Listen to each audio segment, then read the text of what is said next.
We're heading out. All aircraft report. This is Peppy. All systems go. Flippy here. I'm okay. Belko here. I'm fine.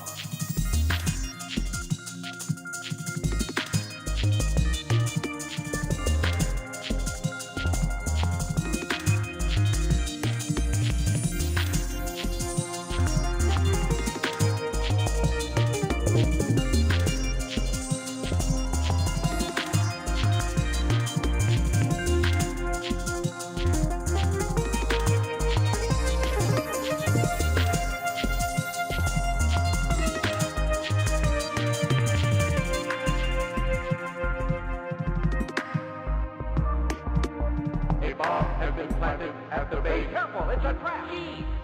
Can anyone take care of it? Can't let you do that, Starboy. Here they come!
It's about time you showed up, Fox. You're the only hope for our world. Roger, General. We're entering Corneria City now.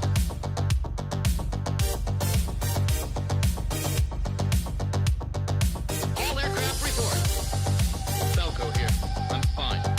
This is Peppy. All systems go. Flippy here. I'm okay. Check your G-diffuser system.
Hello, welcome in. It's me, Konabird, and you've entered the Mushroom Forest. How y'all doing today? Today I'm going to be playing some Escape Velocity Nova, and this is the end of my... what's this? Alright. Thank you for the pets. This is the end of my affiliate anniversary event. I mean, my affiliate anniversary happened on the 12th, but this is the last day of the week-long event. So I decided to play Escape Velocity Nova as the game of the day. And I think we're gonna have a lot of fun. I hope you like story, because there's a lot of story involved in this one. A lot of reading, and I'm gonna try to do the best I can to read it all. I don't really have any announcements other than that we are giving out a game. We're doing a drawing for a game every hour on the hour. So if I forget, don't let me forget. Just remind me, and I will get that set up ASAP. Let me pull up the giveaways thing just in case, so I can have it ready. Giveaway. All right. So we're going to be giving away probably, I'm planning to go until 10 p.m. tonight. So we'll probably be giving away 7 games. So yeah, be sure to join in on those giveaways. All right, let's get on over to the game screen.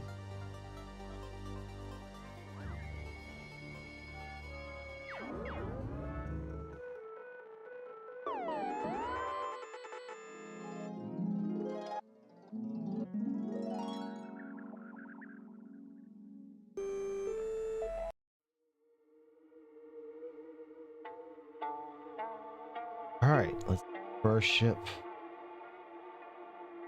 The Virgin Mobile.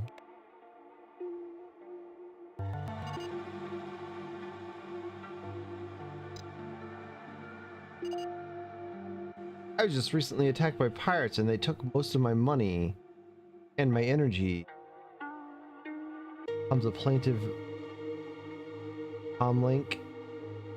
Can you help me out with enough energy so that I can make it to the next system to deliver my cargo? I'm prepared to pay 2,000 credits. Sure.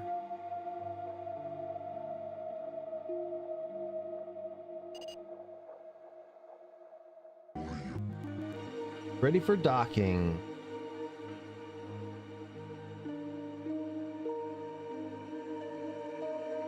Try to dock with this ship.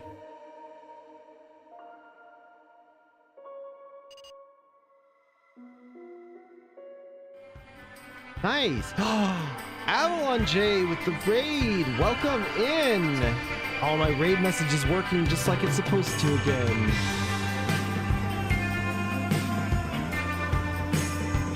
Welcome to space! And also, welcome to the Mushroom Forest! Get a shout out for you. What were you playing? 007 First Light. Sounds cool.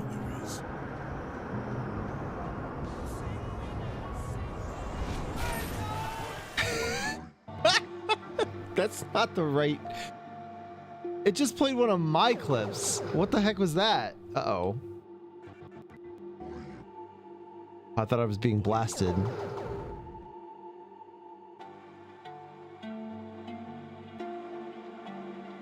Give me a second. Give me a second here. Why did it shoot? Why did it shout out? Why did it play one of my clips? That's strange.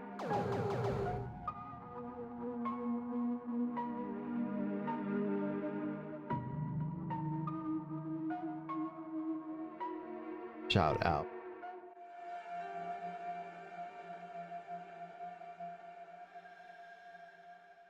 Oh, because I have it set wrong.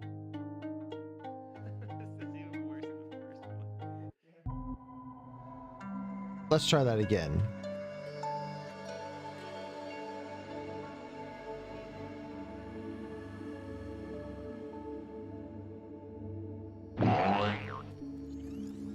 Oh! It still did another clip of me. I don't know how to do it. I'm new. I made the shout out myself, so No! give me a quick second. I really want to fix that because I do shout outs like all the time. It jumped after me!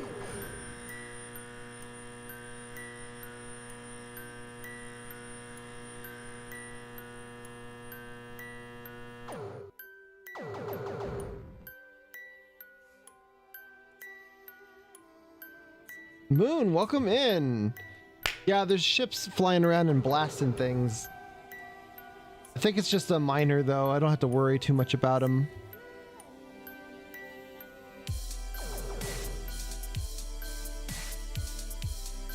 Special identifiers.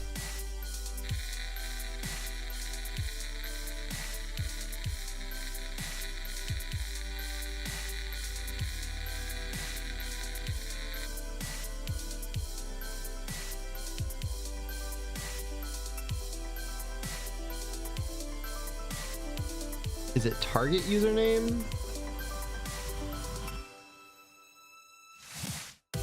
All right, let's try one more time. You, I am Cat Bond. I gonna pew pew you.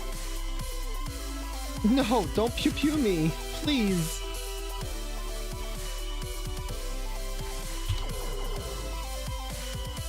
Then move away from it. There we go, got it working. Meow meow meow meow pew pew pew. Like a fruit flavor it's covered when up. hydrating. Look, birds. It's all about drawing the symbol. What is this game? Huh? Whoa! This never happened to me. Oh my god. Avalon fell through the world. Oh look, the guy is down there.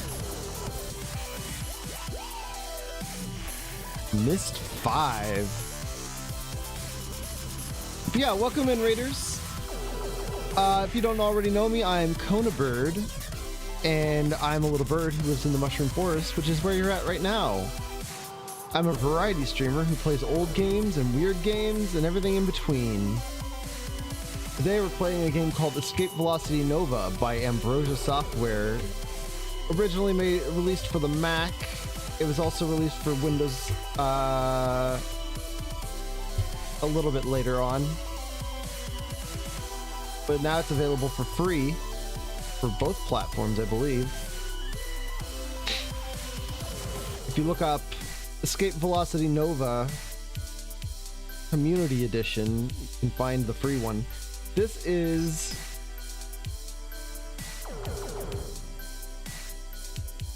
the kind of game it is. It's a space simulator where you fly around and do space adventures, and you have your own little ship.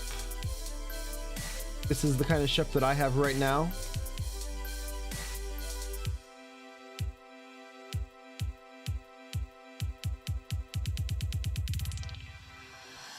And I think we're working towards one of these larger shuttles.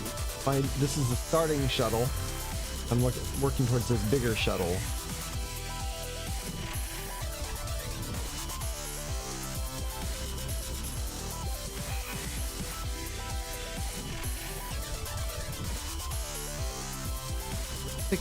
Let's take a quest. Oh, we already have a quest to go here.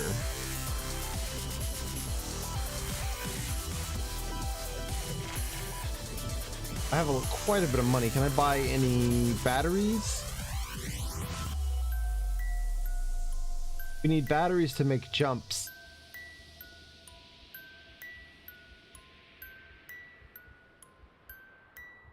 Yeah, I could buy some batteries. I can only buy one battery pack.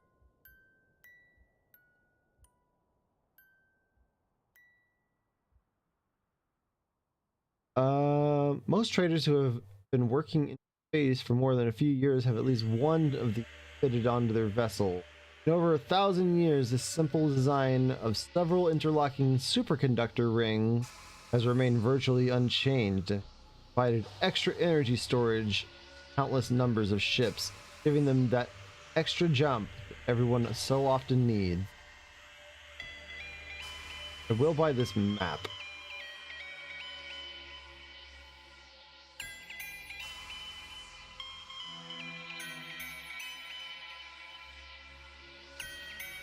Also buy another good thing to buy.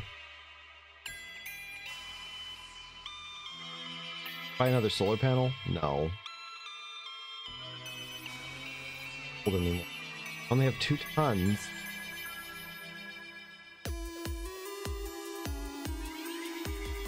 Oh, I could get a mass expansion if I had more money. Alright, let's... Oh god, let's get out of here. That sound is missiles, and you don't want to be around missiles.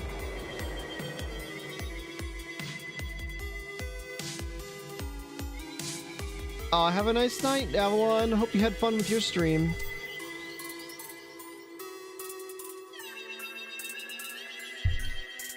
Thank you for sharing your community with me. Alright, we need to chart a course. I need to go... I'm going right here with this little red tick is. Let's go up. Jump.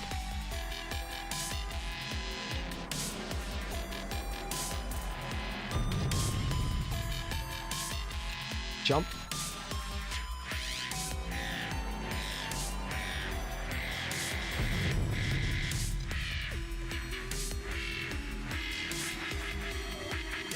Jump.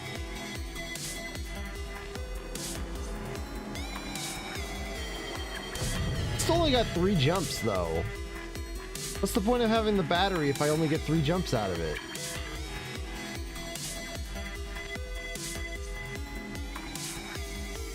Dr. Oliver.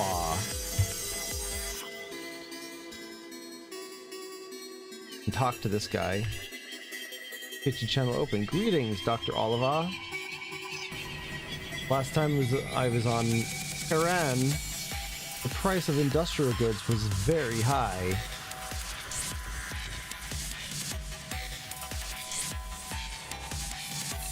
And on this planet.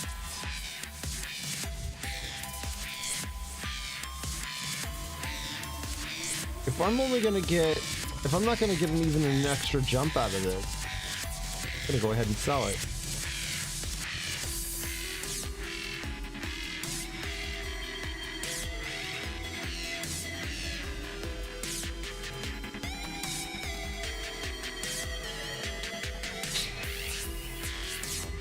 Greetings, Virgin Mobile. My ship's name is Virgin Mobile.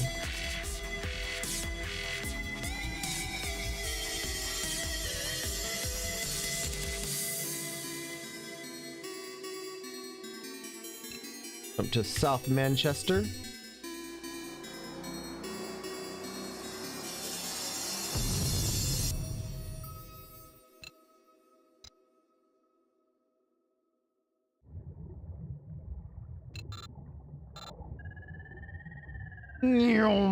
How you doing today, Moon?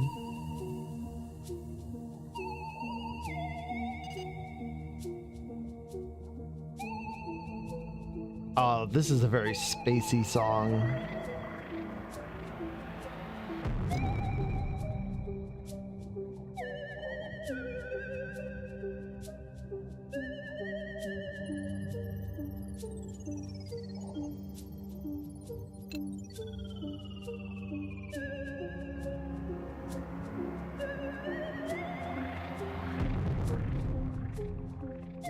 What the fuck? What the fuck? Cryptpod.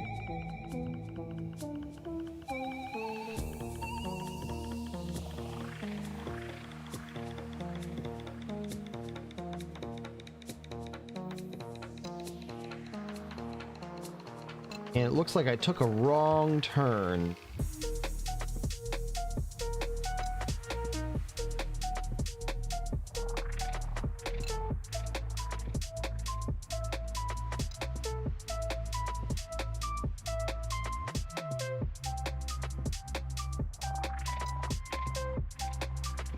Alien. All right, we've you're doing 4 tens for the summer. What does that mean? 4 tens. 10 hours? When do you go to work? I guess you're off today.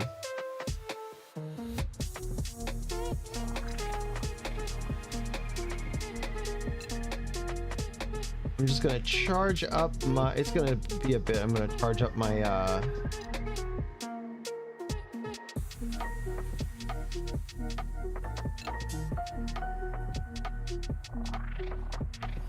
well, I'm glad you decided to spend your day with me. Or at least part of it. Oh, these cryptopods are creeping me out. Oh my gosh, I actually got a shiver. Get away from me. I don't like aliens.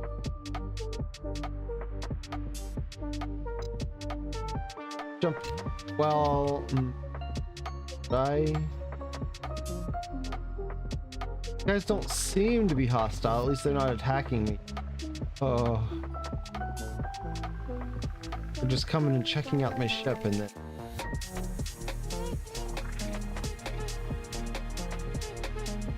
flying off.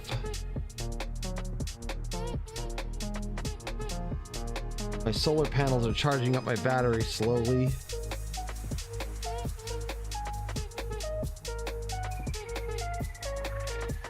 Whee!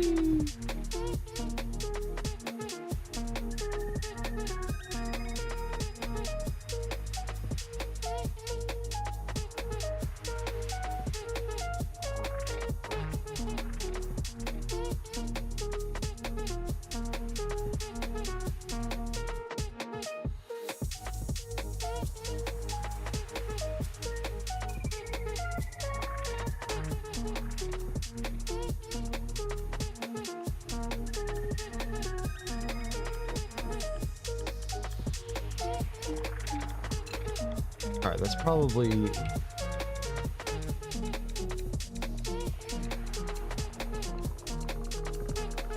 yep, there we go.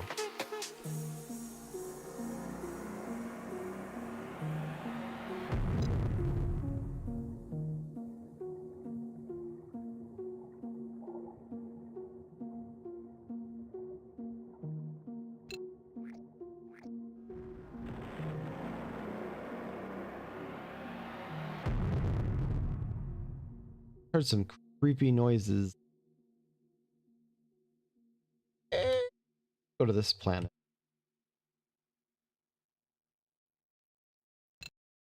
Cornwall. Cleared to land on Cornwall.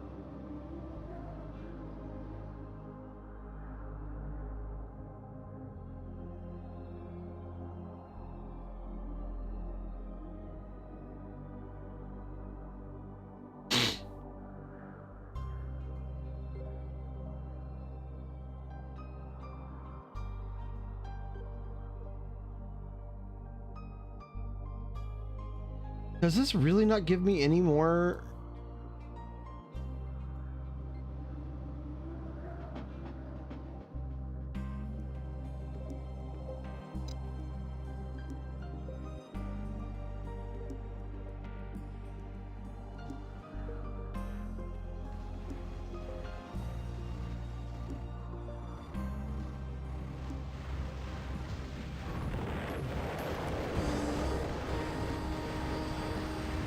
Oh, look at that. Who are these guys? These are Aurora carriers. Oh, and everybody just fucking split out of this. All right, let's get out of here before I get exploded.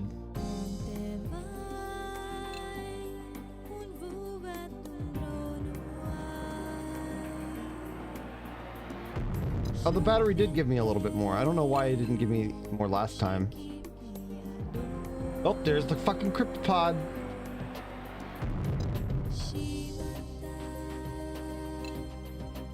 All right. Made it.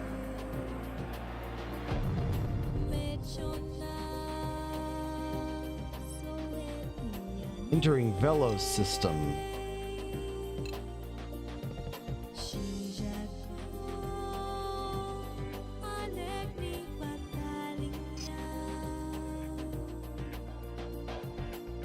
You are filled with sorrow at the sight of this destroyed world.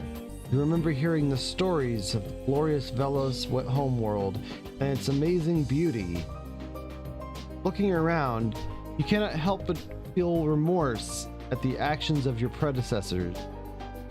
You wander around for as long as your biosuit will allow.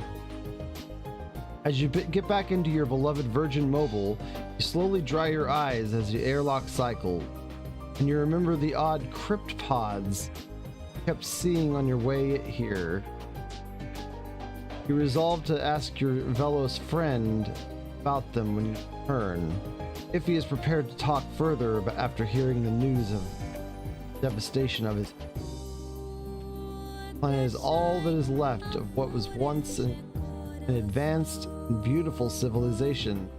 Very few records of the Velos before the Velos War have survived, but those that have show that this planet was a paradise world, with many beautiful buildings and parks. The Velos that remain alive today say that in every city there were artistic and athletic festivals, and that these two pursuits were viewed as the most noble by all Velos. Now only radioactive dust and one or two radiation-resistant microbial life forms remain here. You wish you could spend more time wandering around the ruins of this planet, but your biosuit is already giving you a warning about the radiation.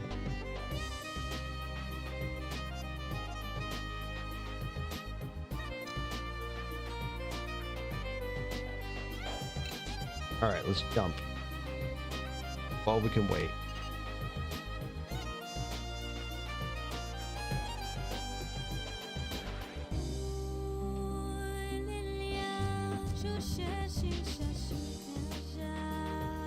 So Velos are like space elves, I think.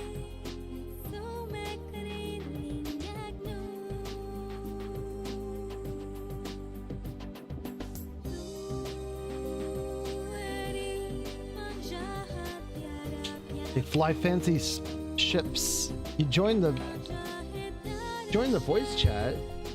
You don't have to go. Oh, I'm muted. You don't have to go, Rathy. I didn't even know I was muted. Oh, it's creepy. Get away from me. Ah!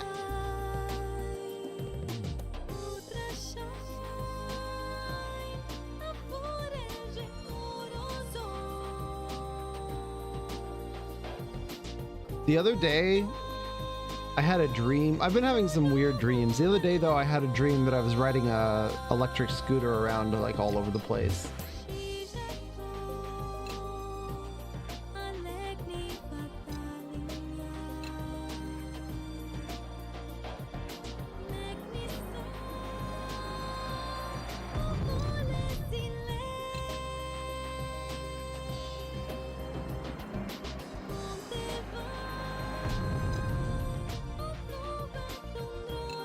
Uh-oh.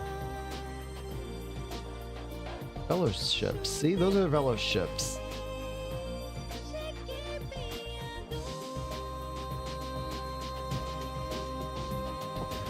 I guess they're gone.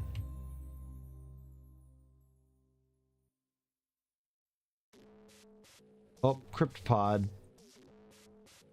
E. Hate how they just like put out their own light.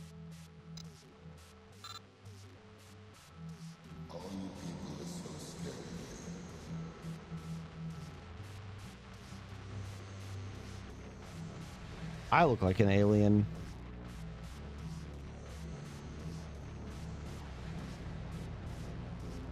Promise I'm not, though. Slime.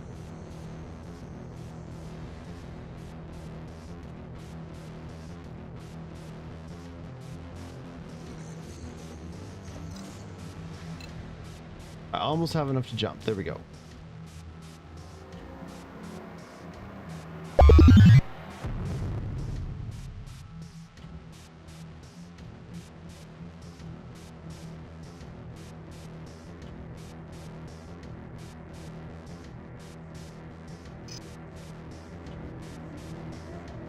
fuel here and keep going. There's another Velos ship.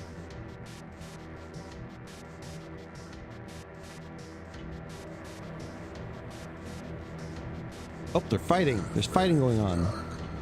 Oh, that's a cute fall one. Oh, holy shit! If kisses were raindrops, I'd send you showers. I can't read the rest.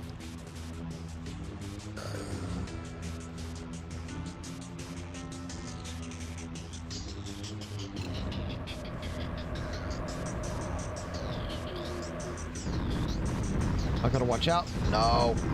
Oof, can't get hit too many times by those.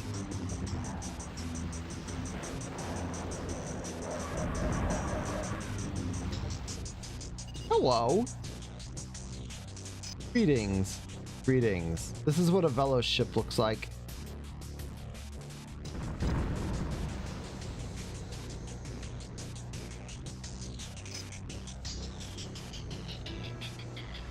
They're probably like, why the fuck are you hailing me? I'm in the middle of a fight.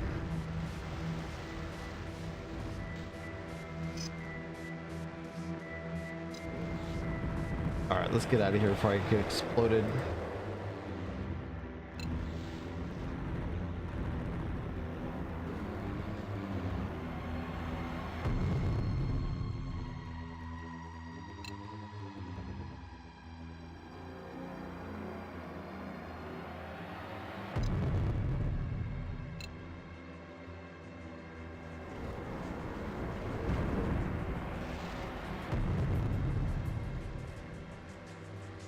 Earth is basically, or not Earth, Sol, basically a pretty safe system.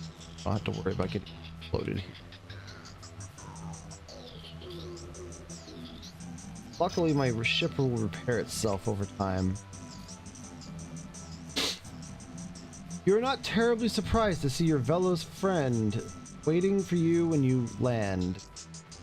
I can see the devastation in your mind, he tells you sadly. And you are reminded that the Velos are powerful telepaths.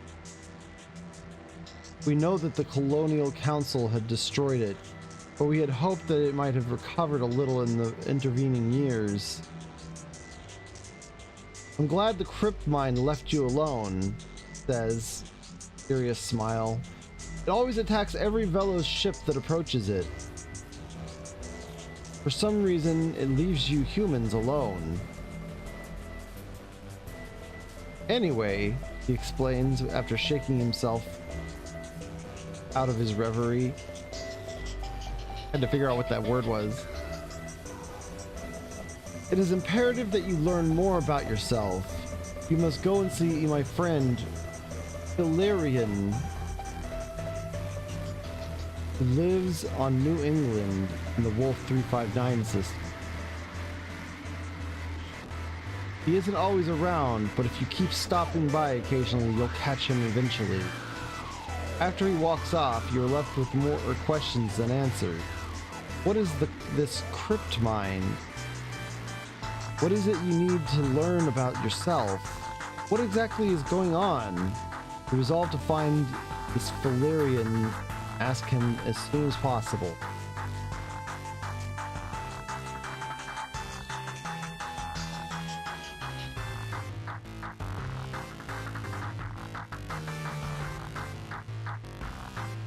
Gateway. Oh, that's really close. Going there anyway. Except it doesn't have enough cargo space. 13. Guess what? Go to the outfitter. Go down here. Cargo reach.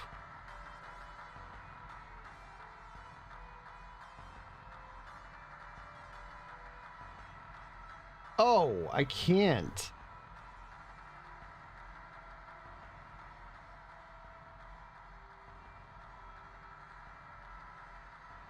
Can't even afford it if I wanted to.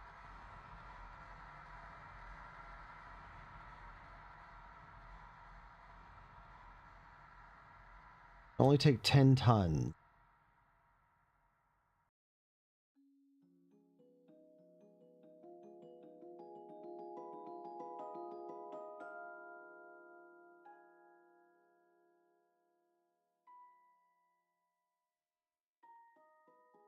Oh, never mind. That's all the way down here.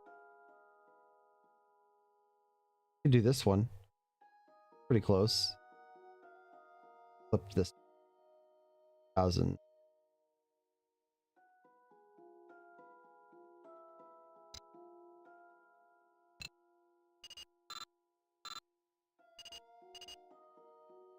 Hairpin needs assistance. Well, I'll help you.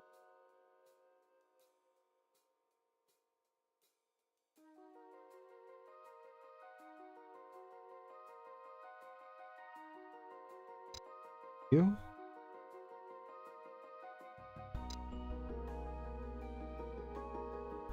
Derelict?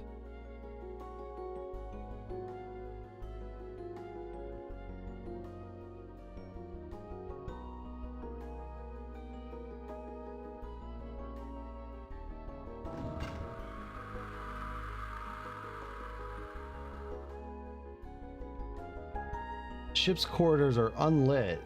All of its systems seem to be offline. You reach the bridge, and when you manage to get back online, the ship's own sensors reveal no life signs aboard except your own. Suddenly, your comlink beeps. Your vessel's sensor have spotted several pirate vessels entering the system. Oh no, I've fallen for a trap!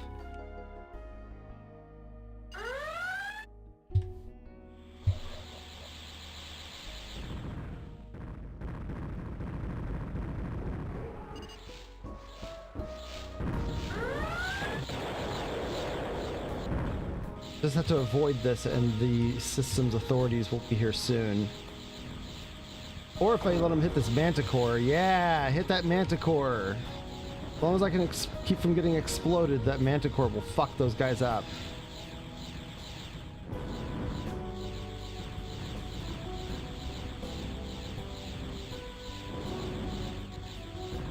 Oh, this sucks. This sucks. I'm dead.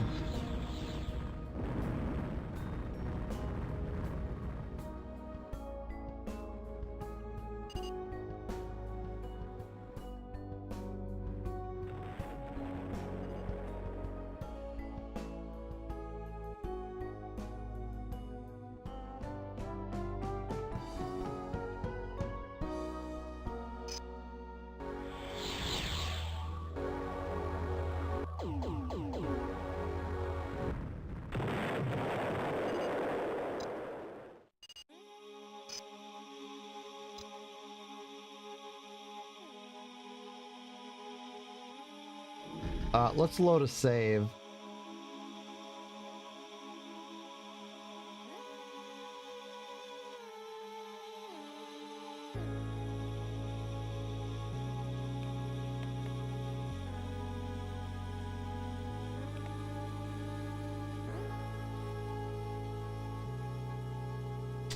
That was annoying. I got exploded. Crystal Wing, welcome in. How are you doing today?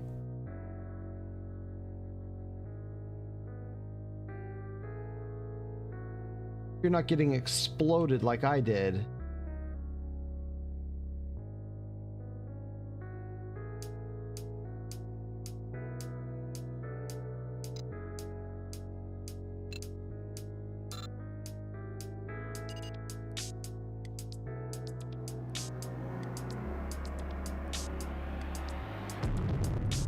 You can, if you keep from getting exploded, sometimes the system's authorities will come and kill all the pirates, and then you can take whatever is left over.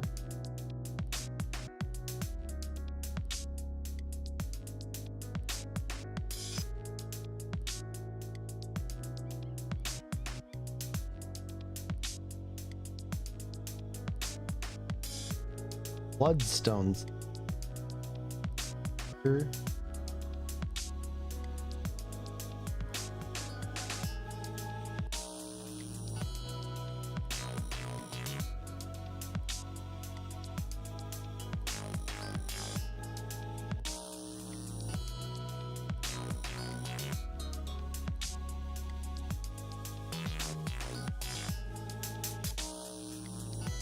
Five.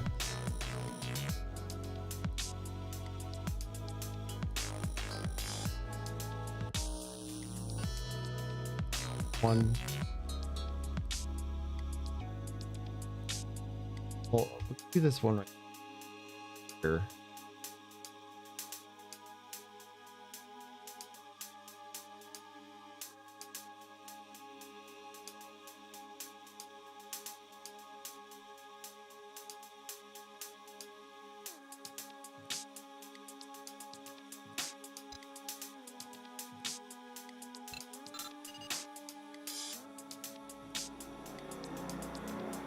Hungry? What are you gonna have for food?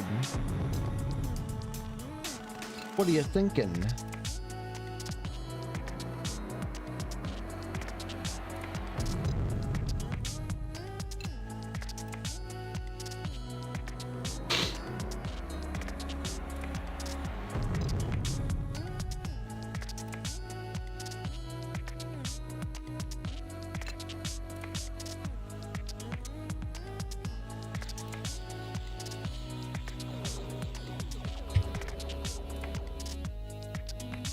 What's this?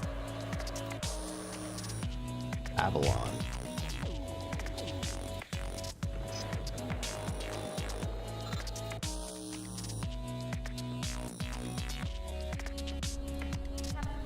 Here.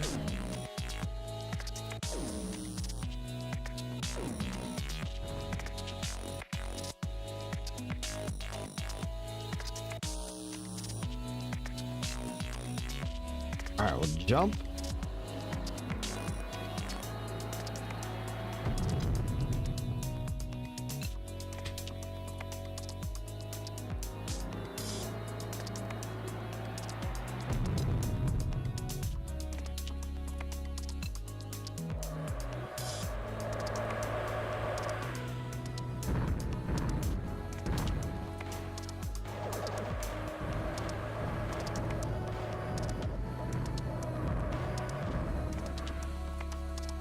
What is it?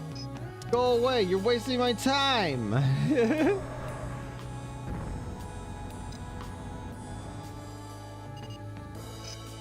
Last time I was on Virar, I said the price of medical supplies was pretty low.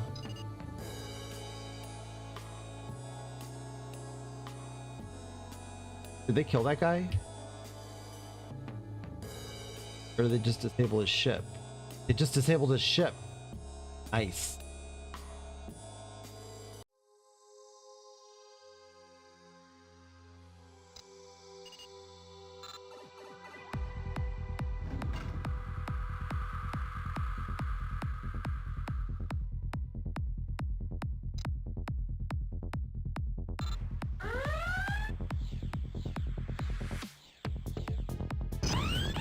Oh my god! I exploded!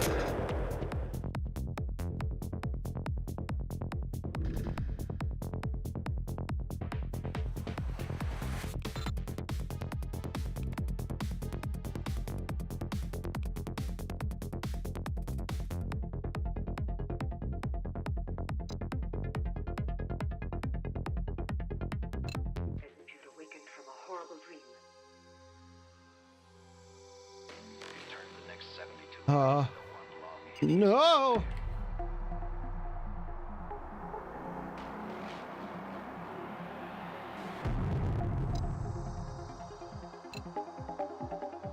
Ewy.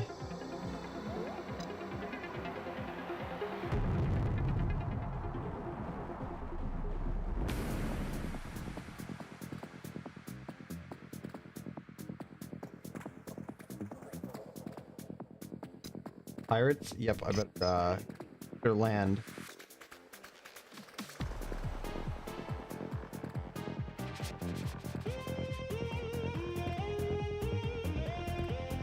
How's SETI? One.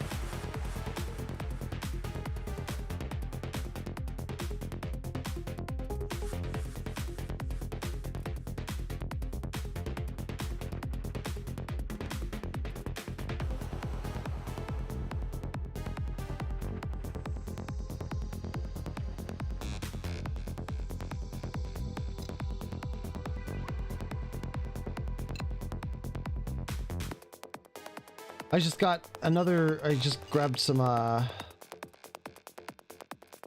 passengers as well, so.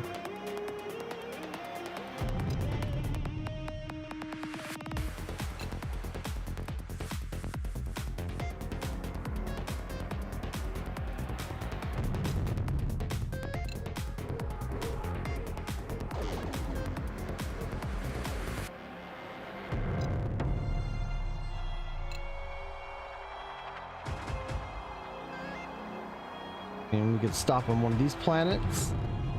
Fuel.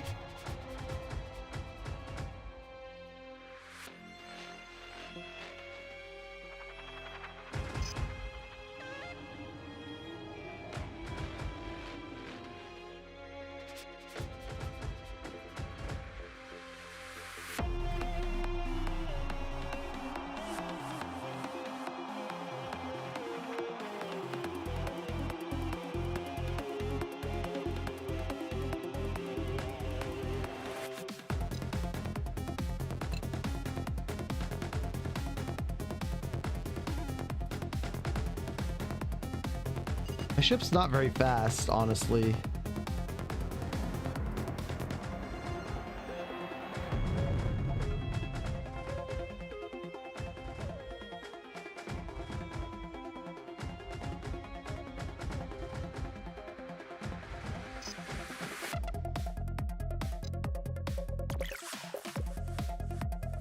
Passengers exit the ship after paying you the agreed upon fee.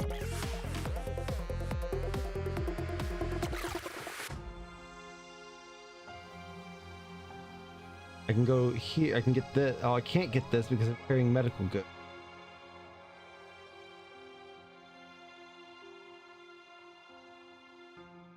That sucks.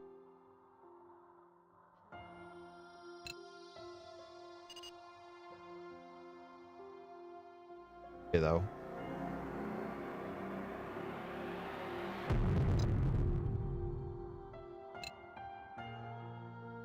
And then after I land on Tau Ceti, we can go to Wolf 59.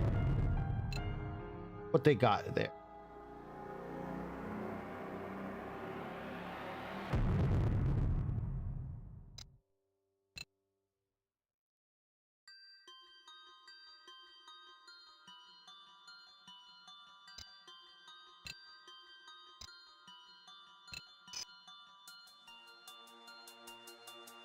Tau Prime. Place there.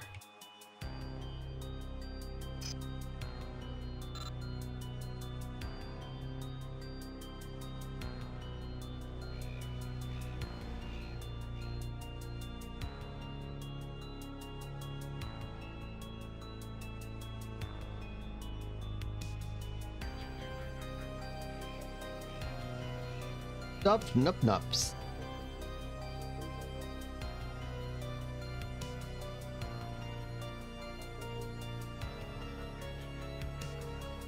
Tau Prime is probably best known for its sentient marine mammals called nup-nups.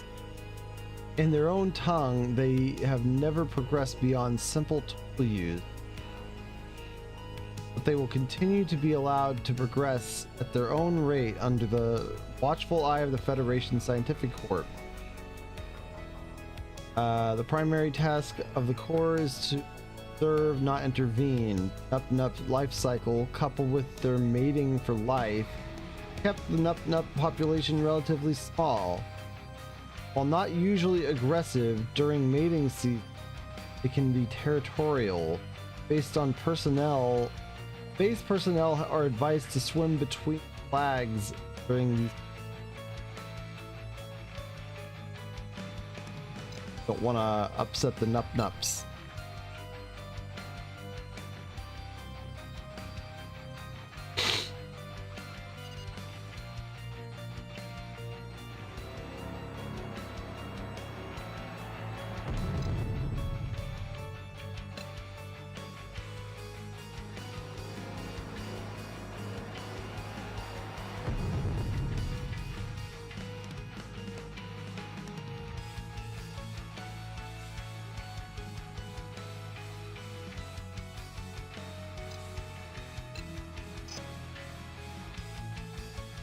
You are surprised to feel a tap on your shoulder as you exit your ship, and you turn to see the traditional long hair of Velos standing some meters away from you. Can't fucking read. And you turn to see the traditional long hair of a Velos standing some meters away from your right, beckoning on you over. I think it might have something to do with the text. I am like slightly dyslexic, I think. So certain texts throw me. Sorry to have startled you, he apologized hurriedly, but I do not have much time. I'm Valerian, and I have felt you in Ariel's thoughts. Oh, thought forms. You are the first non-Polaris human who has the potential to be a very powerful telepath, perhaps even a T0. Let me explain, he says, obviously aware of your confusion. Most humans are T6s, only peripherally aware of the power of the mind. T5s are capable of observing and influencing the thoughts of others. T4s have the ability to produce physical force using their minds alone, such as poking someone on the shoulder to get their attention. He waggles his finger at you. He is about to continue when out from around the side of your ship bursts a group of 4 men and 1 woman, all clothed in black, carrying deadly-looking blasters.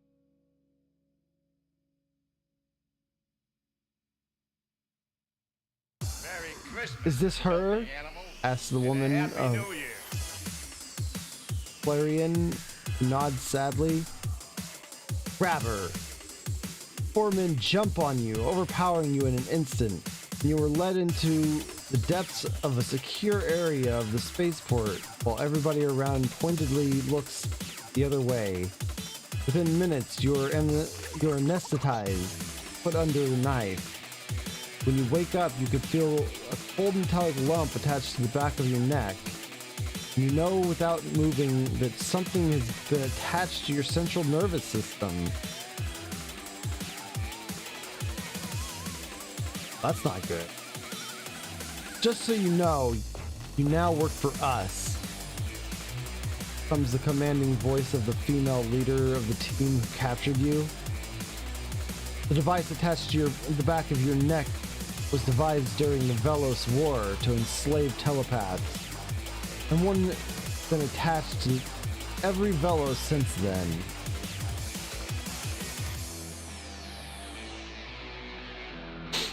Now that you have been pacified, she continues to say, I am ordering you back to Earth to be trained by Lyrel.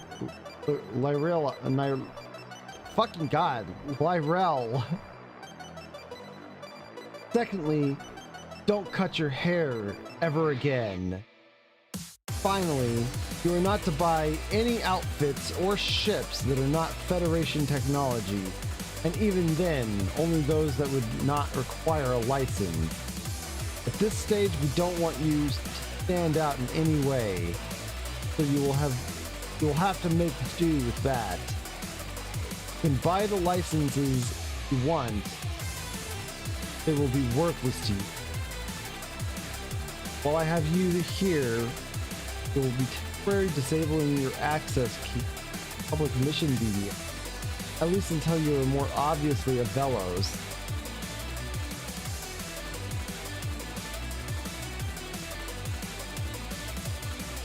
Find yourself nodding helplessly and complying with her wishes without thought.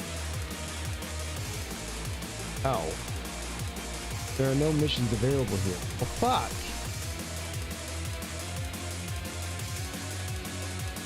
You mean I'm fucking stuck with this ship that I've got? Wait, maybe not. Are these available?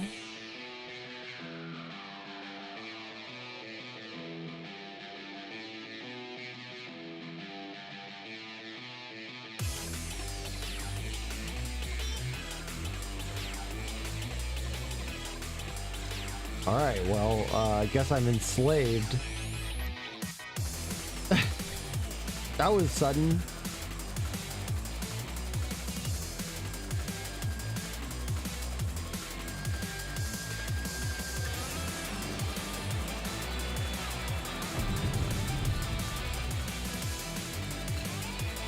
Maybe Earth has ships that fly.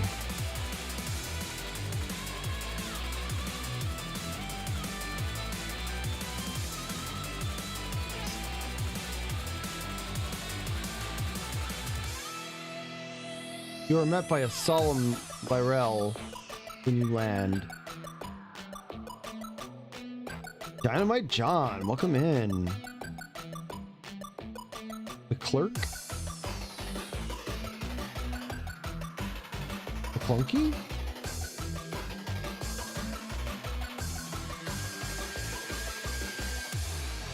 I am truly sorry, Kona Bird, to cause you in the face of your anger.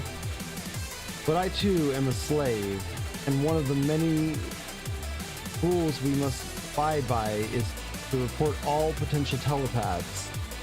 But for you there's some hope. You aren't Velos. There is a small chance that one day you may earn your freedom. In the meantime, we must endure our servitude together. Now, he says, if you are to be enslaved, you may as well learn a little bit about your capabilities. Suddenly, you feel a warm pressure in the back of your mind. Can you feel that? Asks Lyrel. You nod. Good. You look around, trying to find out who spoke. You turn to see Lyrel looking at you intently. You realize that he is speaking directly into your head.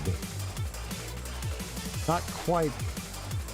I am manipulating your surface thoughts so that you think the words I want you to say, or I want to say to you.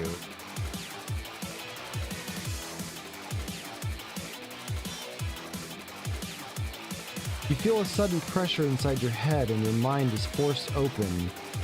In one awful instant, you can sense Lyrel's mighty awareness and the dark bands of the constraint on his mind before realizing that you can feel the very same bands on your own mind.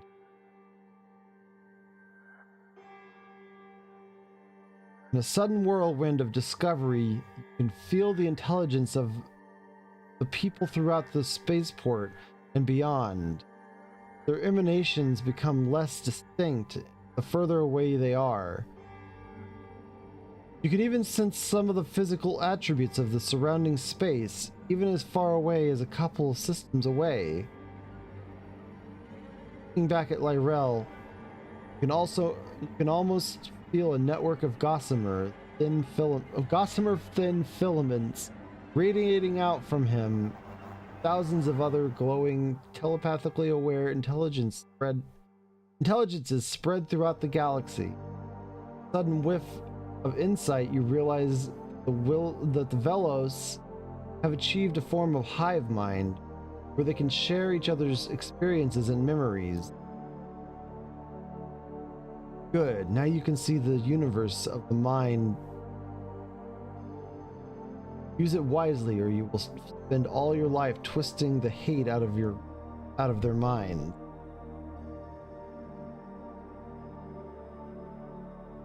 You spend a moment casting your awareness around the universe before Lyrel intrudes into your thoughts again. The Bureau wants you to keep checking in at the bar here. This one of the places they hand out assignments. Like it or not, now you're their property.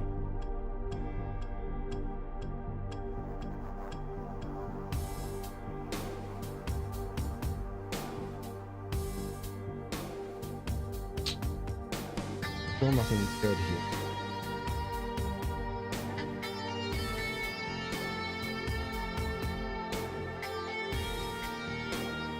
When you walk into the bar, a young soldier stands up and indicates that you should follow him. You can sense that he works with the Bureau, and without thinking, you obey his nonverbal command. You are shepherded into a room that has a single spotlight facing the door. I'm sure you can appreciate the reasons behind our security precautions, begins the lovely female voice. It just wouldn't do for anyone to find out any more about the Bureau than they already have. As you sit, listening to her chair creak as she shifts her weight, your mind strains to make sense of the jumble of sensations in front of you. In a sudden flash of recognition, you realize that there is another, more experienced telepath in the room, confusing your senses. As far as you are concerned, I am Commander Crane. I want you to do something for me. What I'm ordering you to do, Crane continues, is to infiltrate the organization that calls themselves the Rebellion.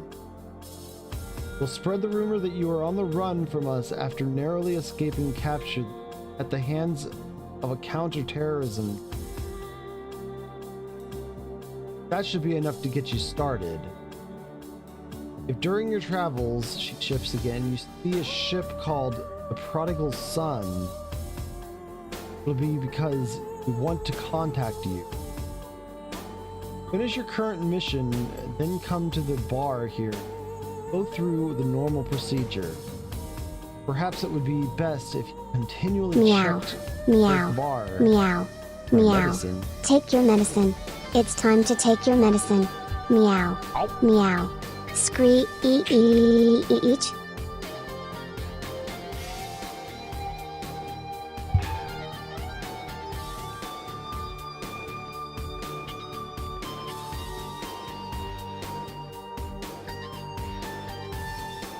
Where was I? Oh, in case you missed the Prodigal Son, or if we can't put it in your path, go now to Rebel 2 in the Cryo system. Yours quiet authority. And tell the rebels you want to aid them somehow. As the Bureau is not what you thought it was, they will take it from there. Be careful, Kona Bird, she warns Meow. sisterly. I only Meow. Meow. Meow. Take your medicine. It's time to take your medicine. Meow. Meow. She's not gonna say Screech. Screech. Haha, you don't know the secret to making her say it real long. I can always tell a false take your medicine.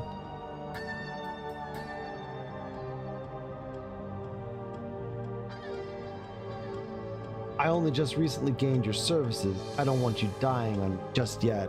Alright, I'm gonna be right back. I need to go to the back. Also, it is time to do a drawing.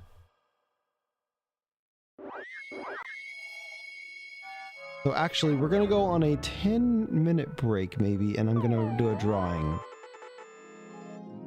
Maybe not 10 minutes, just whenever I get back.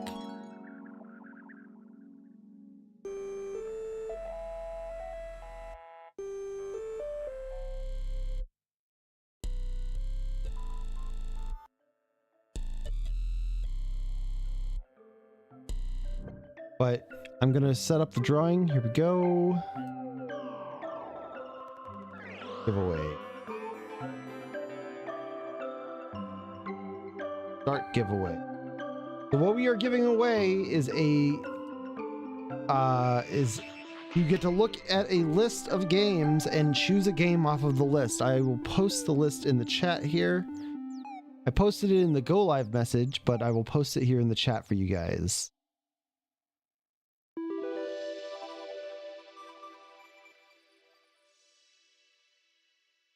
Link, paste. Have a look over this list and figure out what game you might like. And then type !prize to join, and I'll be right back.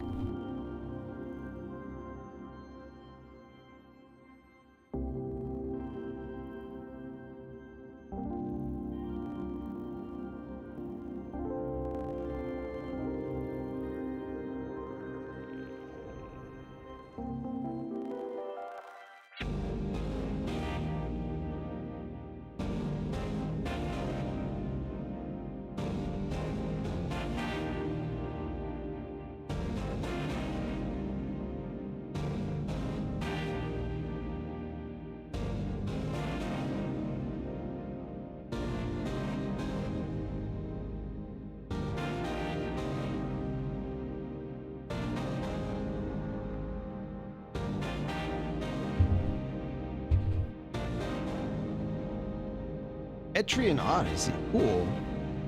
I've never played those games, but they looked neat. It just didn't look like a kind of game I would be into.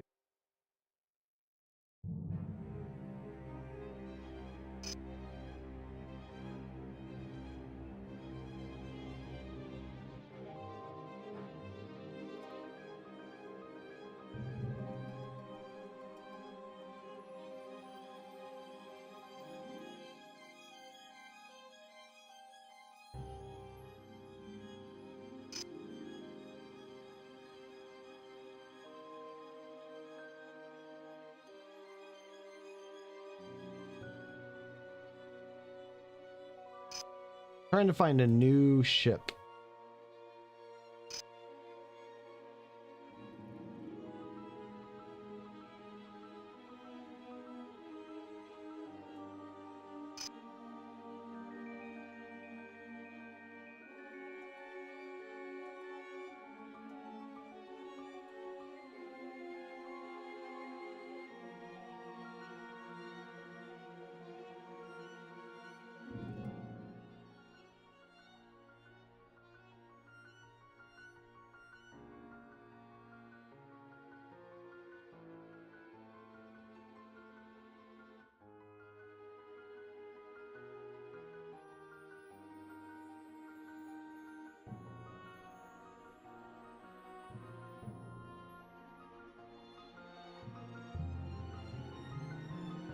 Buy this ship. What should we name this ship?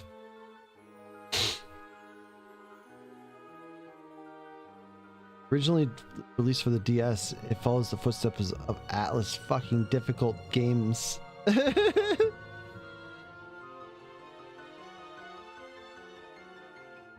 Wait, maybe I have played Etrian Odyssey.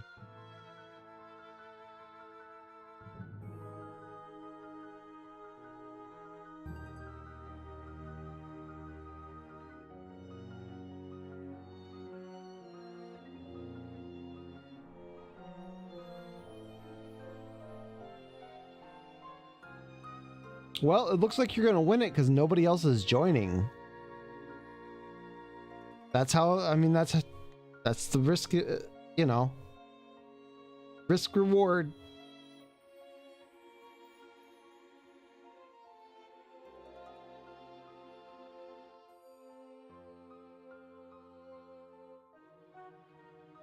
There's literally no risk for you guys. I guess. What should I name this shuttle?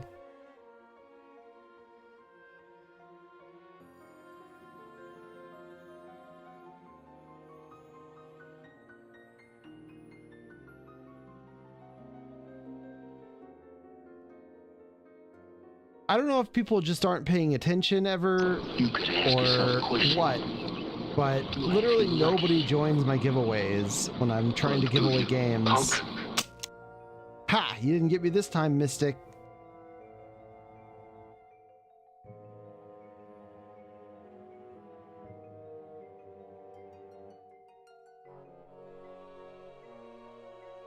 Mystic, would you like to join our game giveaway?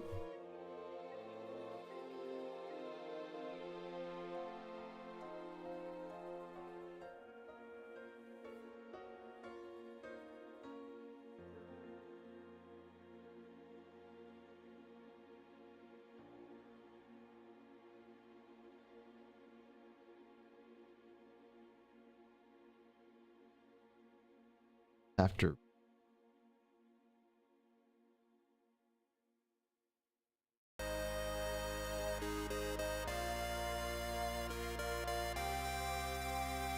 all right, where do I need to go?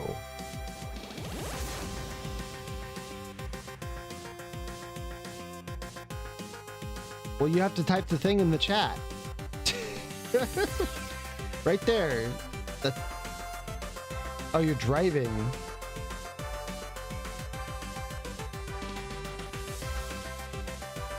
Well, maybe you can get the one in an hour. You can't. Yeah, if you can't type the command. Because I can't type it for you.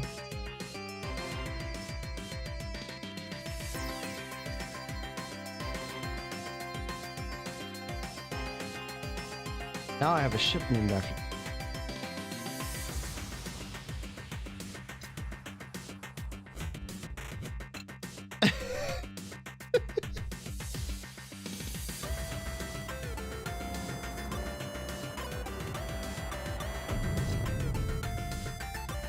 Where are you headed to?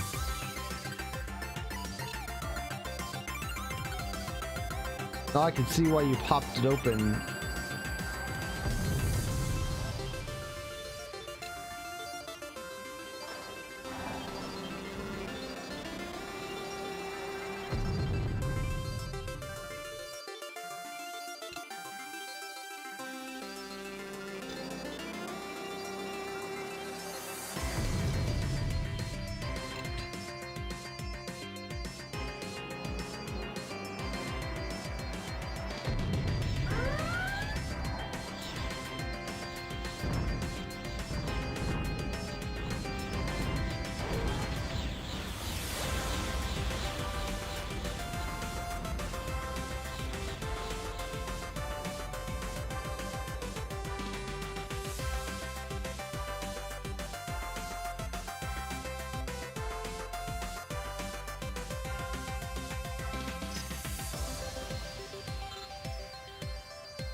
Oh, that was scary. I almost exploded.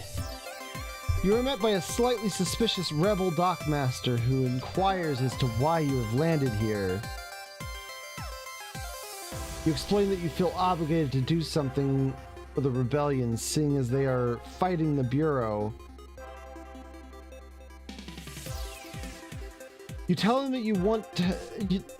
You tell him what you have learned of the Bureau does not fit with your ideals for the Federation. And you're a woman of action and cannot just sit by and let them continue on their merry way. You can sense that the Dockmaster remains suspicious, but after a deft helping touch on the swirling of his mind, he decides against questioning you further. We always have a need for freighter captains, explains. And you could do that without actually gaining a lot of our secrets. If you were planning on doing something more dangerous, you're going to have to prove yourself first. Go and see the Dockmaster on Merrill in the Aldebaran system while he is off duty in the bar, and give him this. He hands you a small data crystal. He should be able to find something for you. Okay.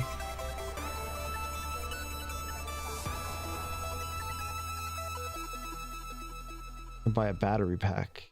I already have one. Buy a solar panel. We could buy 2 solar panels.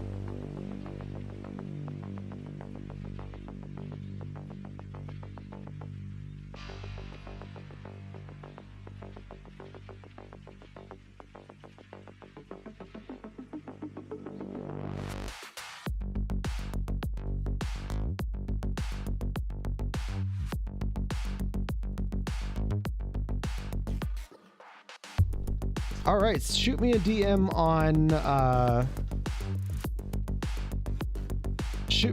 on Discord, and I'll get that to you later tonight.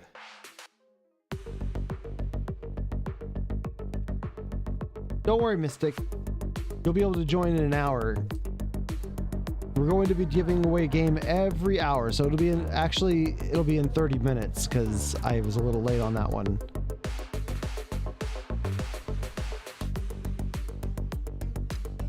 All right, where do they want me to go? Aldebaran.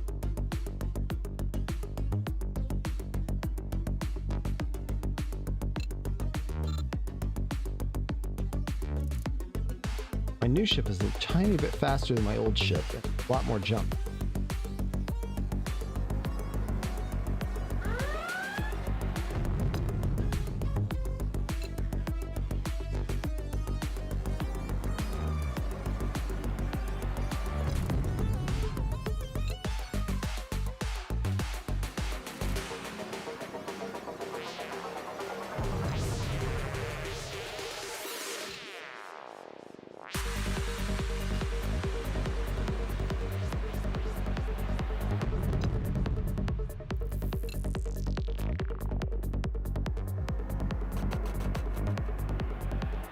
Also, my new ship has a bunch of different sensors and stuff.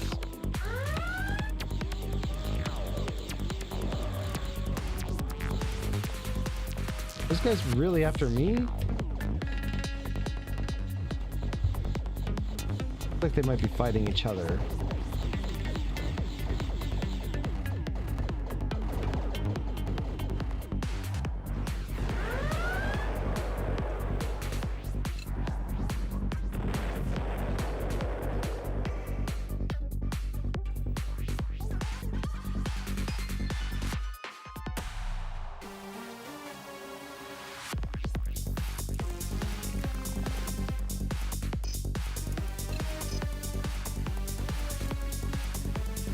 We are on Meryl.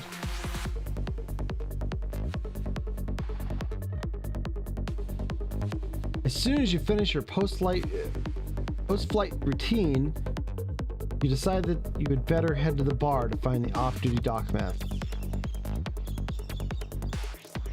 You ask the barmaid to point out the off-duty dockmaster. Thanks to a stocky fellow enjoying a quiet drink. Thank you.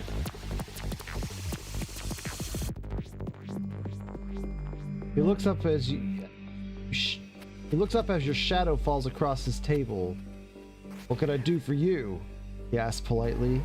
You explain your situation, saying that you were directed here to do something useful for the rebellion that doesn't require you to have an enormous security clearance. He looks at you and runs his hand through his graying hair. You can sense his shrewd mind calculating the risk posed to the security of his operation. Well, we could use some help getting foodstuffs onto the planet, he muses. He goes on to explain, the Bureau is trying to starve us out. The Federation, the people's belts are starting to look a little tighter. Are you willing to become a freight courier? Realize you have no choice but to accept. Alright then, says, squaring his shoulders. If you could go to Las Vegas in the Vegas system, and pick up 10 tons of food and bring it back here, it would be much appreciated. Ask for Jay when you return, and I'll make sure it gets distributed to the right people. When you're on Las Vegas, Jay continues, make sure you get your produce from a guy named Burton. He's willing to sell his food to people he hasn't seen before, so he's your man. You thank him sincerely, but he merely eyes your askance. Oh, eyes you askance. And after observing his mind for a moment, you sense that he doesn't like having his off-duty hours interrupted. Next time, he warns, picking up his drink, don't bring everyday business to the bar. I like my time off. You nod your head and start heading back to your beloved Mystic Fire, leaving Jay to savor the rest of his drink in peace.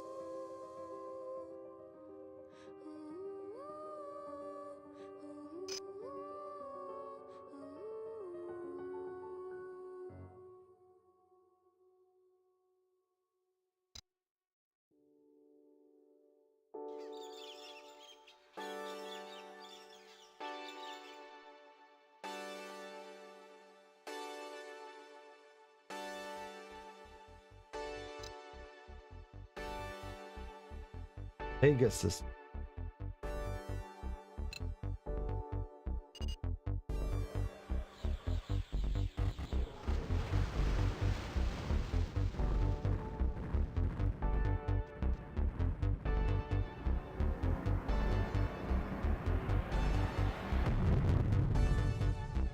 Soul.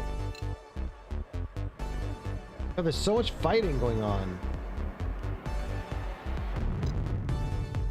Alfera.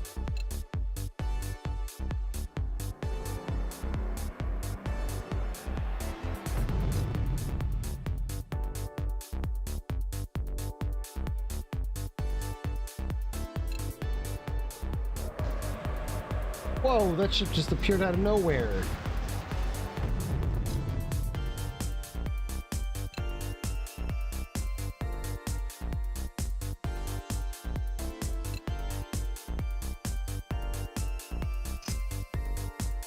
As soon as you land, you go looking for this Burton guy. Surprisingly, he's not hard to find. The Las Vegas marketplace is very well organized, and within a half hour, you're standing in front of the man you want, haggling over the price.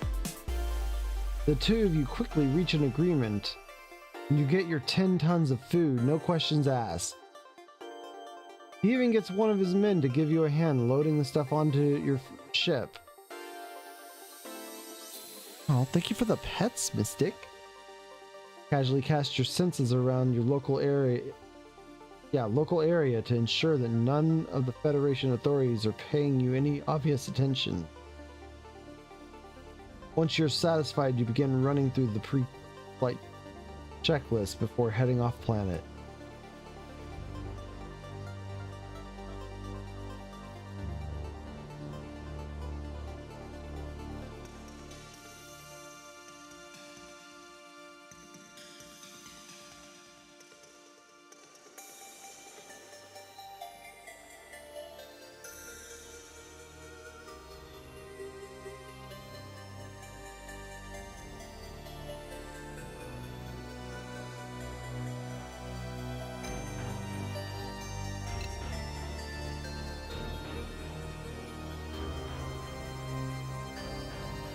Get the fuck out of here.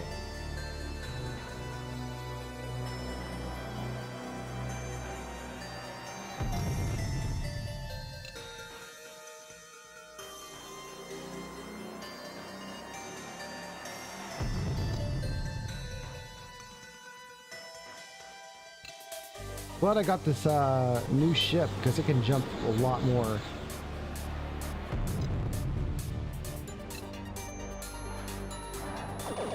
I haven't even tested the weapons. I think I've got different weapons too. Oh yeah, I do.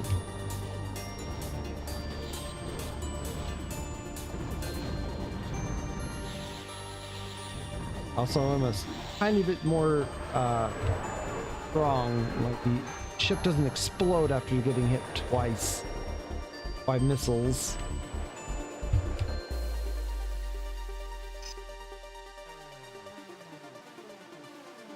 As soon as you open the hatch, you're hailed by a smiling Jay walking along the concourse towards you. I take it you got it, he states with a grin and a wink. And you can sense his relief. You realize that the rebels in this system must be living under terrible restrictions to survive the enormous Federation blockade of their world. After you show him your holds, he claps you on the shoulder. Come with me to my office, he says, and we'll see what can be done about payment and a regular run. We'll leave the unloading to the people who get paid for it. You follow Jay into his spartanly furnished office, and he sits you down on a comfortable chair. I take it, he states, that you will be wanting to move your way up the ranks to more exciting missions. When you nod, he grins and claps you on the shoulder again. Good to hear, he says with an approving smile. Of course, we live in times when trust is at a minimum, and if you want to become involved in the more exciting missions, then you have to prove yourself worthy by doing plenty of tedious, lower risk missions. To get you started, he goes on, I'm going to make these food drops a regular occurrence, and each one you do will go a little way to proving yourself to the rebel high mucky mucks. You nod in understanding. In the meantime, here's 15,000 credits to play with. He hands over a credit chip. Have a few drinks on me. With despair in your heart, you realize that you have taken the first step towards destroying these brave people.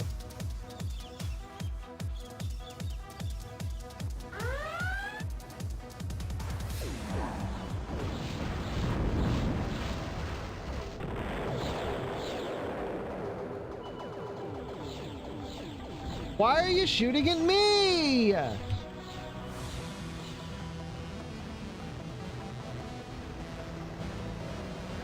Whoa. Oh, hello?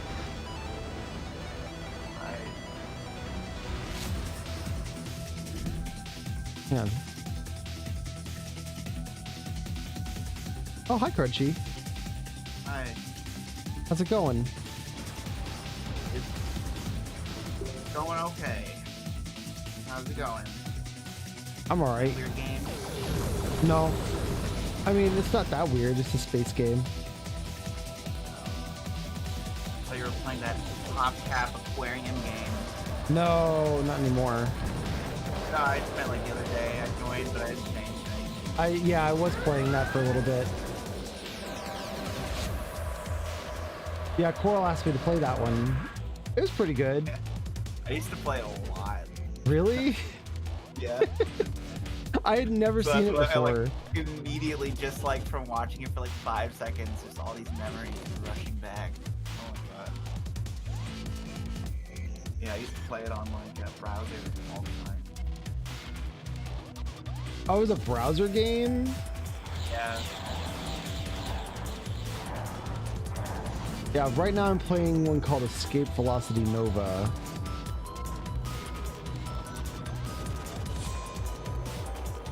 Ugh.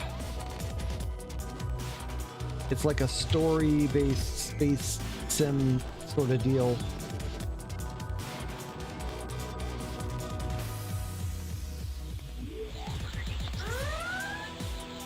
These fucking assholes keep trying to shoot at me.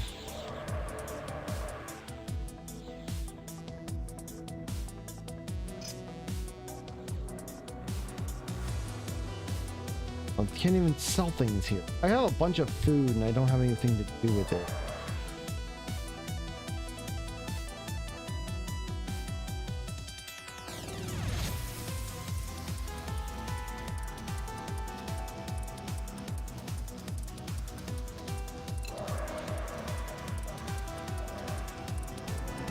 How did I find out about this game? Somebody in an old IRC server told me about it a long time ago, back when I used to use IRC.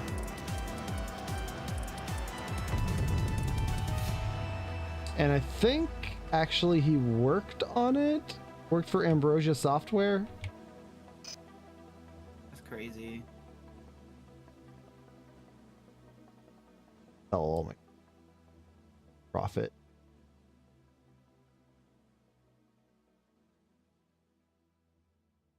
Especially just IRC, already crazy as it is. I know. Nobody uses that anymore, right? I don't even think it's. Is it like? Do people still use it? I don't know. Let me see. Yeah, Burnet's still going. Yeah, that's crazy. Hi, Coral. Coral, we were literally just talking about you. Yeah, we were just talking about you. Behind your back. Yeah, I was like, that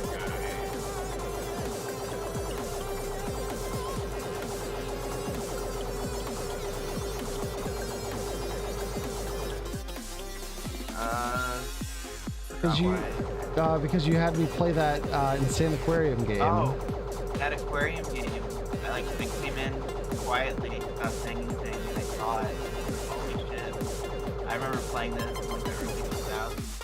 Like, I would always pull it up, and then I would do like the free version. And then it was like, Yeah, I was playing the deluxe version for cool yeah, deluxe people. I get really addicted to like little easy games like that. That's why I can't do like gacha games at all, because I will spend like I won't be able to stop spending money. You don't play Zenless Zone Zero? No, I went on VR chat and I was playing like this game about crates. Where you just open crates and you get things and you sell them and then you just upgrade stuff and then upgrade more crates. And then my boyfriend brought me to it and I started just like, I was like, I can't do this. I'll do it for like a few seconds. And then like an hour later I was just like aggressively like hitting crates, opening them, selling stuff, running back. He had to pull me away from it. That sounds like a fun game though. It is. I mean, it's just basically like I have a friend that just has like he has like 2 phones and then like 3 idle games going on at the same time, and then he just like I don't know, he just fucking loves idle games because numbers go up and it gives people all that dopamine. Yeah, I don't really get that from idle games. I do, but at the same time, like it's such a conflicting feeling of like, you know, you're not getting anything out of this, right? You're just doing this for no fucking reason. There's no substance to this. But then I can't stop myself, and so it's like a depressing feeling. Have you played the fishing game in VR chat? No, but that was only because like it's the exact same mechanics as Stardew Valley. Oh, And really? Just earlier that year, I spent like a month straight doing nothing but fishing every day. In Stardew Valley? Yeah. So I was kind of sick of it. It's different in VR chat. Oh, a little bit, but like I tried it and I was just like, I'm getting deja vu.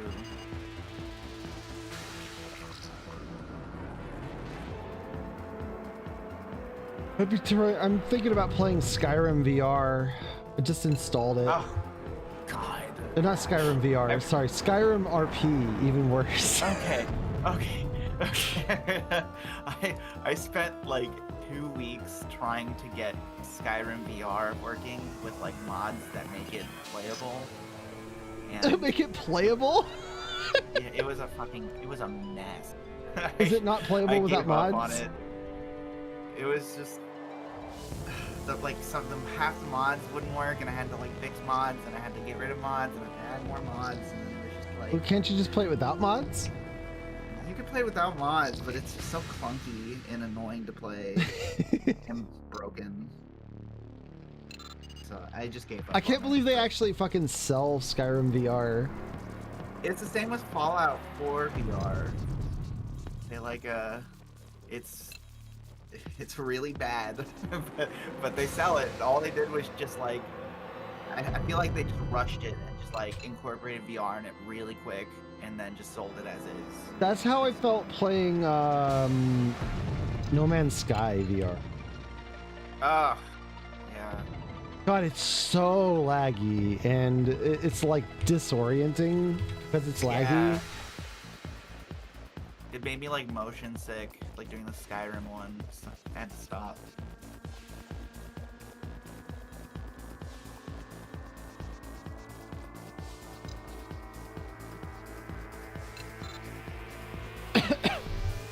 What does NC mean?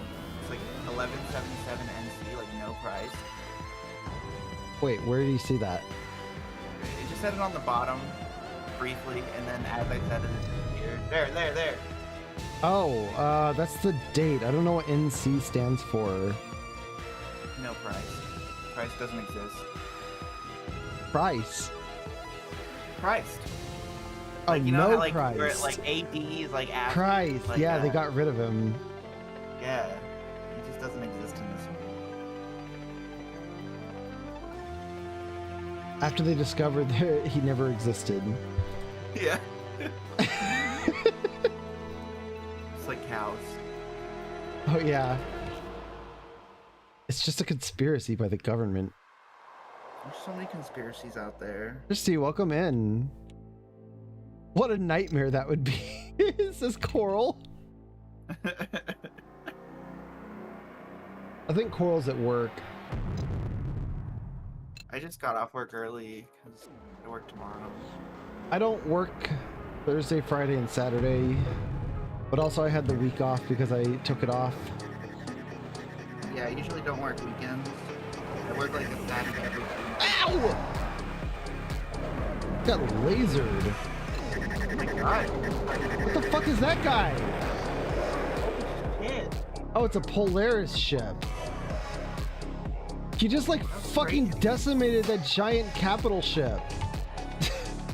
I'm gonna park.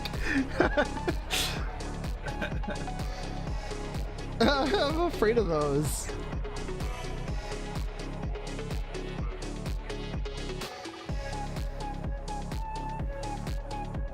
Coral's headed home so he could pass out.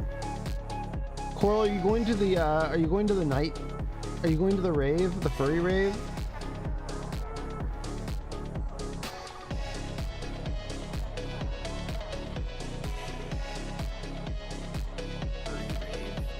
Yeah, they've been having furry raves or something in Chicago. Oh, It sounds like fun, but I can't go because I'm not there. yeah, they have a lot of furry stuff here in PNW.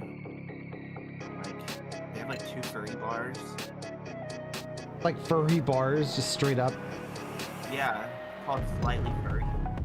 It's just a bar that's furry, and then there's another one that's Volpine Hollow, I think, something like that.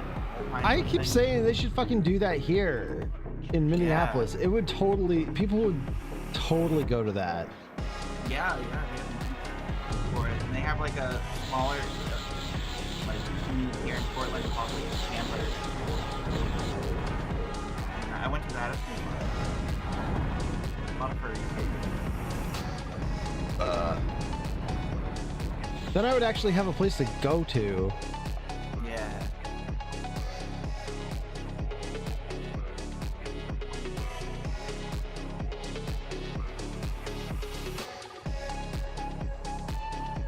But, you know, there's not really any furries with money here, I guess, or something like that. Yeah. I can see that. Because you would need that to open a bar. Also, getting a liquor license is probably, like, complicated for a business.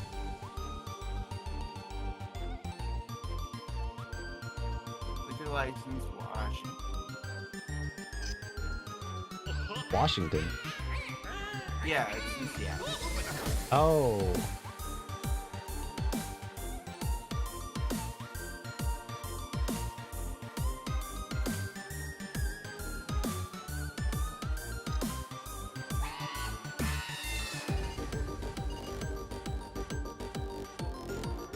You should come to Furry Migration.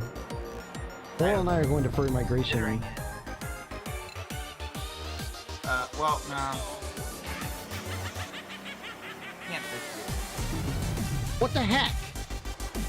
Well, 'cause I have a thing next, or in August, that I'm, gonna be hosting like 12 people. And, so I took off a lot of days for that, and then also I might go to Megaplex. Ugh, Megaplex. Yeah, but just to help on some good business. We've been selling at cons. You should come to Furry Migration. Yeah, we're thinking about, it's like we did like SWA, and that was a really nice big like tier 3 kind of con, but like it was very a lot of issues. So we were thinking of like kind of building the brand more like more local, smaller cons, like maybe like tier 2 cons, like Furry Migration. Got about 2,300 people last year. Probably Yeah. a little bit more this year. Yeah, exactly. So around 3,000 is what I'm trying to go for.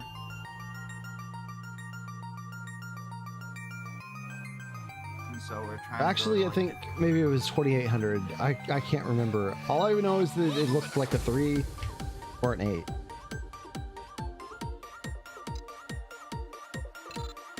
I'm gonna be on the AV team this year, I think.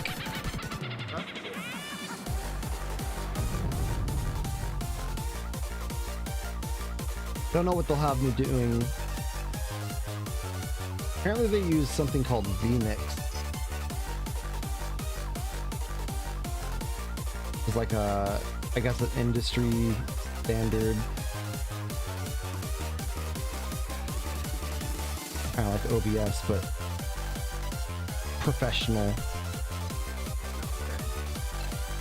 What is it called? vMix.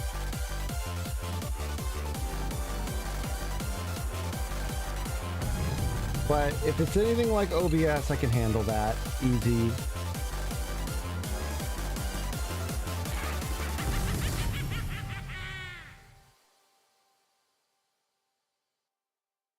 The shit I do in OBS kind of makes me feel like a wizard sometimes. There's like people that are even better than me. Oh shit. Kazzy's here. I'm gonna take him to Fred Meyer and then go to Best Buy. Fred Meyer. Fred Meyer. Yes.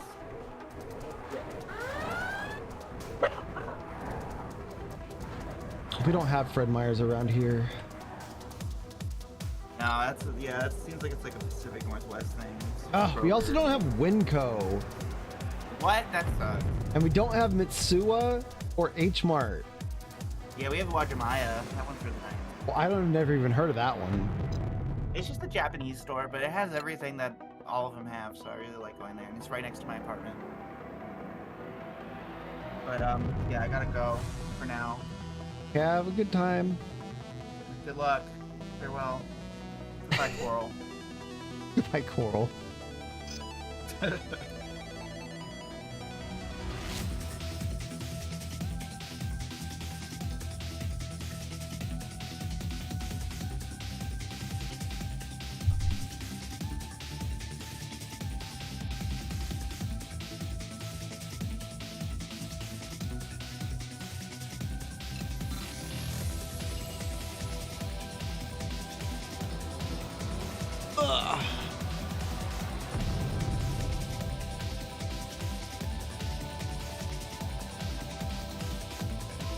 Guess I should check bar and see if they got any missions for me. Oh.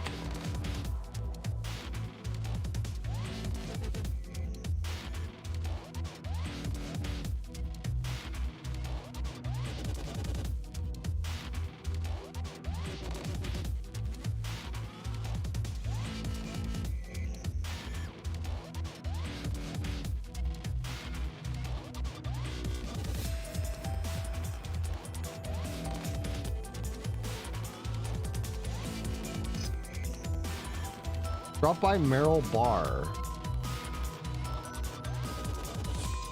Oh. Hold the bear.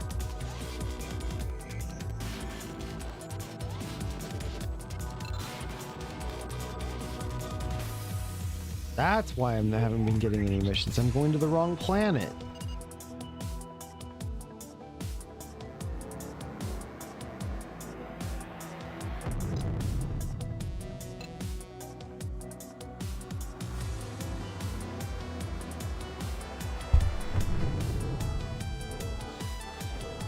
But yeah, we gotta get more cool people going to fucking furry migration for reals. If we can get cool people going to furry migration, it'll be like a fucking party all the time. Party all the time, party all the time, party all the time. You sense Jay's shrewd intelligence and happy outlook, but decide against looking in his direction so as not to risk revealing your telepathic capabilities. Captain Conabird, you hear yelled from the back of the bar when he finally notices you. Over here! You turn towards the voice and see him sitting enjoying a drink. He kicks out a chair at his table and indicates that you should join him with a grin. That's on that's on your playlist, the Party All the Time song.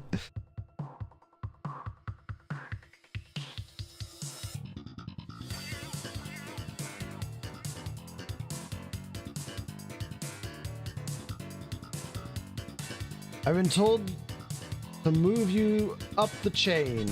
He begins smiling.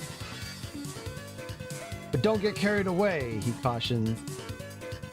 It is only a small step from food drops to equipment drops. What it does mean is that some of the head head sheds have noticed you. If you keep this up, before long, you will be up there with the best of them. Jay leans forward, resting his heavily muscled arms on the table as he asks more seriously. That is, if you're still interested. You have no choice but to accept. Well, it's pretty simple, really, Jay continues expansively. No different to what you are doing now.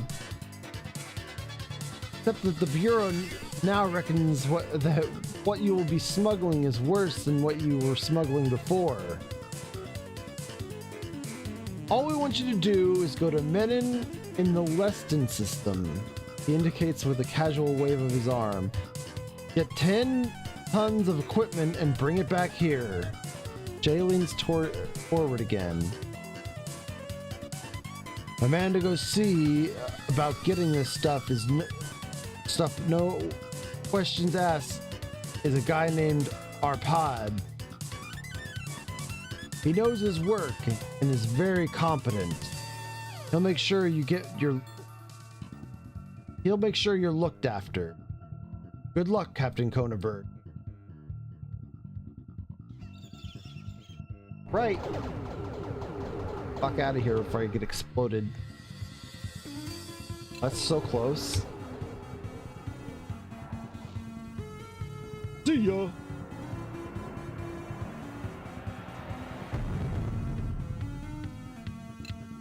It's so funny that that's actually one of your playlist songs. I should make a playlist too.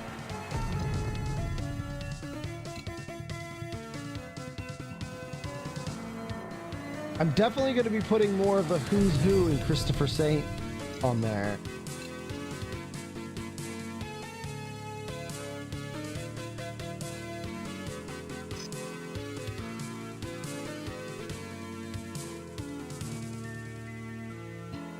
As soon as you land, go looking for this Arpad guy.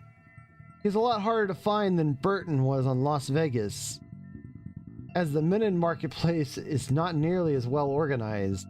However, with the help of your telepathic abilities, after just over an hour of searching, you're standing in front of the man you want, haggling over the price.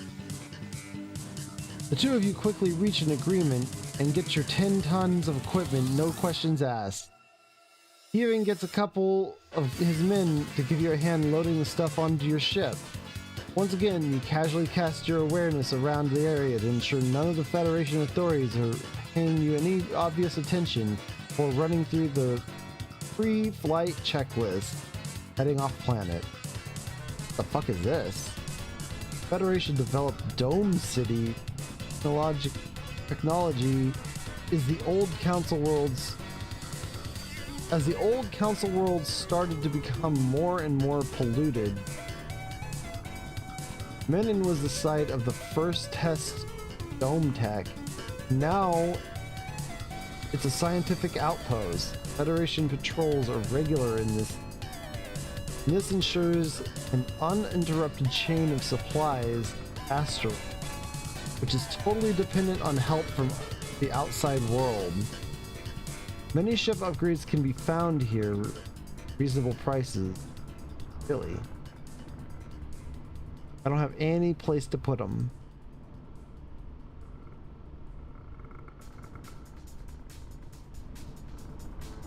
Crowd of scientists and traders that fill the main marketplace are the typical mix of Federation civilians, although military personnel on leave can also be seen.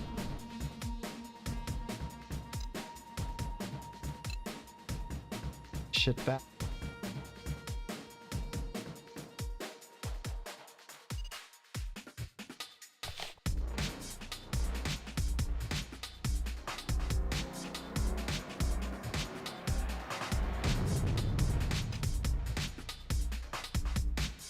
I didn't know that was Eddie Murphy.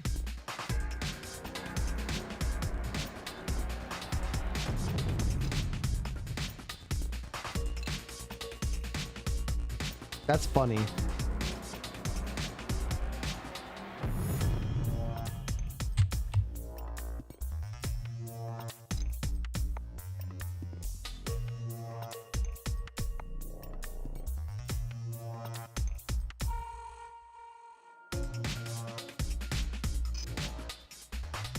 As soon as you open the hatch to you are hailed by a smiling Jay. Walking along the concourse towards you. I take it you got what we wanted. States with a grin and a wink, and once again you can sense a genuine relief at seeing you again. Rebels on this planet must really be struggling. To satisfy his curiosity, you bring him aboard and show him your holds and claps you on the shoulder. Excellent work, says. Come with me to my office and we'll see what we can be done about payment in another regular run. There are enough people around here who get paid to do the unloading, so why don't we have them do it? Leave them to it. Once again, you follow Jay into his partly furnished office. It looks to me, he stated with a mischievous grin, as though the people in charge of this are starting to look your way.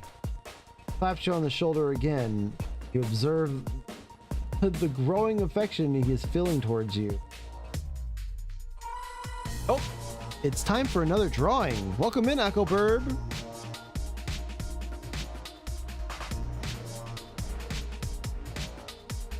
All right. Drawing starts now.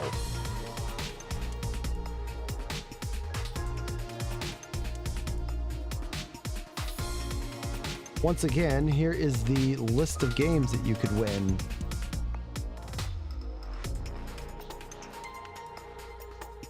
Well, you're on the way, he says with an approving smile. Of course, it will take some time. Things won't happen overnight, but I think you have begun your journey to the top. Keep putting in the hard yards, and you should get there. To help you out, he goes on, I'm going to clear you to receive these equipment drops from the mission BBS so that you can lock up a few more brownie points. You nod, understanding that your willingness to do this sort of grunt work will go a long way towards impressing the people in charge of your loyalty.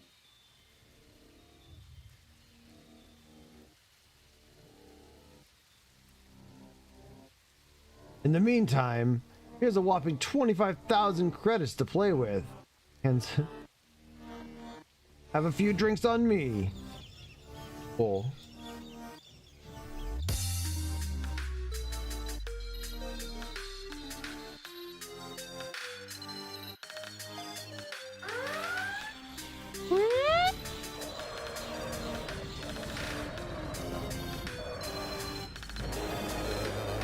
That guy got exploded. What you get. Don't forget to type exclamation prize in the chat. Join the giveaway.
Why can't I edit this? I need to take Etrian Odyssey off the list.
deal with our pod is okay. We just picked up the stuff.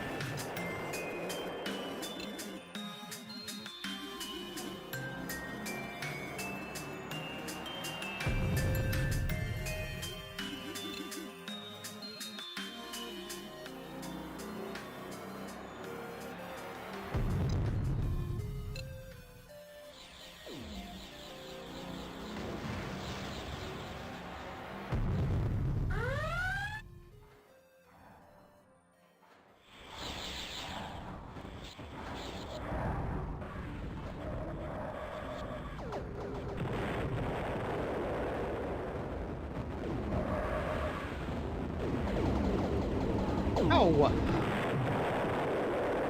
Could you guys not blast me, please? I'm friendly.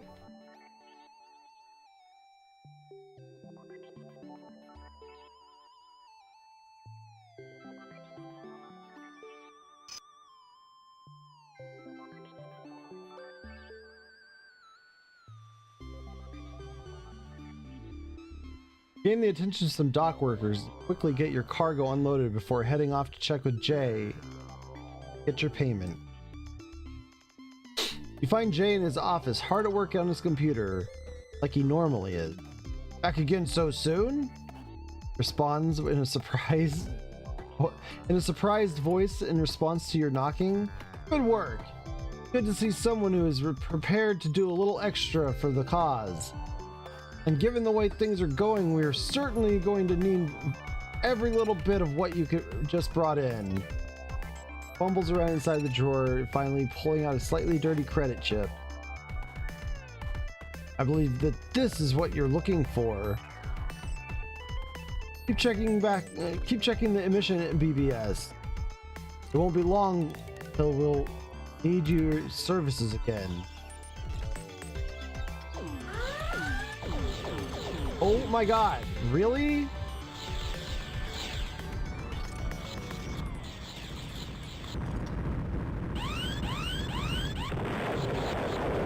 It just got exploded immediately!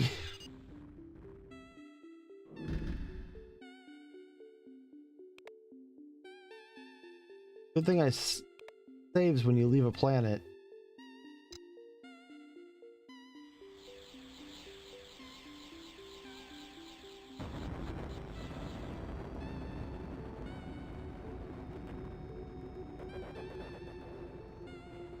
No, you can only win once.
Go over the now familiar Burton. You go over to the now familiar Burton Marquis. Get down to business. Like last time, he strikes a fair deal. You on your way. 10 tons of food for the rebellion.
All right, we'll drop off our food. Find Jay in his office, hard at work at his computer. Come in, he says brusquely in response to your knocking. Back already? Oh well, it's good to see you. We were looking a little short again, but your shipment should see us right. Fumbles around inside the drawer and finally pulls out a slightly dirty credit chip. I believe this is what you're looking for.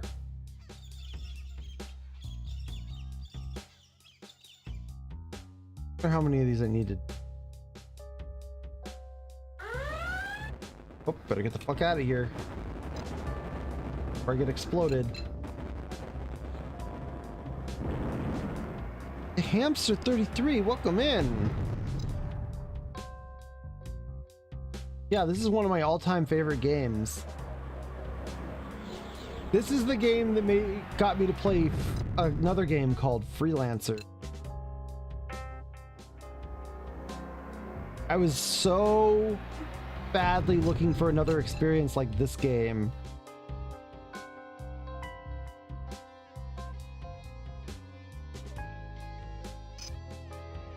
And honestly, not even Freelancer like scratched the itch completely.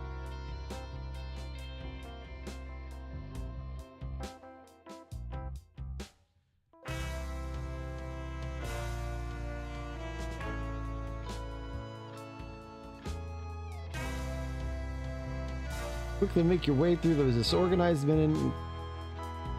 Okay, we're gonna pick this up.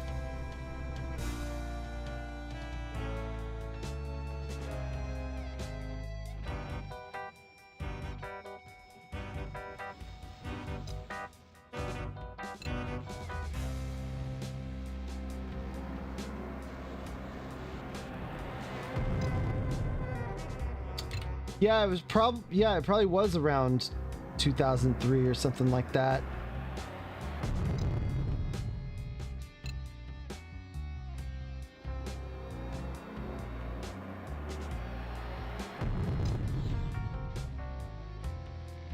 Like I was telling someone else, the person who got me into playing this was a furry who worked on it. Pretty sure. They have a ship in it that's named after them.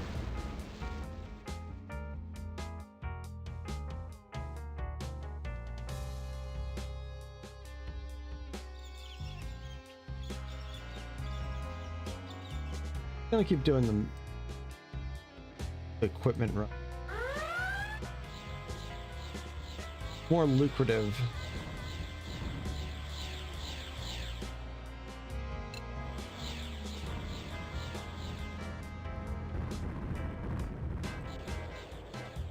I'm actually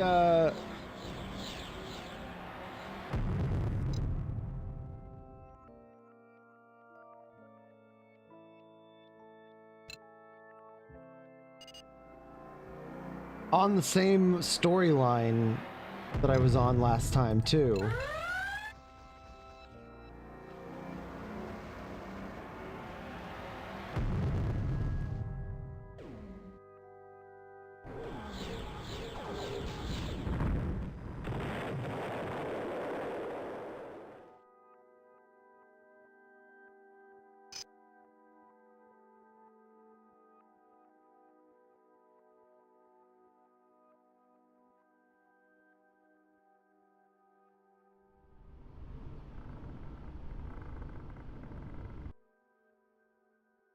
Yeah, I'm on the Velos one.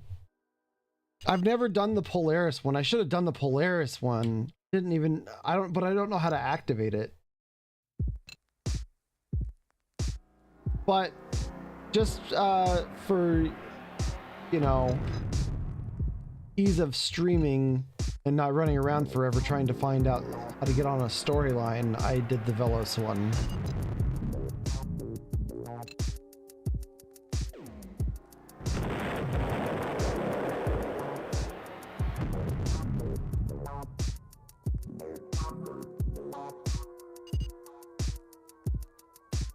I'm fairly certain you can just not do the Velos one by denying the first guy.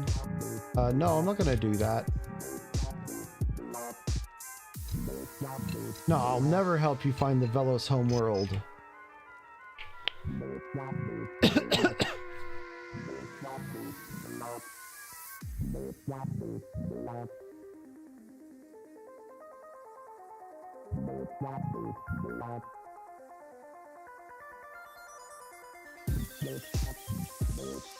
Oh.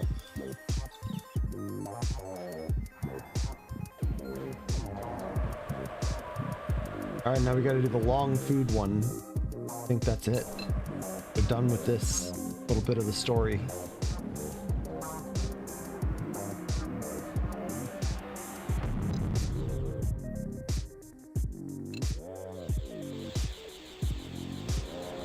Sure, there's a lot of bad guys around here.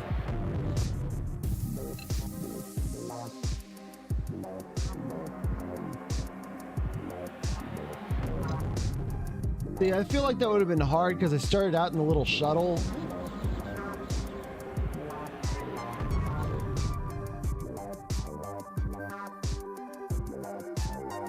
So far, I've been doing this guideless, and I've been progressing pretty steadily.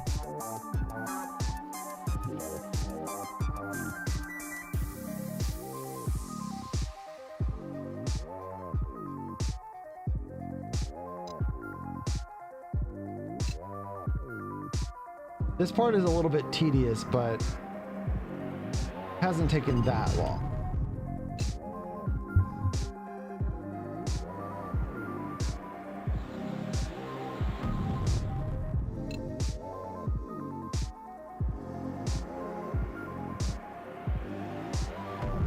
Especially with the new I got the heavy shuttle instead of the starting shuttle, and the heavy shuttle is like real good.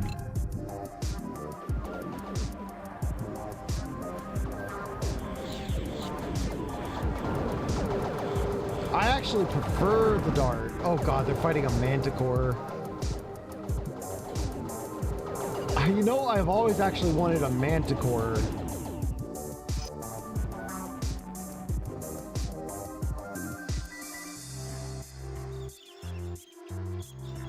Regular equipment. Hey, let's do the... They're really loading me up with credits.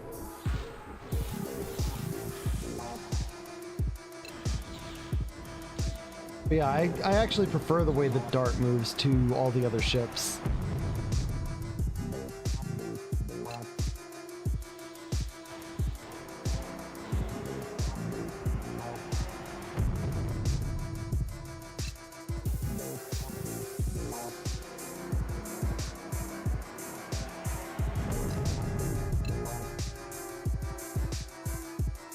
The Velos ship is just so powerful though, like holy shit. If I remember right, you just fuck things.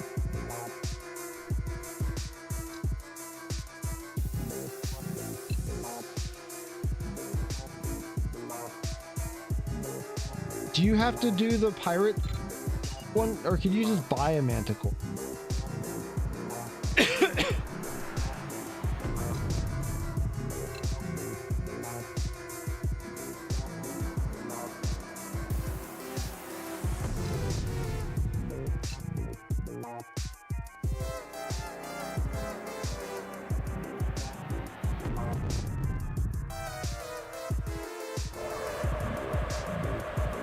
No!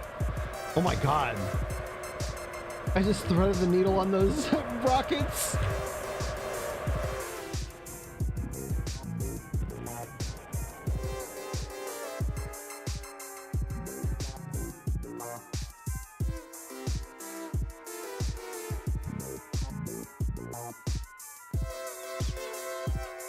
Oh my goodness.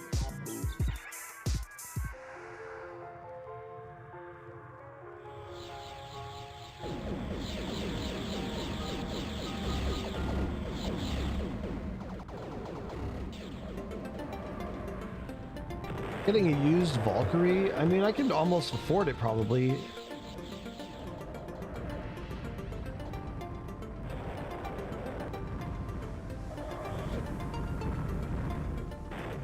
The Manticore just looks cool, and it shoots like an electric laser.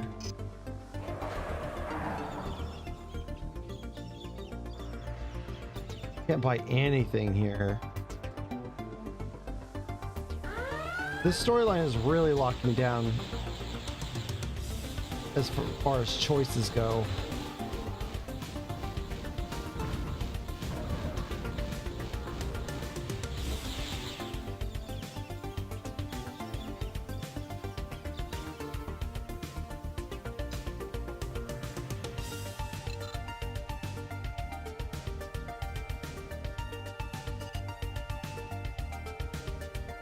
Yeah, exactly. Giant Tesla ring of death. Lightning beam, go! Taste my lightning, fuckers!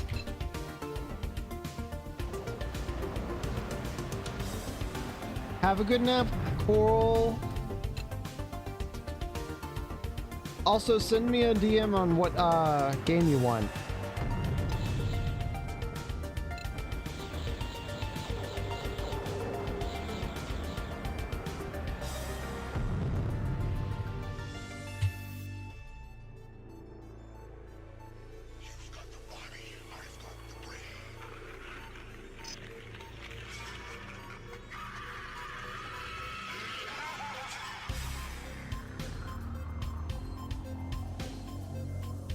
Right now I've got this. I don't know if... I feel like this is not a very good one.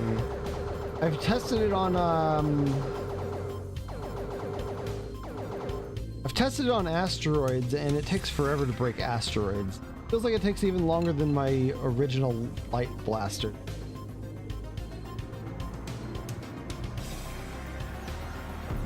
But it shoots fast.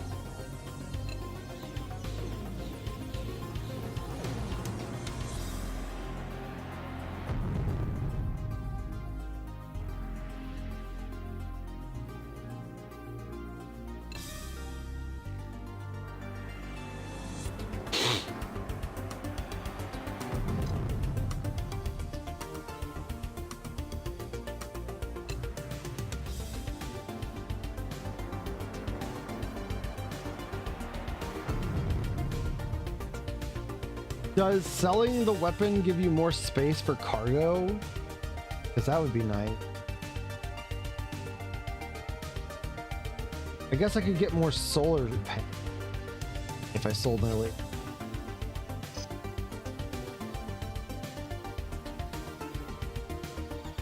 Ugh.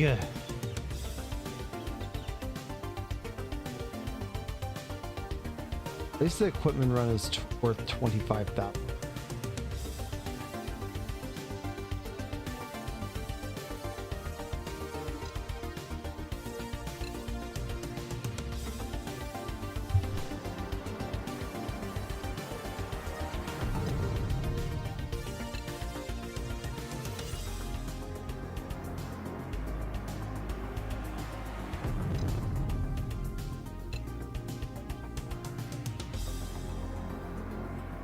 Yeah, the little pew-pew gun doesn't really do me any good, does it?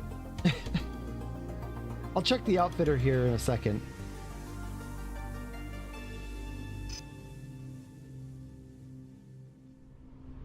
Just sell our laser.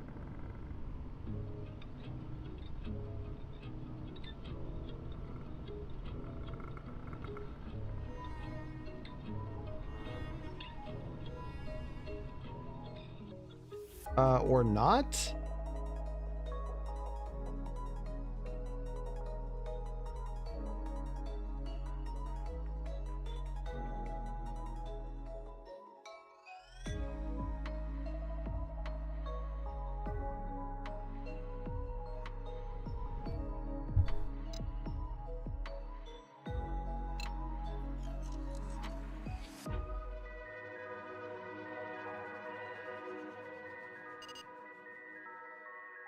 No, I agree. I would rather have more jumps and faster recharge.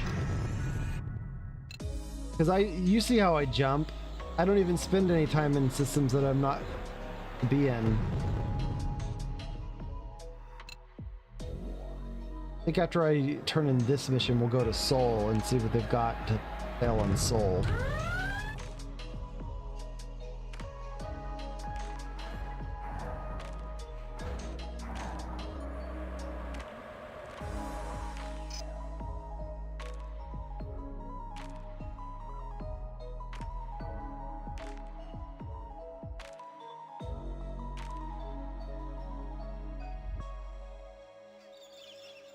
They're just gonna keep giving me these missions.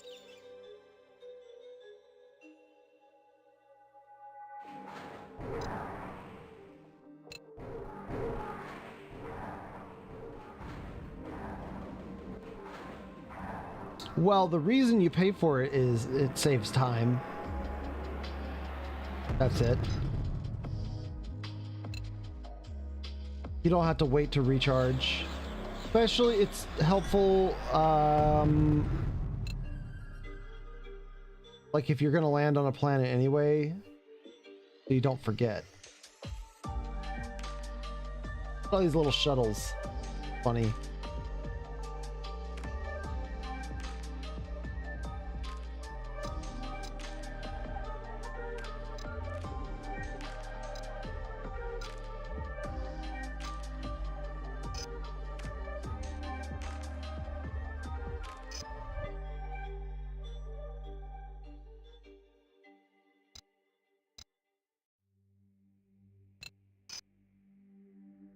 All right, let's see the outfitter. I sell my medium. Have right now.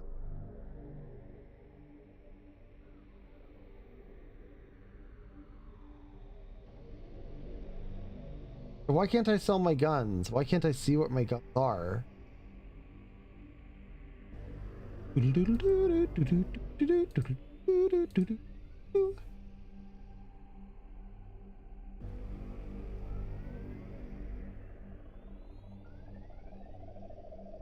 Oh yeah, there is a used Valkyrie. Good. 143.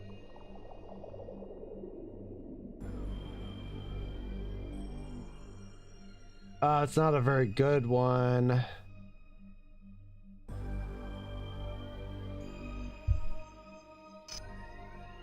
Check again.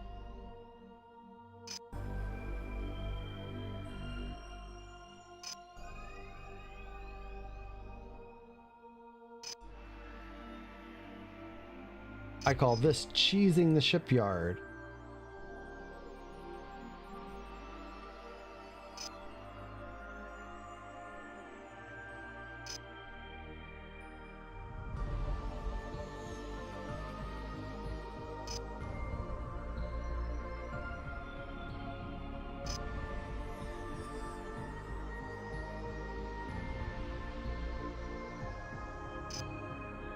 Yep, you can do this.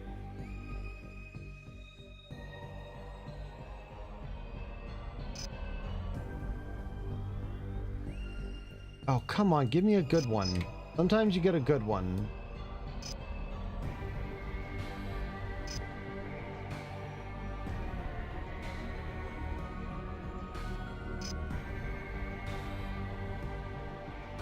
Years and years of hot rodding have left this Valkyrie in a fairly poor condition.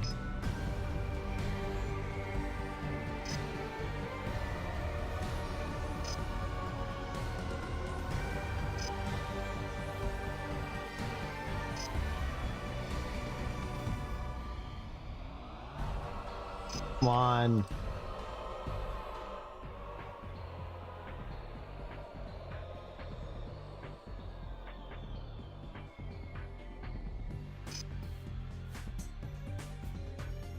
Pretty sure you can get a good Valkyrie.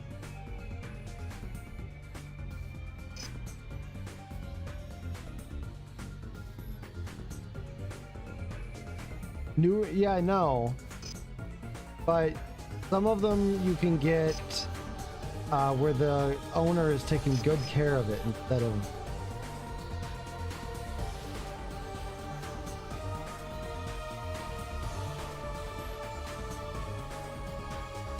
I'll try it out. I don't think I've ever done the Valkyrie.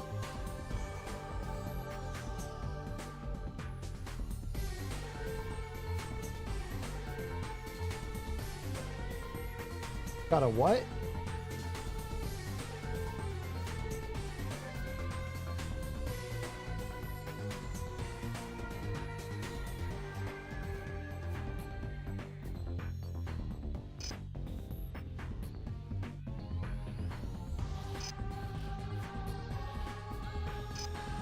Gotta buy the next Valkyrie I see. Ah, we'll buy it.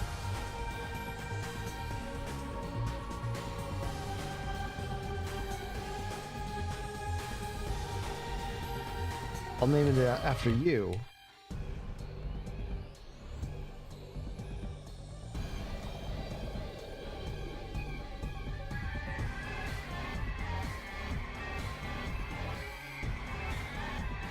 Let's sell these light blasters.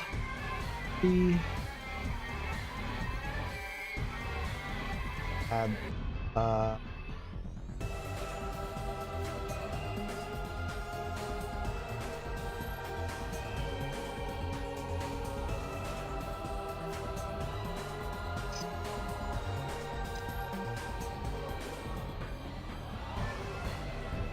I don't know how many batteries I've.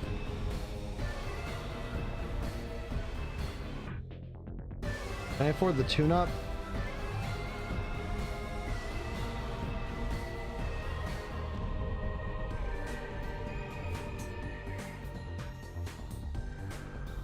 Oh, they don't sell the tune-up here. Thorium reactor.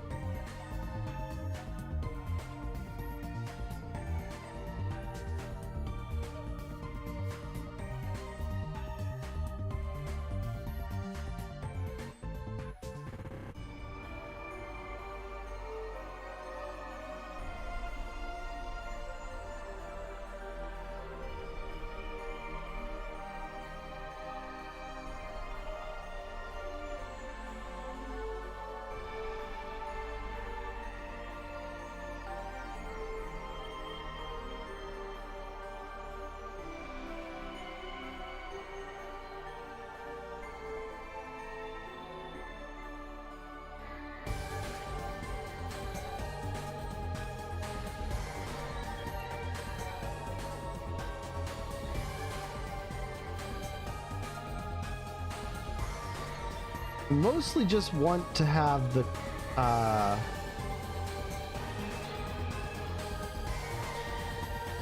tune-up. You get a tune-up that's supposed to make it go faster and better and stuff.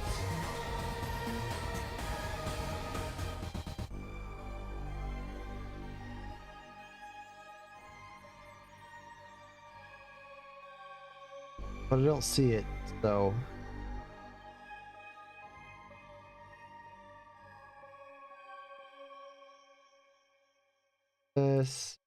This sensor boost. Can't I buy this? Oh, 300,000. That's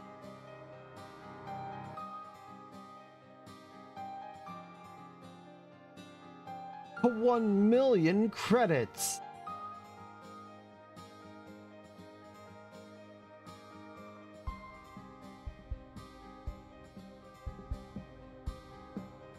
I mean, this should be good enough.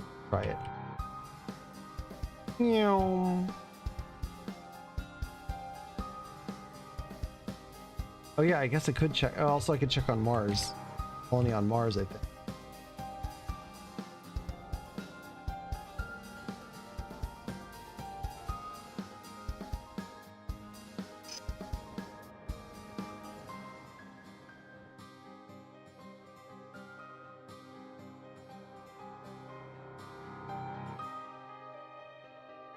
It's definitely a little bit faster than my old shuttle.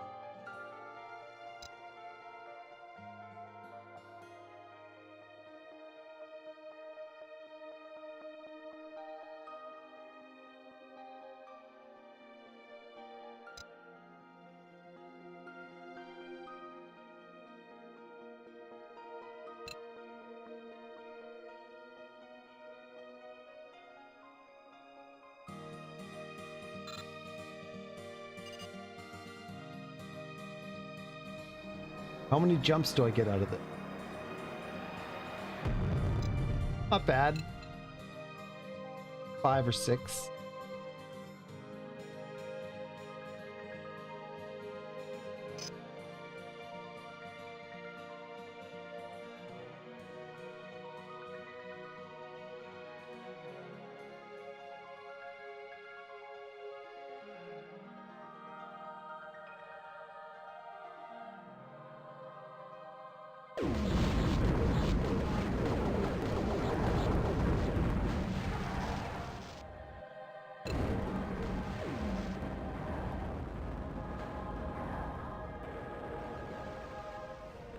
Meow.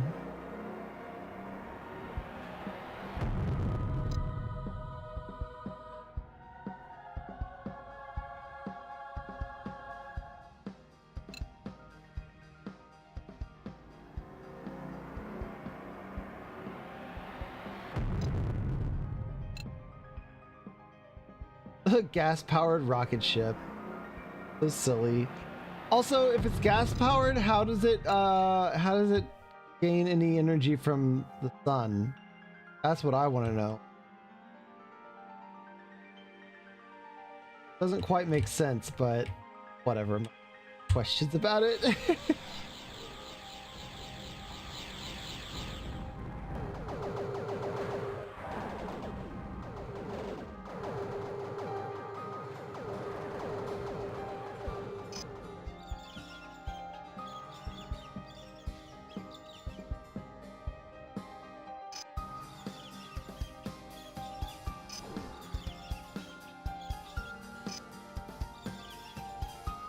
Ah!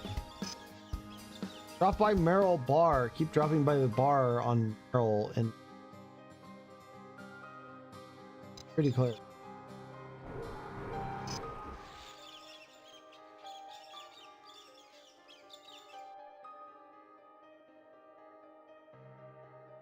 Guess I had to keep doing these stupid quests.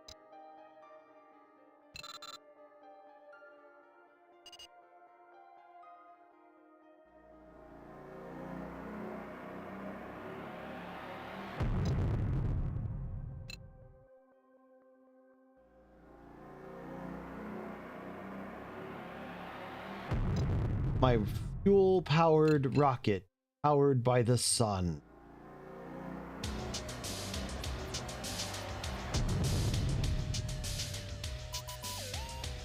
It just, well, currently it just says drop by Merrill Bar to see if they will increase my...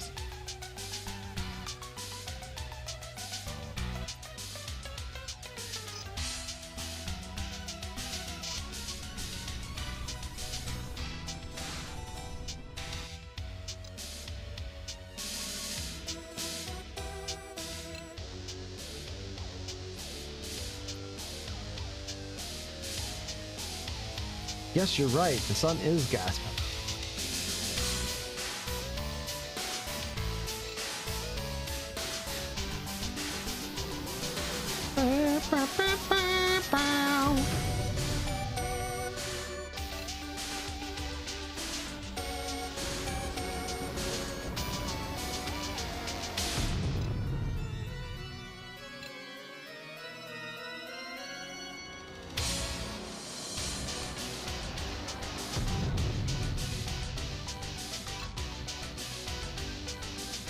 Being able to do this entire run in like one go is pretty good though.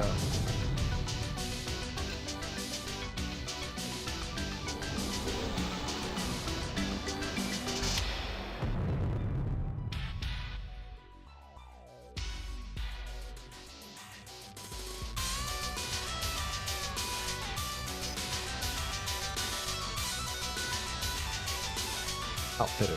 So tune-up. Expansion.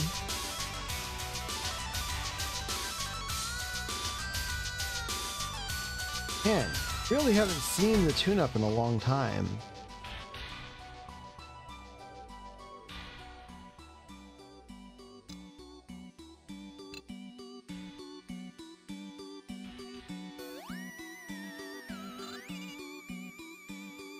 Knowing that it could go a little bit faster bugs me.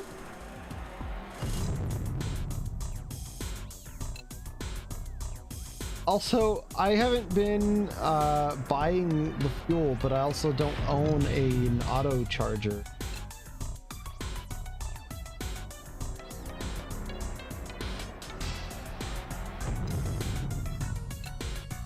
And it keeps refueling when I get to the base.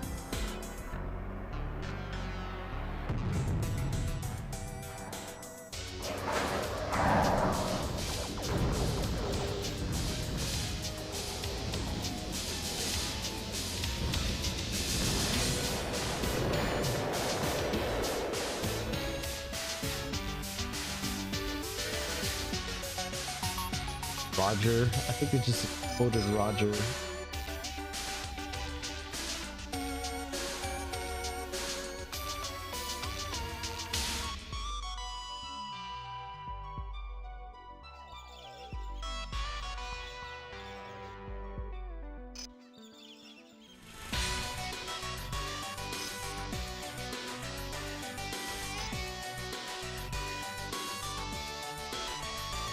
Yeah, if you want to pull up the guide, I'm at the part where you go to Merrill.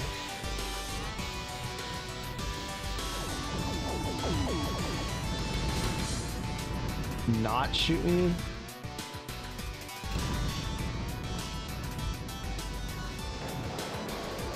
Let's go gambling! Ah, darn it!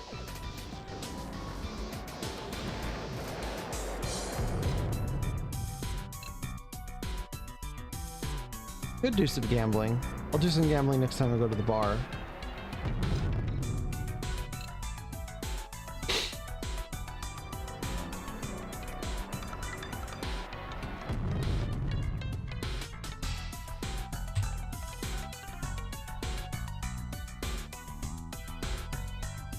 You can tell the ship is heavy. Go bar, gamble. All right, bet on one of the ship. Let's go gambling.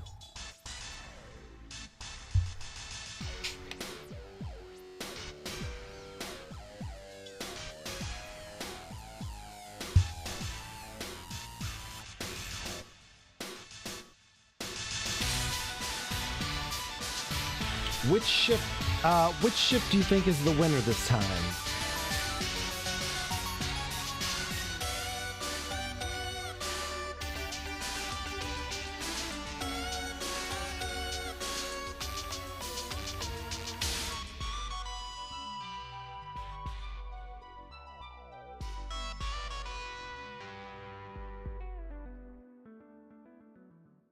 It's too bad that the Viper is not a viable ship, because you would just get exploded in any fight that you do. Green.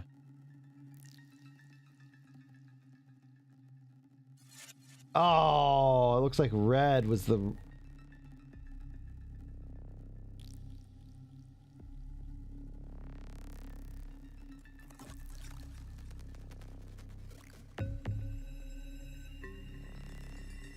Do one more. You only lost 1,000. Which one do you want this time?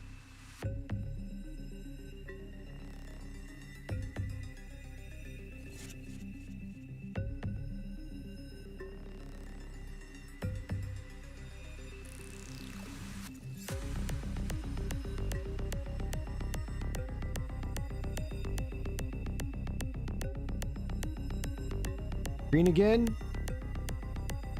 And green is the winner.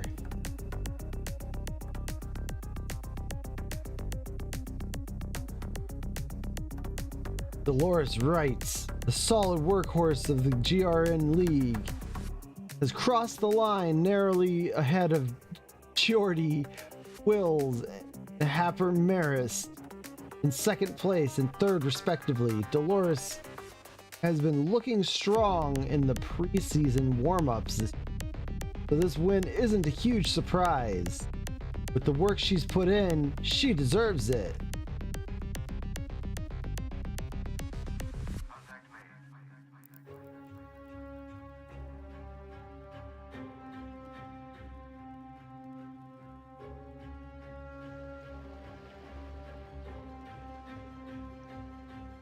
Oh my gosh, it makes me so happy to have people coming in and telling me that they like this game. I was afraid that no one would want to even see this.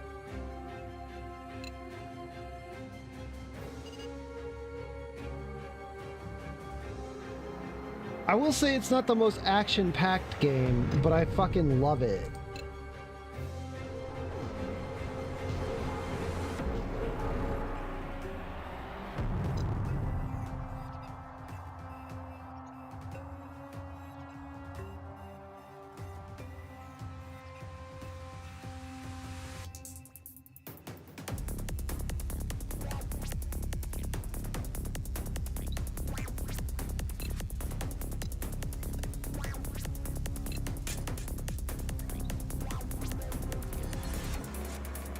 I don't understand how to read that. Can you translate it into can you translate it into real English?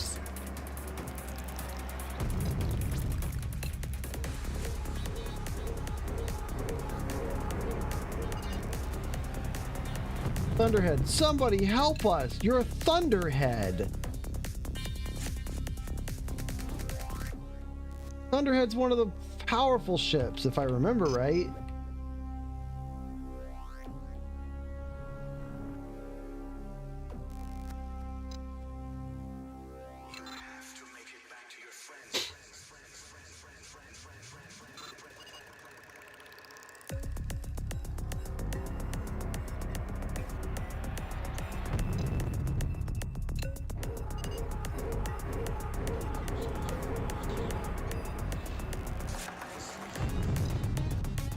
Alba Burn.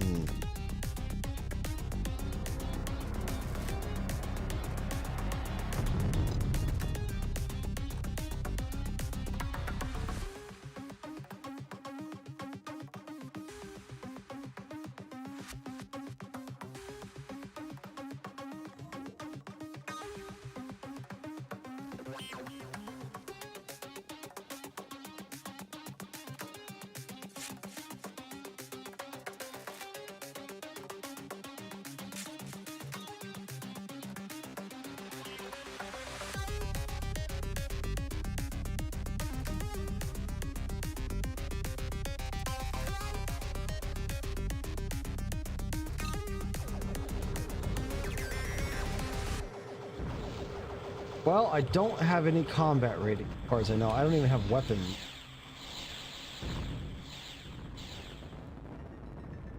And I haven't attacked anyone, so I'm not transporting illegal goods.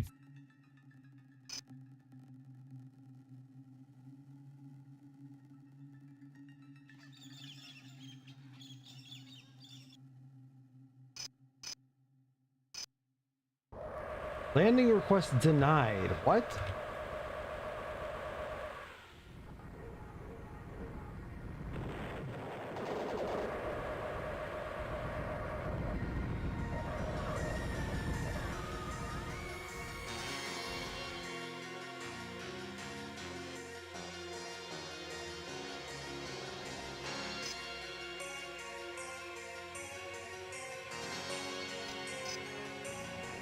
Why is landing request denied on Meryl?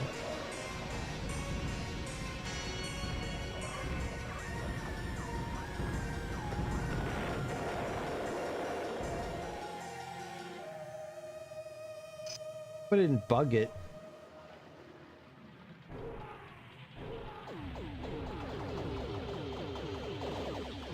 I suddenly cannot land on Meryl anymore.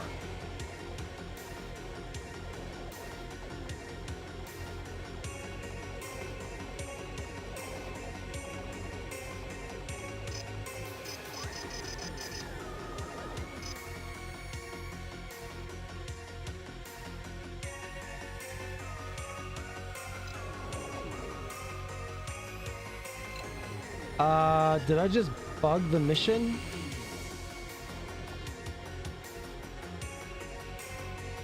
I may have ruined my save just now.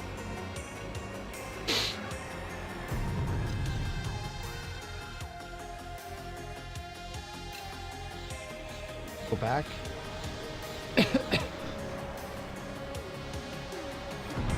Nope, it's still red. I can't land on Meryl.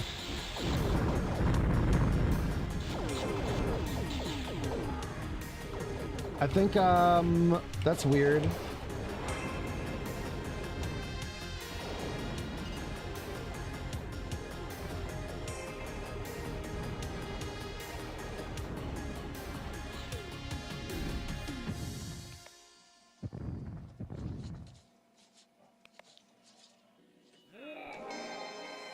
That's really weird. What the fuck?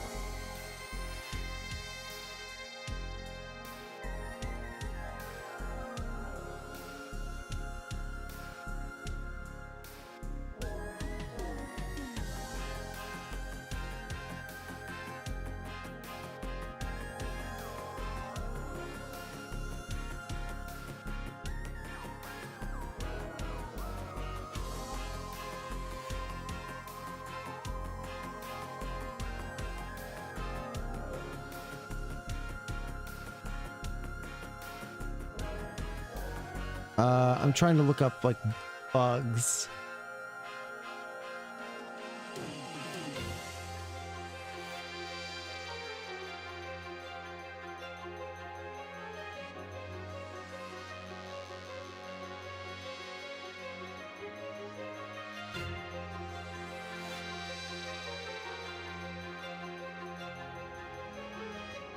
I think I may have ruined my save just now somehow.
I've never had that before happen.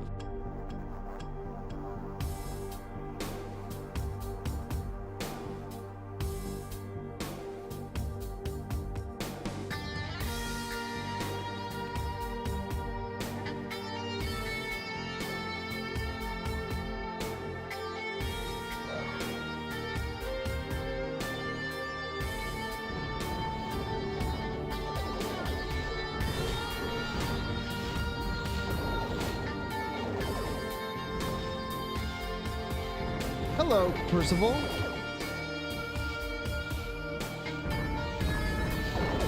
I don't have any...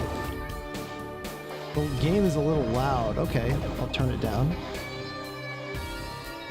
How's that?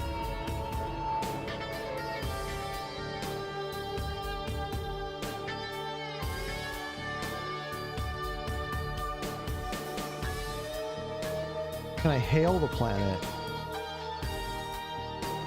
Hostile. Offer bribe. Don't take kindly to insults.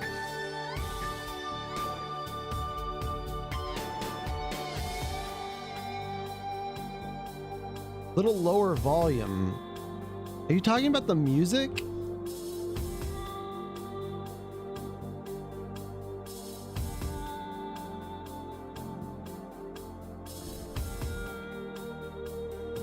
Okay, the music isn't part of the game.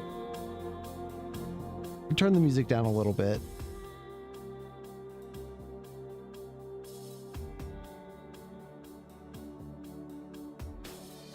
Shit.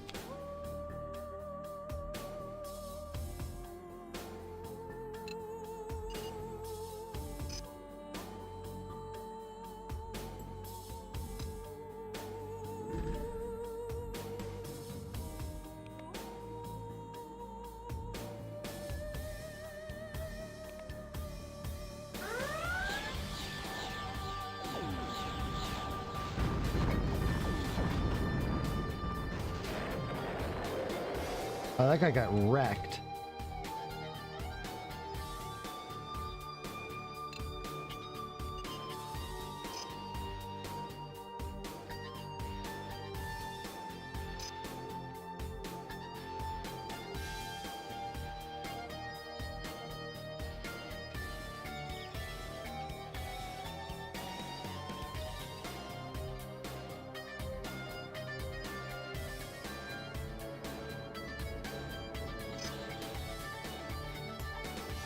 Well, I was able to offer them a bribe and land on it.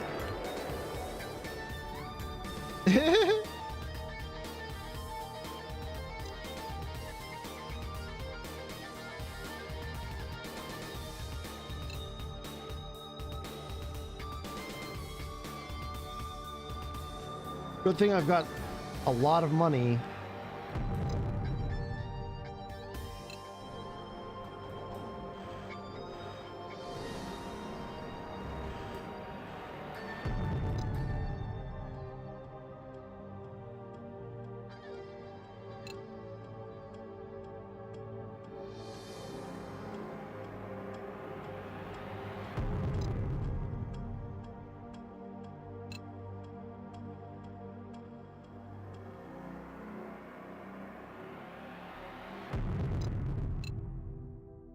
I'm wondering if it's because I'm becoming more friendly with the rebels or something.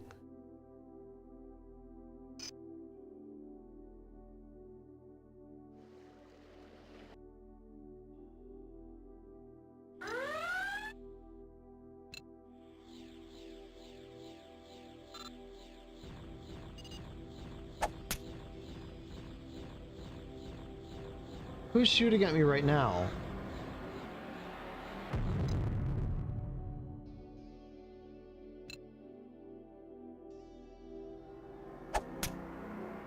Ow! Why would you throw knives at me?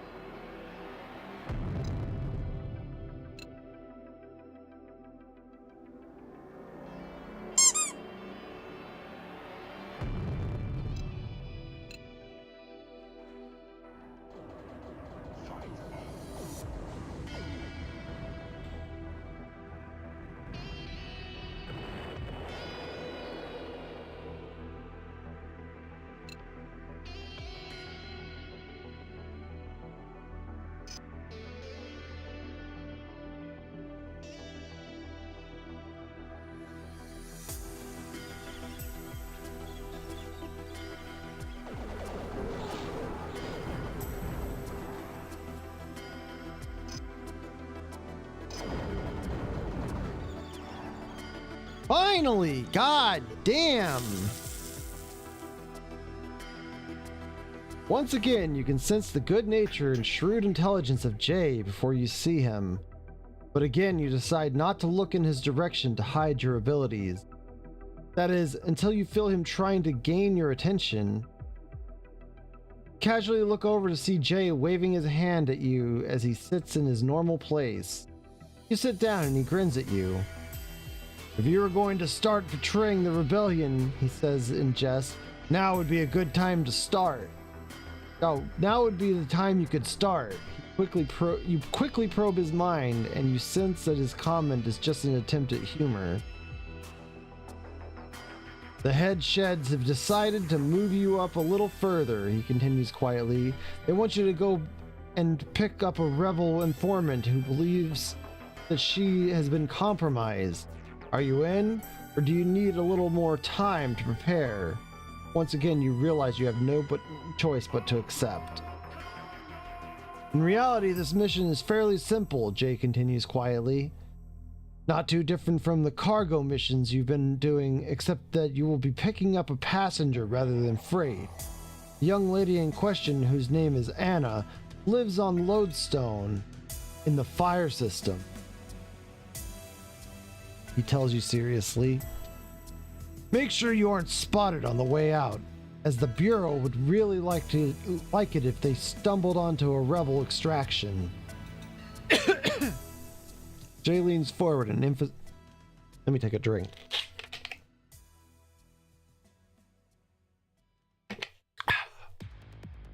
Jay leans forward to emphasize his next point, and you can sense the urgency behind his words. The rebellion prides itself on looking after its people when it can.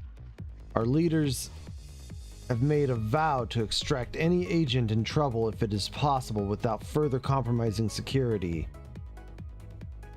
It is one thing that allows the rebellion to employ so many people, otherwise many would simply not pluck up the courage to join. And we would be struggling even more than we are. Good luck, Captain Konabird tells you. You may need it.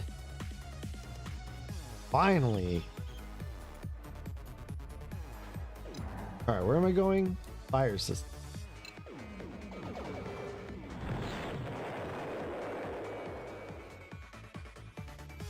Yeah, yay for bribes. Yay for having fuck tons of money.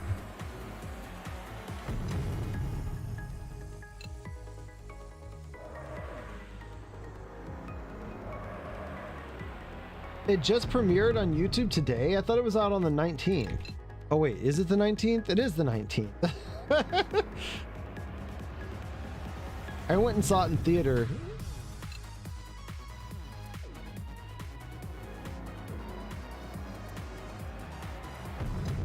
The month has been going so slowly for me for some reason.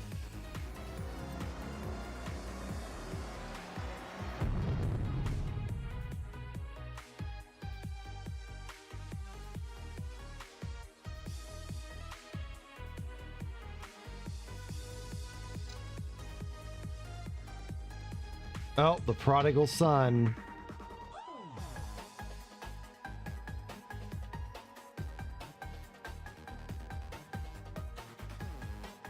You know what the prodigal son means? It means I need to go back to Earth. Having a hard time landing.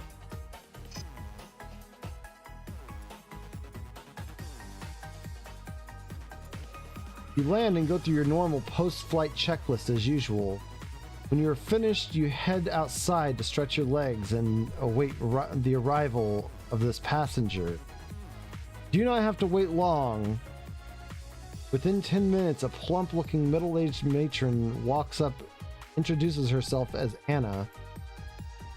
The ability of the rebels to spread information through the galaxy must be very good if she was able to be here almost as you landed. You take her inside and show her around before heading back to your cockpit. Begin preparing to head back into...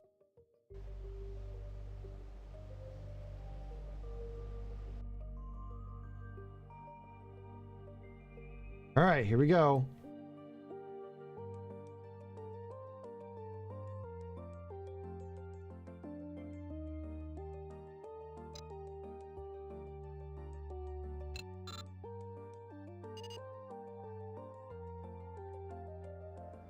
Prodigal son means I have to go back to Earth. Eight.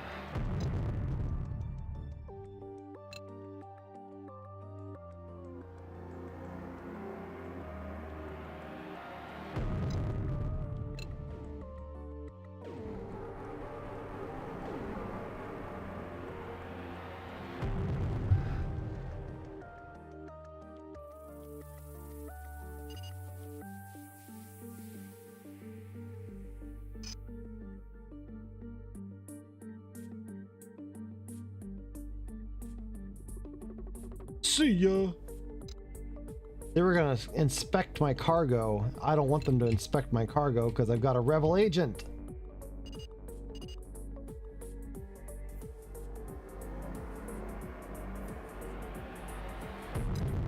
They're like, hold still, we want to inspect your cargo, please.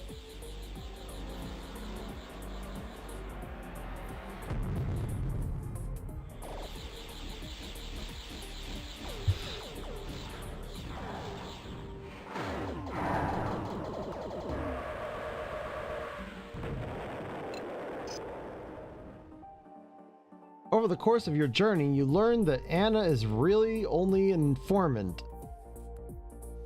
She only relays information regarding Federation and Bureau activities on the other to the other members of her cell network.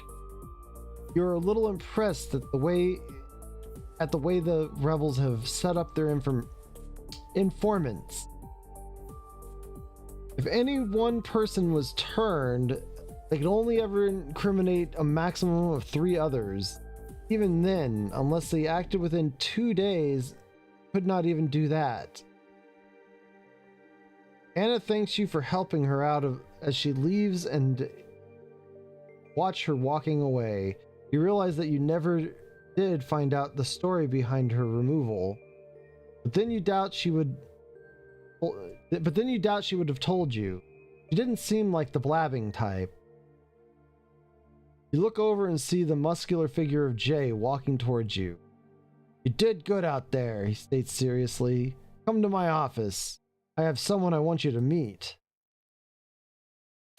You walk in to see a vaguely familiar figure with short hair and a military bearing. Allow me to introduce myself, the man says easily, reaching forward to shake your hand. My name is Cade. I thought that said Smarf.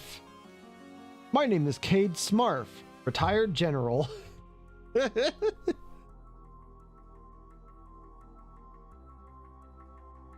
You realize that you're talking to one of the founding members of the rebellion. You remember vaguely that General Cade, Sundown Smart,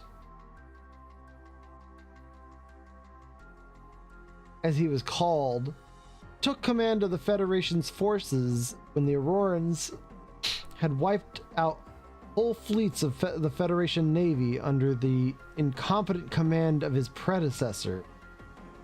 His brilliance kept the Federation alive at a time when its destruction looked a virtual certainty. I want you to know that we have been following your career carefully, General Smart continued. And I wanted to pass on my appreciation for what you are doing. We are truly grateful for your effort. Jay tells me that he is going to make similar missions available to you through the Mission BBS. And I can think of no one better for the job. Thank you, Captain Konaberg.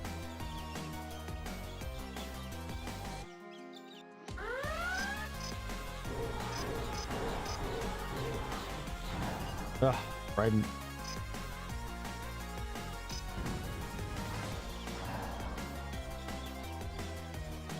To regular equipment. I think if I've got stuff on board to deliver, they won't keep me from.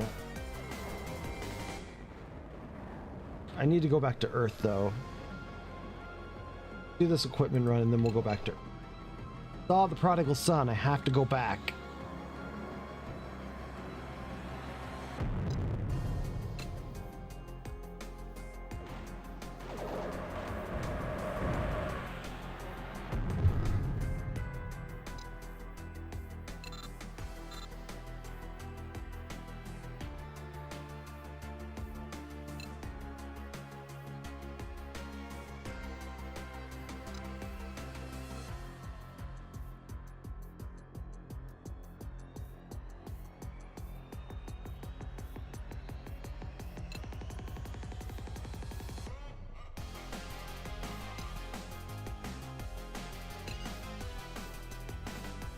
There's 31 missions, not counting recurring ones. Hurry, maybe we can get them done tonight. I'm gonna be going for 4 more hours.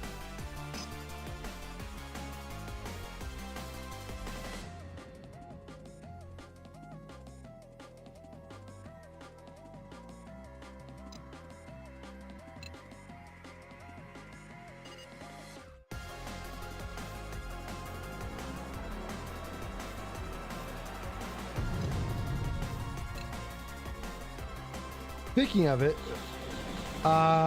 let's do a giveaway drawing for a game.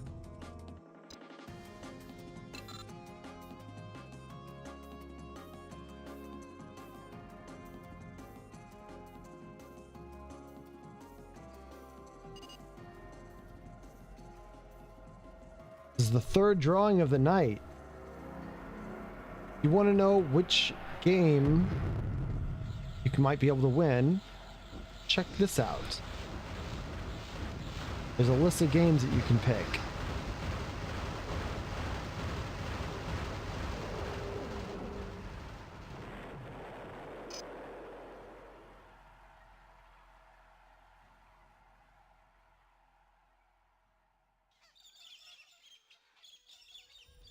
All right, get out of here.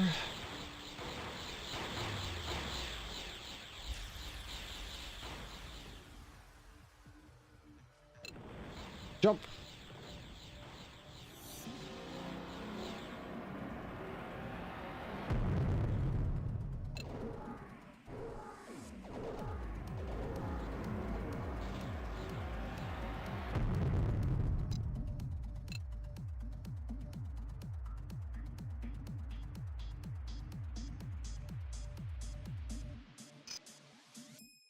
As soon as you land, you decide to head over to the bar to see if you could find Crane. You feel a familiar tap on your shoulder and you turn around to see a young soldier who informs you that you have to go to New England in the Wolf 359 system. Their Crane will meet you there. The mention of her name, a nameless dread rises in your stomach. Once again, you realize the hopelessness of the situation. As they have done so many times already in your short time of enslavement, the dark bands that enclose your mind twist you into thoughtlessly obeying the commands given to you.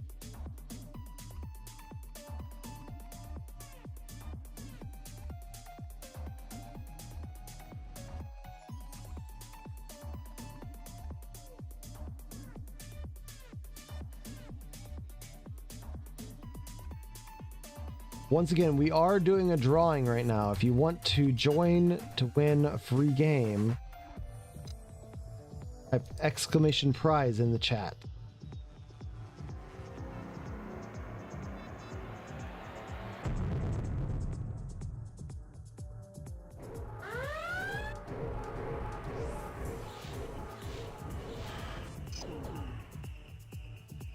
You're taken into a darkened room by the dock worker.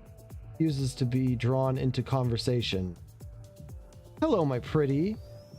Comes that horrifically beautiful voice. Report. You make your report and she grills you about the extraction and the appearance of General Smart. With the enslavement device attached to the nape of your neck, you have no hope of resisting her questioning. Good. The voice decides. Finally, you have done well. Now we must start using your position to best advantage. From here on, she commands, I want you to bring any rebels you pick up here. I'll pick up here, and we will do a quick body switch so that we can start planting a few agents in amongst their network. Hopefully they will start getting you to place agents in the future. And then we will really be getting somewhere.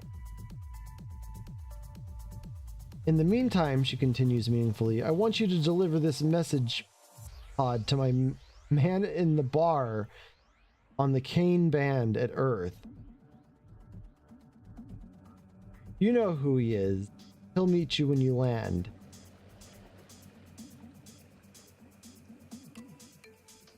Tune-ups here.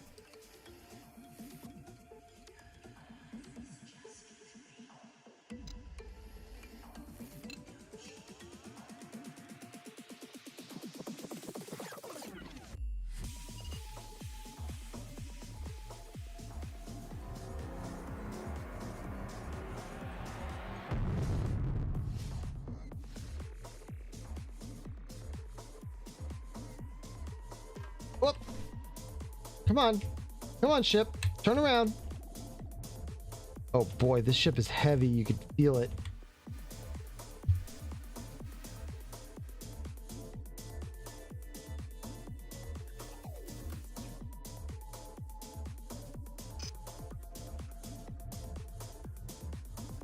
As you exit your ship, you see the soldier who has been your link Crane sitting nearby in a seat that affords excellent visibility. You walk up and drop the message pod in front of him. Without a word, he punches a long string of numbers into the encryption lock and reads the contents. He looks up in clipped tones, says, Commander Crane wants you to continue as planned with filtration. Wait the usual prodigal son signal for return. With that, he closes the message pod and returns to looking around, ignoring you. Obviously, as far as he is concerned, this conversation is... As you head back to your beloved the hamster, you wonder how you can live with yourself doing what you were doing to these brave rebels. Nobody deserves to go through what's done to you, and you have no doubt that they will be subjected to it as well. After you spend over an hour sitting at the controls, sweating, shaking, and weeping uncontrollably, you recover and head out into space in the deepest despair of your life. You see only two paths ahead, death or damnation. Which will it be for you? Alright, let's go!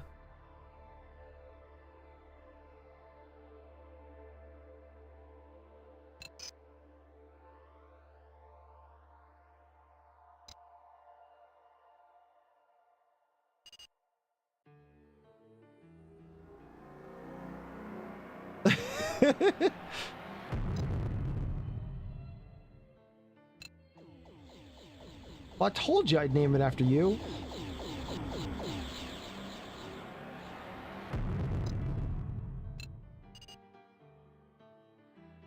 Oh, look. Meryl is no longer hostile.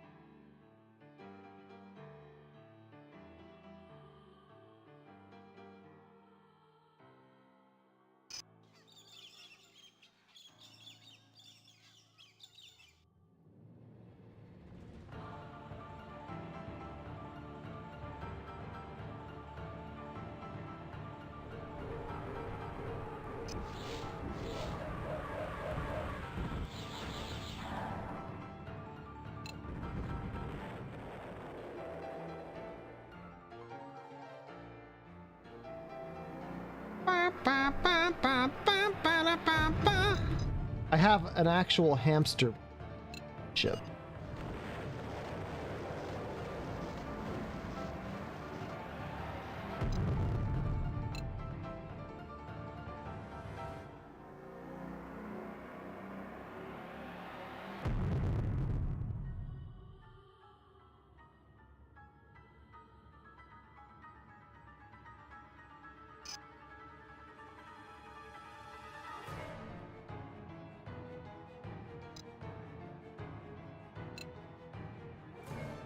Jump.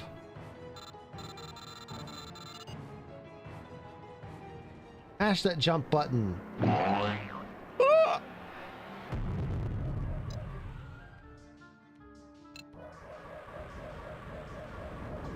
Can't believe you would fuck me up, fam.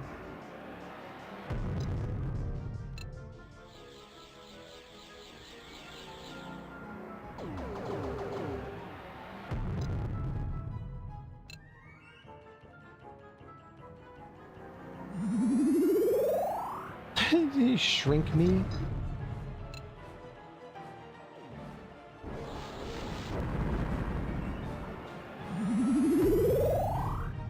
Remember, if you want to know which one shrinks and which one grows, just remember, shrink rhymes with shrink, and eat rhymes with smeat.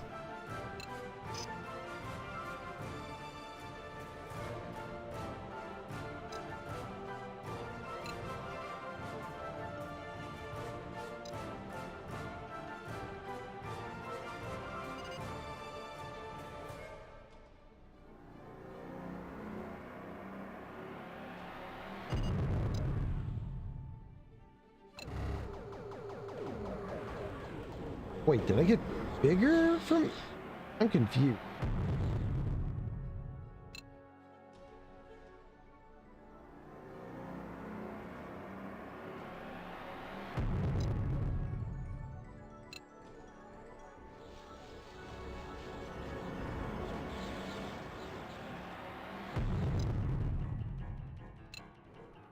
Dun dun dun dun dun dun dun dun.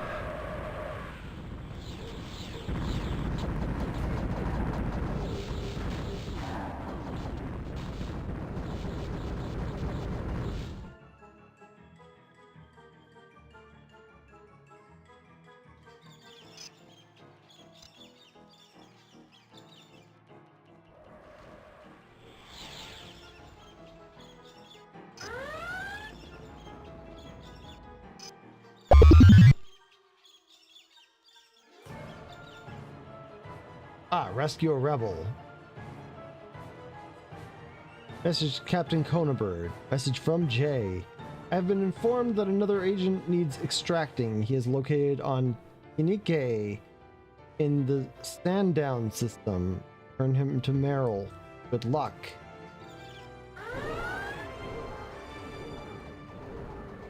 Stop shooting me.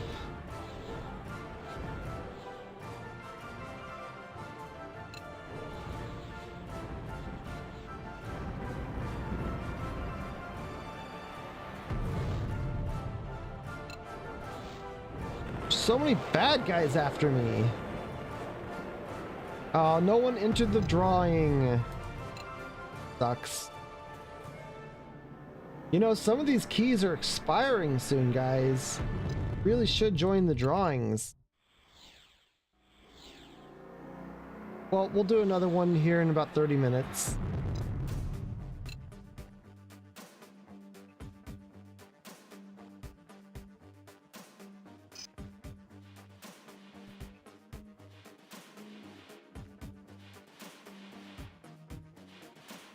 You have most of them, or you're not interested. Well, you could always give it to a friend.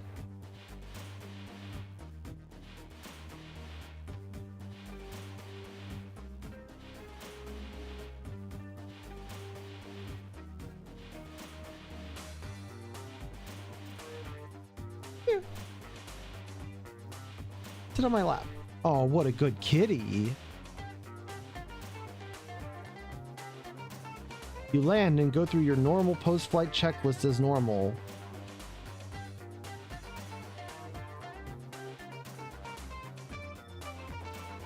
When you are finished, you head outside and stretch your legs. Sadly wait the arrival of your passenger. Within 5 minutes he arrives and you bring him on board, giving him the regulation 5-minute tour. Then you head back to your cockpit and begin preparing to take him off to New England, Wolf 359 system. In accordance with with Commander Crane's commands. As you head out into space, your mood is somber as the sky. Bum, bum, bum, bum, bum, bum, bum, bum. Crap. What's up, Hubie?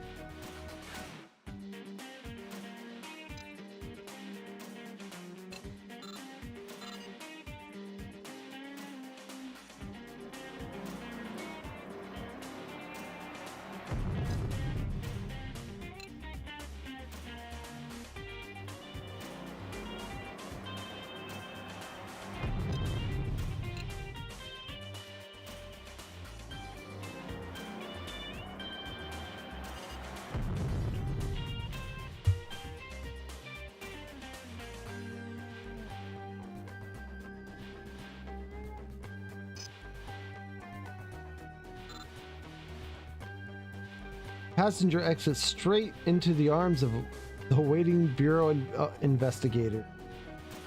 He looks confused for a second before going red and turning on you, enraged. He lunges only to be forcefully restrained by the pickup team. "You're gonna pay for this!" the rebel agent yells with impotent fury as you watch on sadly, wishing you could will yourself to help him. One of the men restraining the rebel clubs him over the head with a short baton and he slumps unconscious. "Good thinking," nods the leader, and the man is dragged away. She turns to you. "We will have a replacement for you to take back to the rebels in a few hours. Meet us in the bar." As you sit in the bar enjoying a quiet drink, sense the approach of a man with the distinctive mind of someone who has been retrained as a bureau agent. When you look up, you are startled to see the man who appears to be the rebel agent you just brought in casually walk into the bar. You quickly realize he is just a bureau agent surgically modified to look like the person you captured. He spots you and comes over. You are Conabird, captain of the Hamster? Yes, and you nod slowly. I believe that you're supposed to take me to Merrill in Aldebaran system. I'm ready to go when you are. In despair, you stand up, leaving the bar of your drink, leaving the rest of your drink unfinished. And the both of you head to your ship. Cool.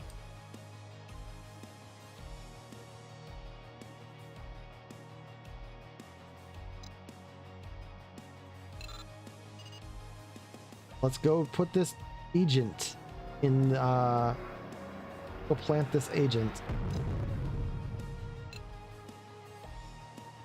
I do like the Valkyrie for its, many jumps. There's a Velo start.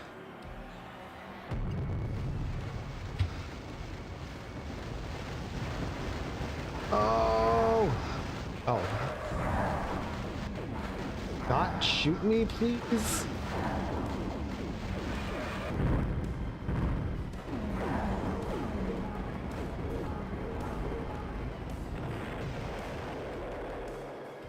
Passenger thanks you for helping him out as he leaves, but you cannot help but wish that you had never met the man. You wonder what he will end up doing to these brave rebels in the name... Booby! Hush! Well, I have no idea what that said, because Pat laid on the keyboard and completely just skipped everything.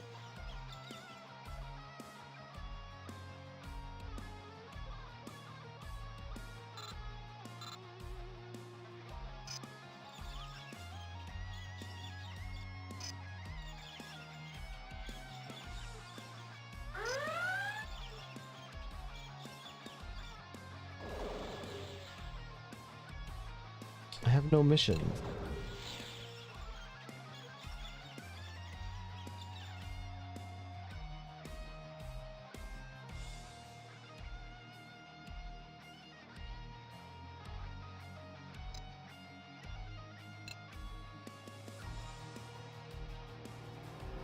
Let's go pick up some equipment.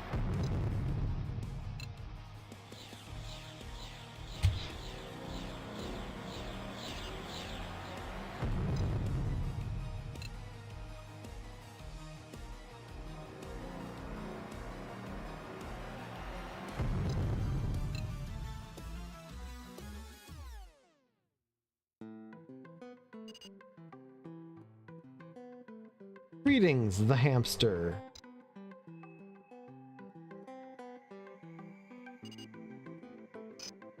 Last time I was on Slap, price of food was very low.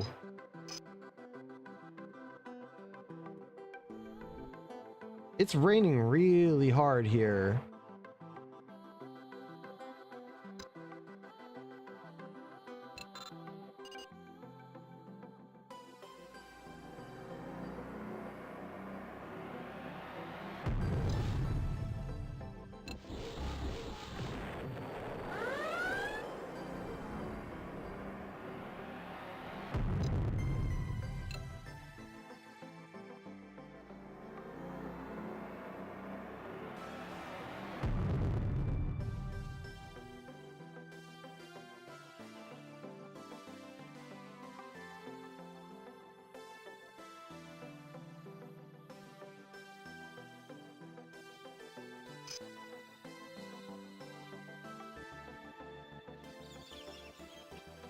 Rescue a rebel. Let's go.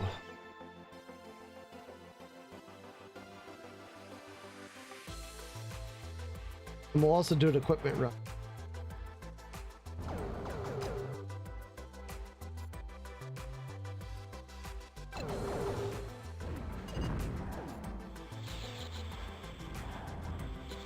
Just to get that money. Get that money!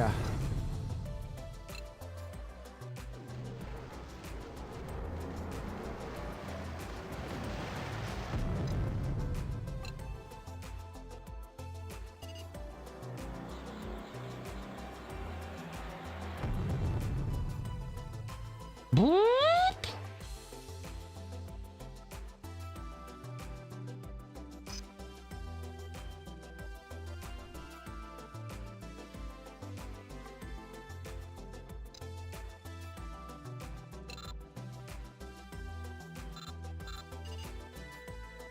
I also played Elite Dangerous because of this game, but Elite Dangerous was not also didn't, you know, do it for me. I liked Elite Dangerous, but like, I don't know, it's just not the same. Like, the story is not as good, it's not as well written.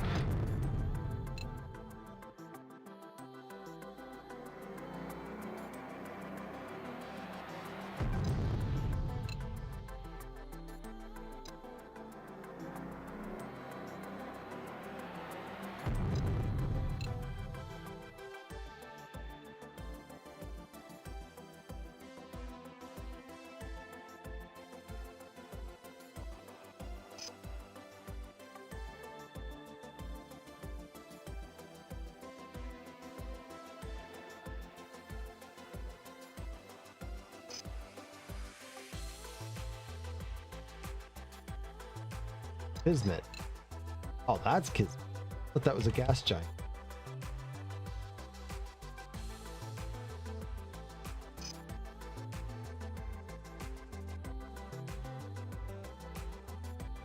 You land and go through your normal... Okay. Just the normal message. Hey, hey, hey, watch it, pal. Why would you be using a Marauder? Or why would you be using a Pegasus as a Marauder ship? Sure, it might have upgraded weapons, but it's slow as heck. I don't know, Moon. I'm a slave. I'm a psychic slave.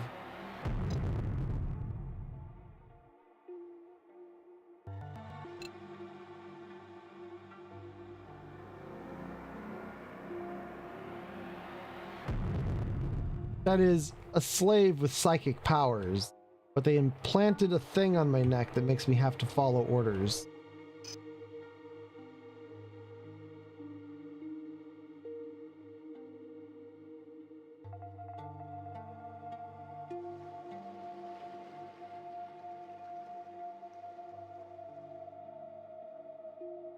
And now I'm helping an evil now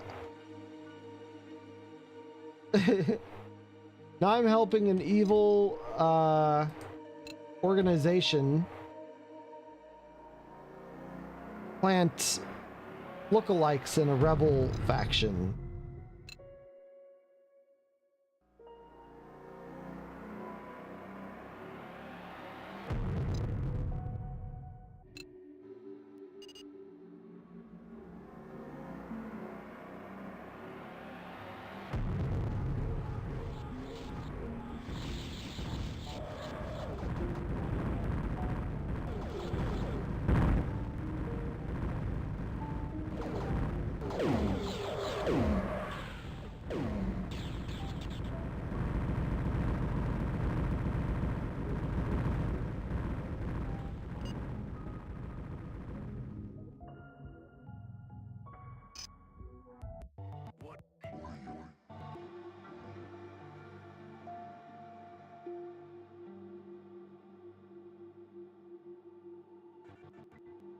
Also, okay, when you get to his office, he goes over starts rummaging through his desk drawer. Here it is. It says, pulling out a credit chip.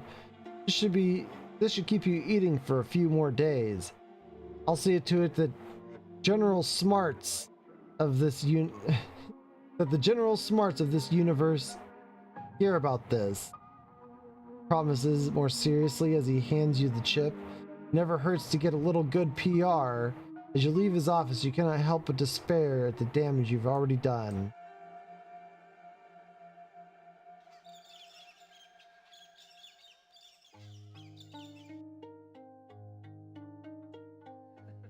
One more rebel. Greenwich. Rising.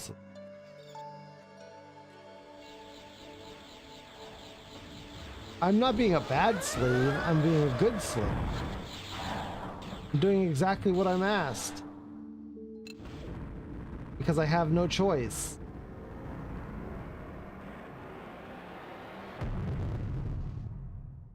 They have a mind control device on me.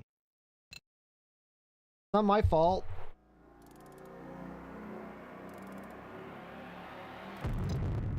Some of these spaceships look like little shavers. Electric shavers. Bzzz.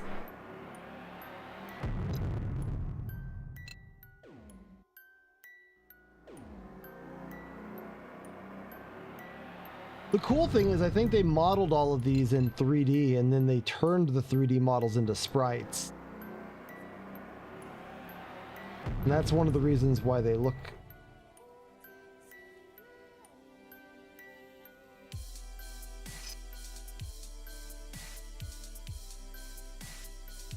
Land and go through your post-flight checks. Then the guy gets on board and you take him to the 359 system. Yep, that's what I'm gonna do.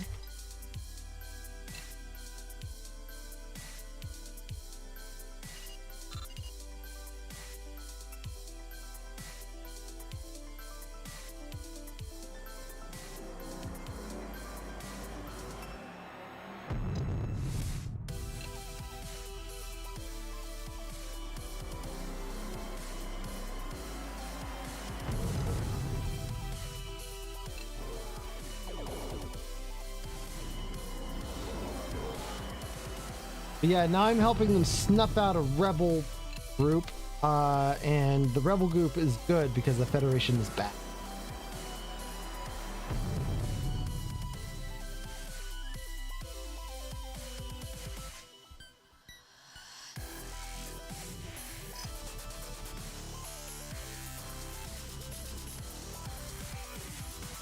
This would be like if Luke was a mind slave. Had to turn over all of his allies to Darth Vader.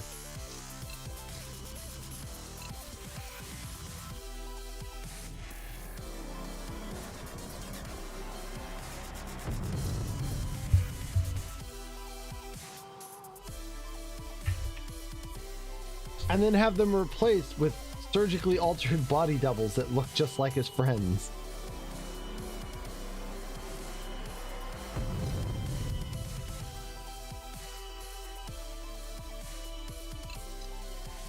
Oops! I left the body double behind.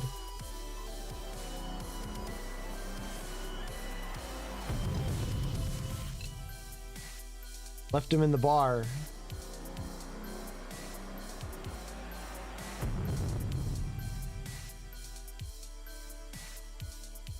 It's been a few days. He's probably like, what the? Get a... Am I supposed to get a lift to the place?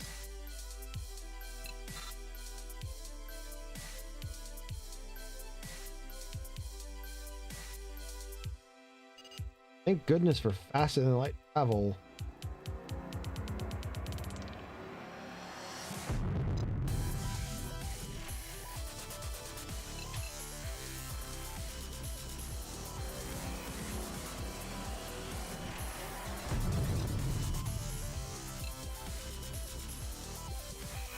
I wonder if I could make one that does trans pride colors instead of just rainbow.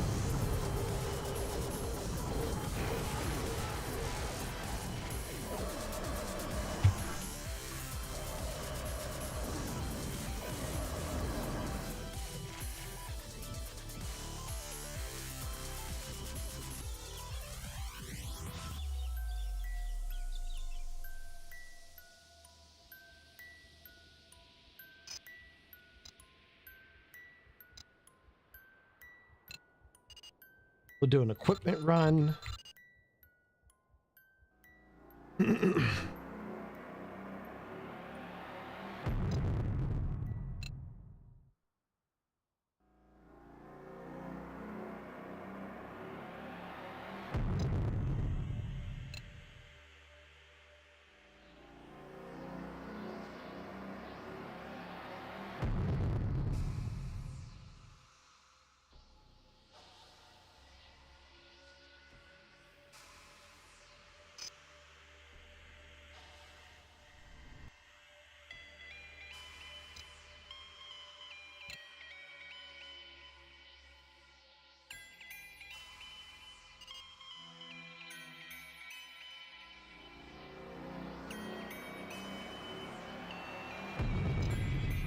This part is not the most interesting, but it's gonna pick up here soon, I think. Twitchy Bird, welcome in.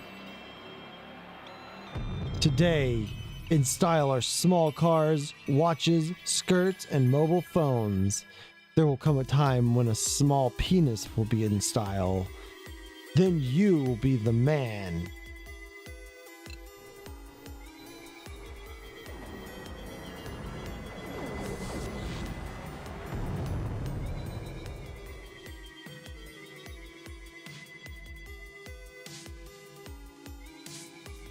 Drugs are deadly.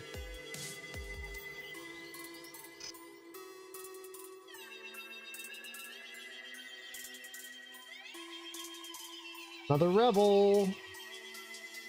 Spiritual. Michael?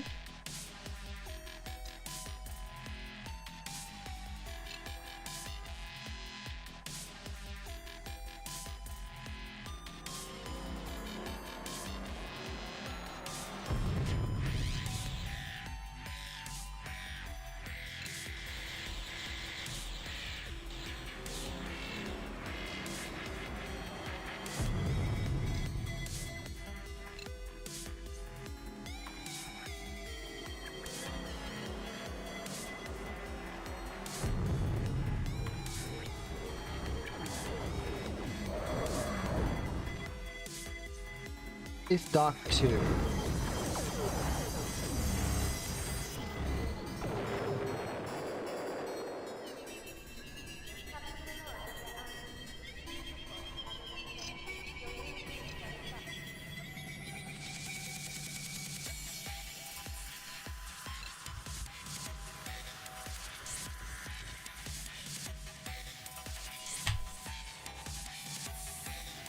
Blast off!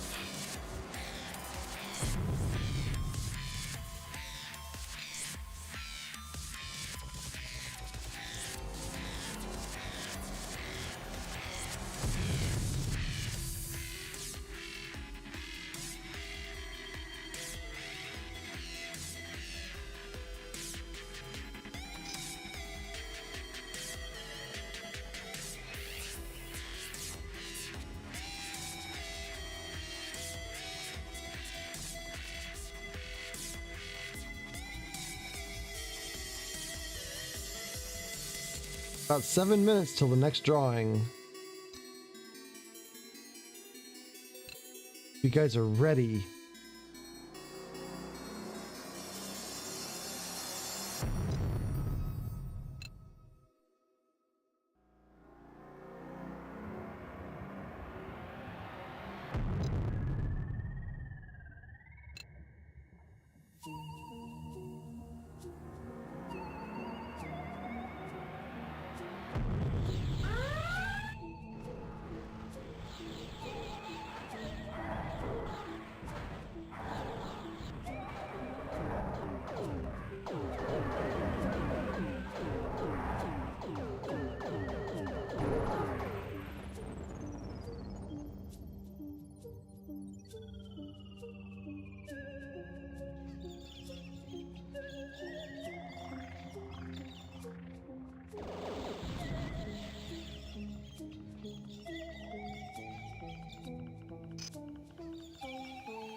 Kleino might be showing up soon.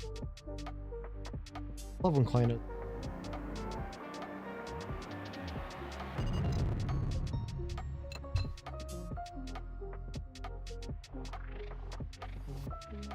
Like space games.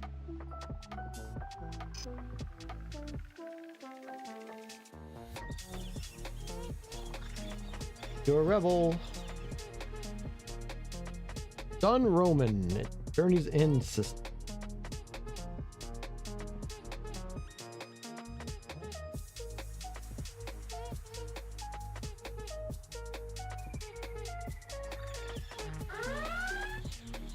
Bad guys are shooting at me.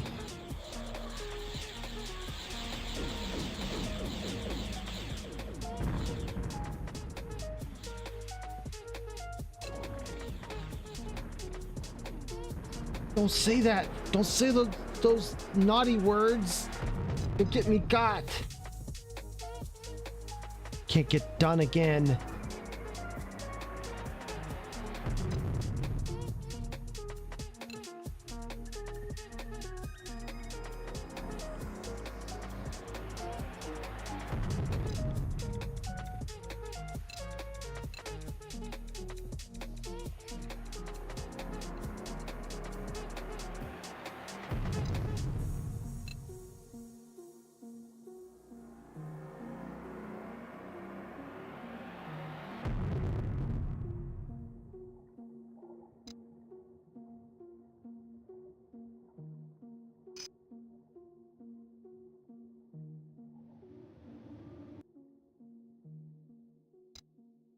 Picked up the rebel. Can't have him pick up that many more rebels, right?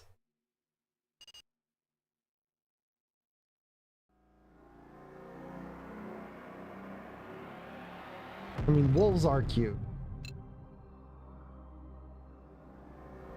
They like to deny it, but it's true.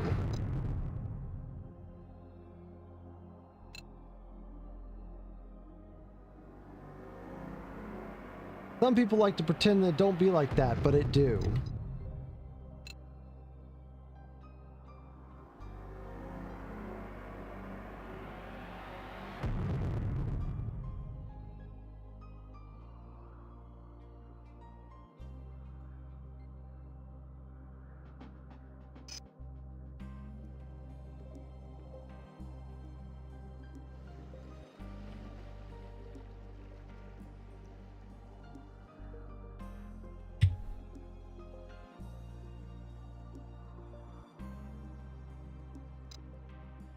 Got one more minute and then I'm going to take a quick break and we're going to do another drawing.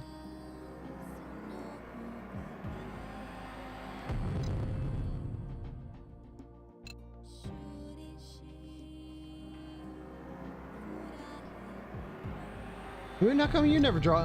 How come you never join the drawings?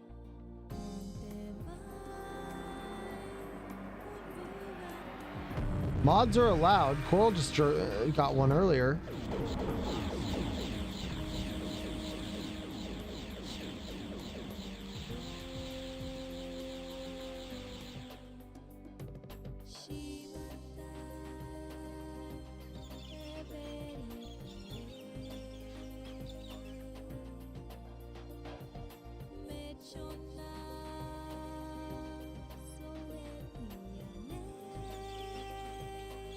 Oh, right, you won date everything. Well, you can win another game if you'd like. Like I said, you are eligible to win once per stream. So feel free to join again. All right, we're going to go on a quick break, and then we're going to pick up some more Rebels. Be back in like 10 minutes.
Hello, my dark friend.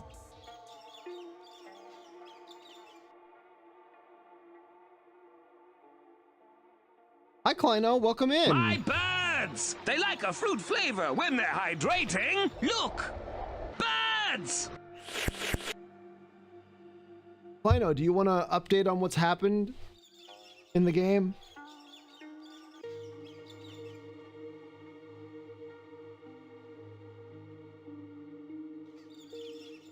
Okay, so you remember how that one guy looked? Do you know how that one guy looked at us last time? And we were like, oh, that's weird. And then he's like, could you go find my home planet? Well, we went to find his home planet and we found it and we went back and reported it to him. He's like, hey, I need you to go talk to my friend who's on this other planet. So we went to the other planet and he was like, hey, I'm what's his name's friend. And guess what? You have the potential to be a super powerful psychic. And then a bunch of guards jumped out and grabbed me. And they implanted a thing in the back of my neck and said, Yeah, we put these things on the back of all the psychics' necks, and it makes us able to enslave them. So now I'm a slave. And then the people who are doing this, they're called the Bureau, and I guess they enslave like an entire race of psychics. And also anybody else who is a psychic.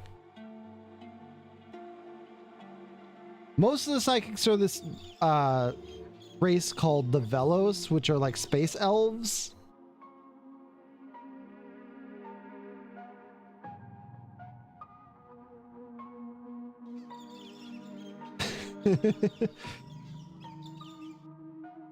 But anyway, now the Bureau is having me infiltrate a rebellion against them, and they're having me pick up rebels and take them. See, I have the mission to rescue a rebel. So the rebellion is having me pick up rebels that have been compromised and bring them back here, but the Bureau is having me instead take them to them first. And then they swap the rebels out with a body double that looks exactly like them. And then I take them back to the rebel planet. And I don't have any choice.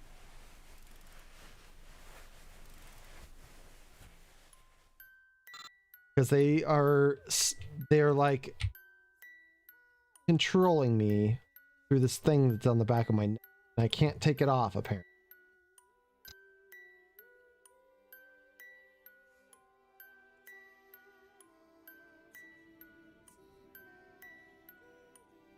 Oh yeah, also we've upgraded our ships.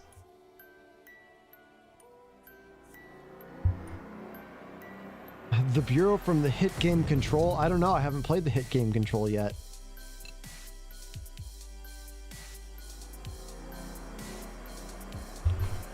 Maybe someday.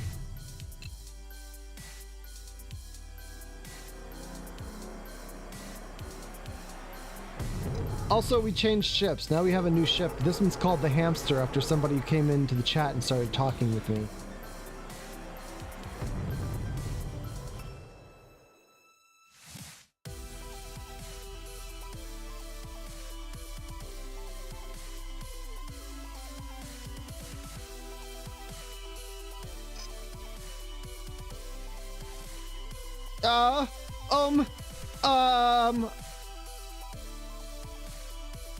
You see, I was eating all the seed in the bird feeder.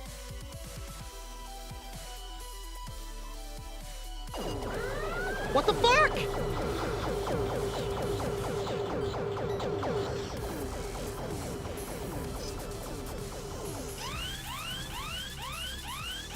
What the fuck? I just got exploded instantly.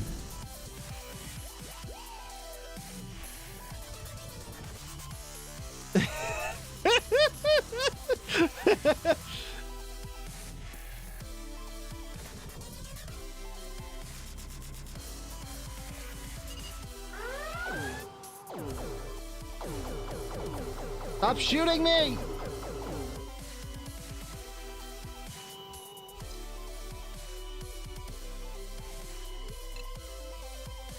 They're like, you're trying to smuggle! No, this is my music.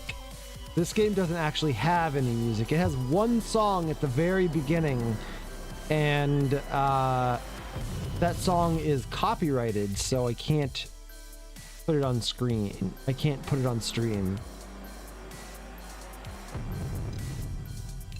But if you'd like to know what the song is, it's I think it's called Mars, I Who Brings War or something like that.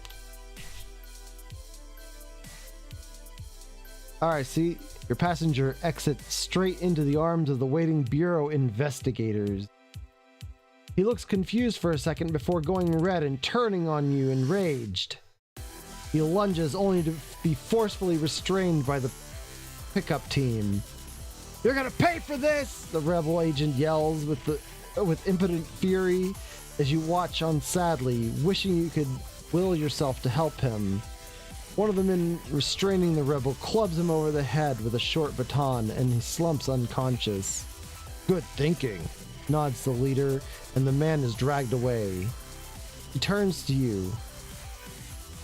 "Oh, good thinking," nods the leader, and the man is dragged away. She turns to you. "We will have a replacement for you to take back to the rebels in a few hours. Meet us in the bar."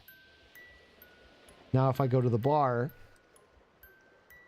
as you sit in the bar enjoying your quiet drink, you sense the approach of a man with the distinctive mind of someone who has been recently trained as a bureau agent. When you look up, you are startled to see the man who appears to be the rebel agent you just brought in casually walk into the bar. You quickly realize that he is just a bureau agent surgically modified to look like the person you captured. He spots you and comes over. "You are Conabird, captain of the Hamster," he asks, and you nod slowly. "I believe that you are supposed to take me to Merrill in the Aldebaran system." "I'm ready to go when you are." In despair, you stand, leaving the rest of your drink unfinished, and you both head towards the ship.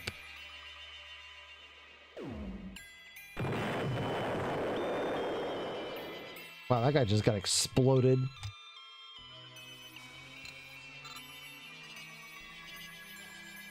Yeah, so I just had to put on whatever music I have, which I just am using my game screen music, which is like filler.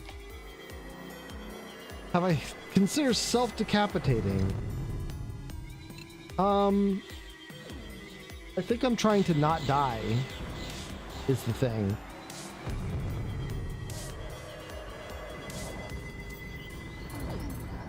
Holy shit.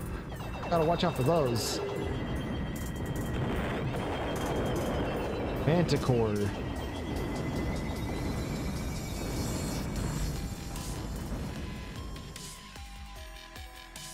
Wow, they fucked up that ship hardcore.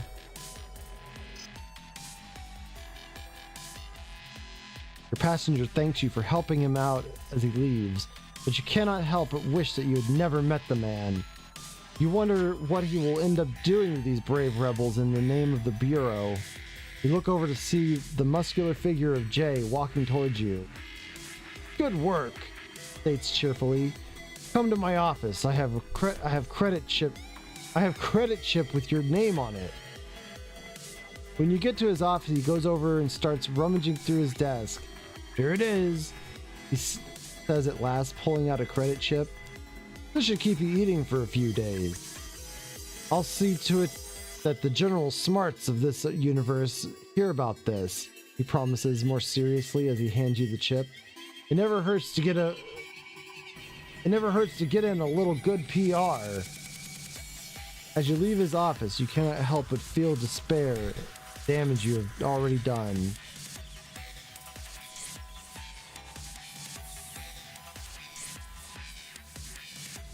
Oh, now I need to go to the Cornwall in the South Manchester.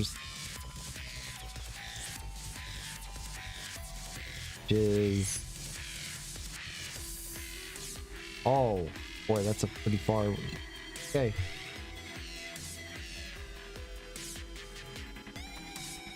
Wow, you die from chopping your own head off?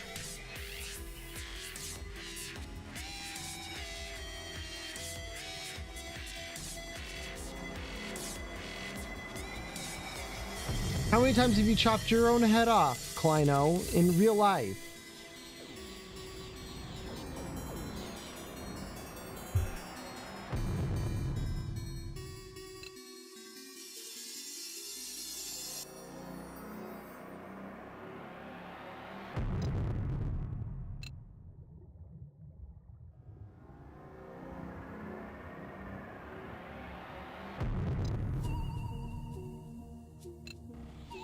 Don't SMH too much, or it might fall off.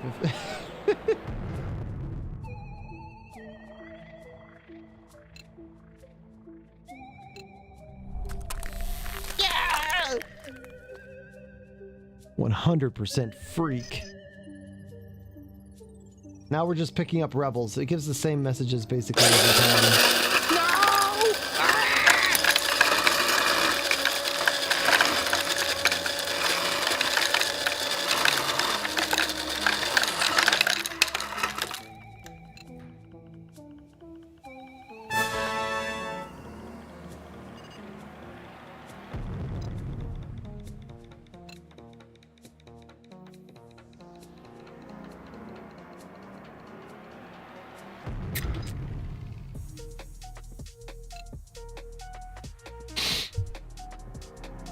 Can't believe you would turn me into Kona Ice.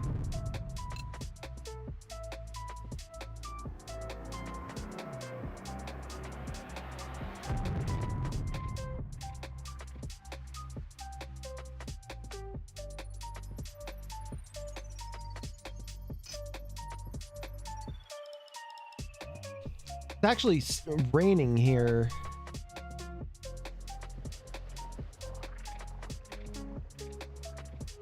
All right, we got the next body double. Time to get out of here.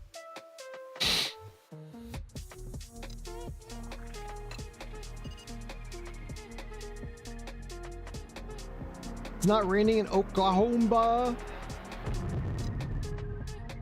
Oklahoma.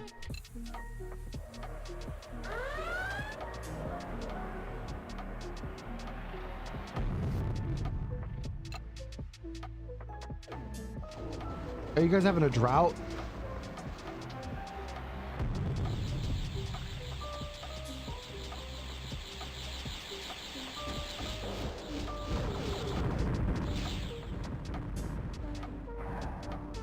Maybe what you need to do is scare them into raining.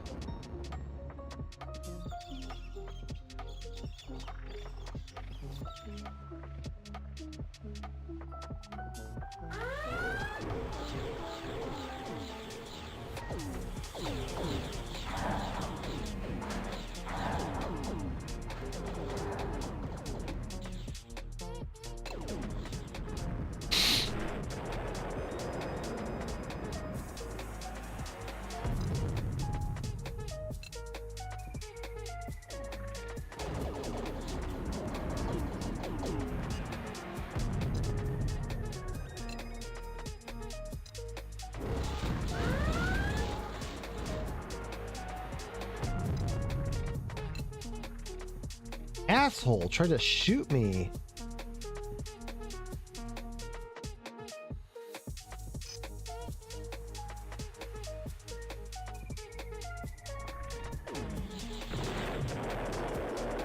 Look at that idiot, got exploded.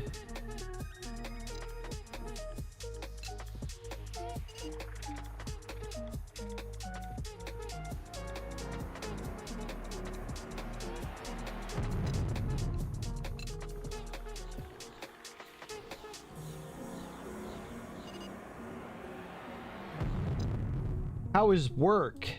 They're not overworking you, are they?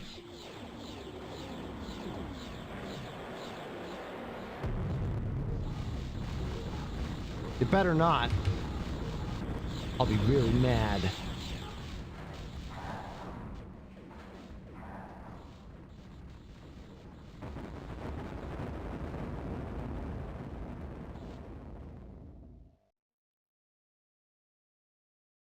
Fine, I will be really mad.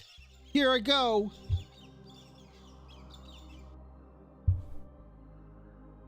They better not overwork you anymore.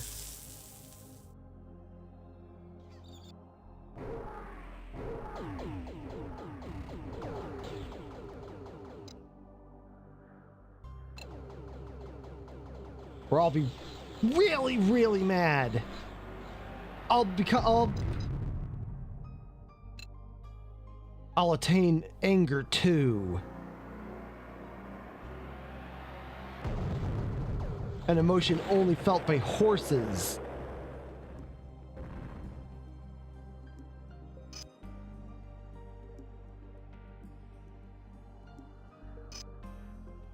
Landing request denied.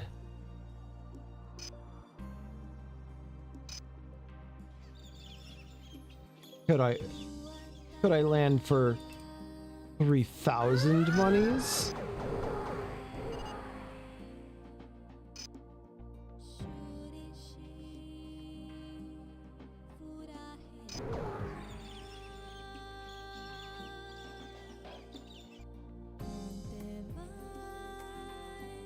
I don't know why these guys won't let me in. They keep going hostile.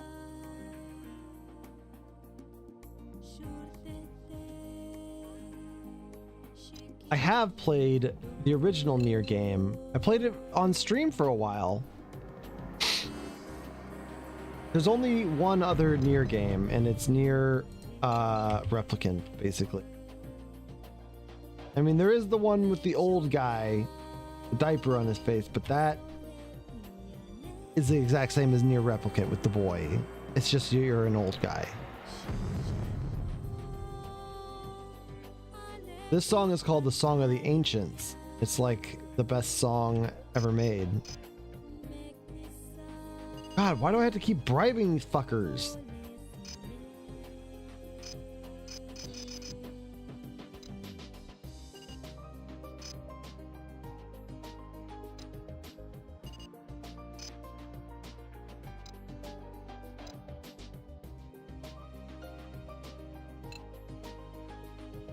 Just let me in.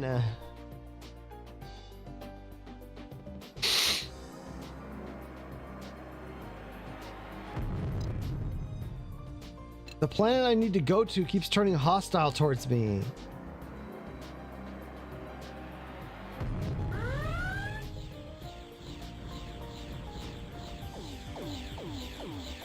No, Nier Automata is a real Nier game.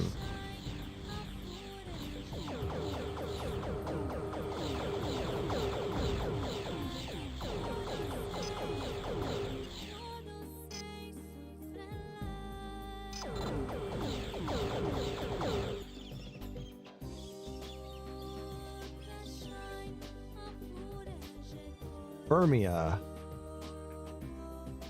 Where's Firmia?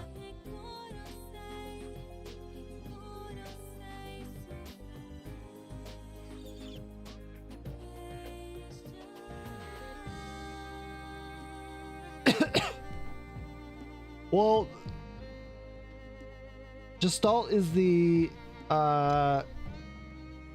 first one, and then the second one is Automata. Then there was like a mobile one, but that's not a real Nier game.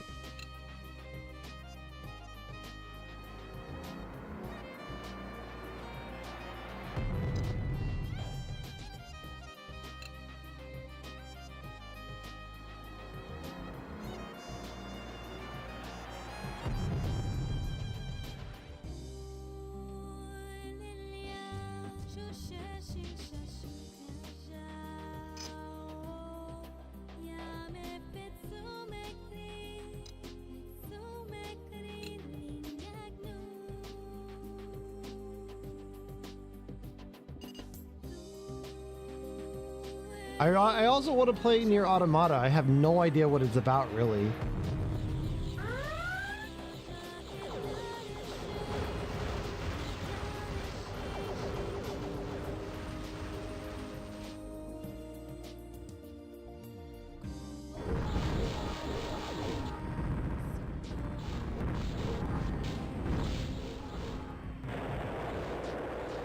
Sounds like the heavy shuttle got exploded instantly.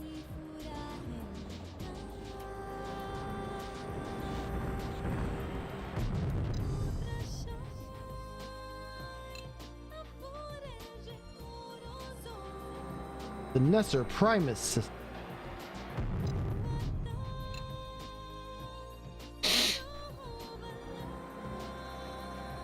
I've been setting up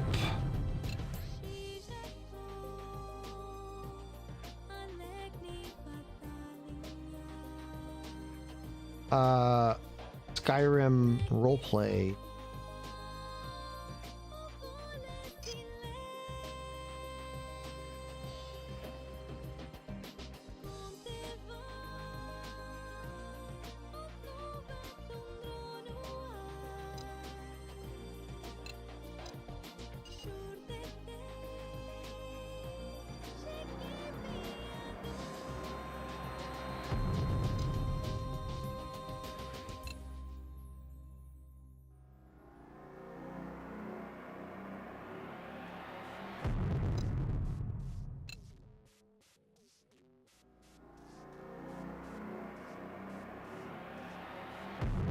Can't have to do many more of these, right? I feel like I've replaced every fucking rebel in the galaxy already.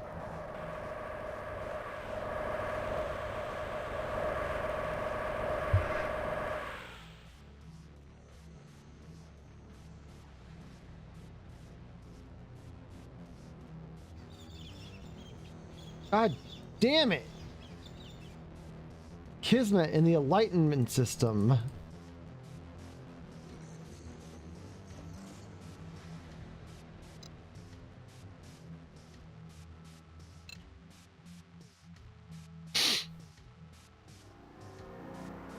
It's about Nier, the main character of the Nier series, and their journey to rescue Princess Zelda from Bowser's Castle. Actually, it's Yona. Yona!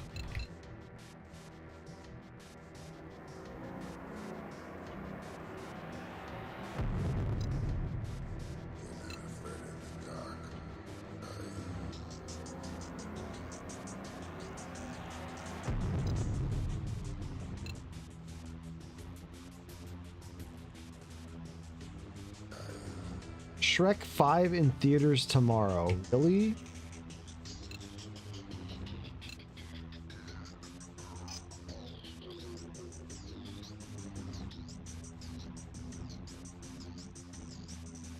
Is that a meme? Oh. You're memeing on me. I'm just a gullible little bird.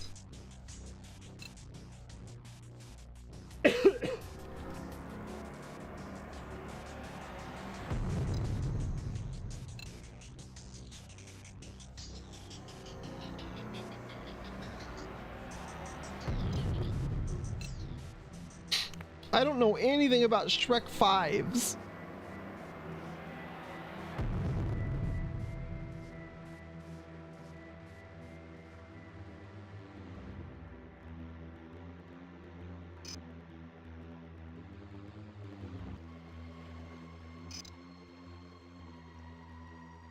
Hey, Klein, I want to gamble? Let's go gambling! Pick a Viper. Any Viper.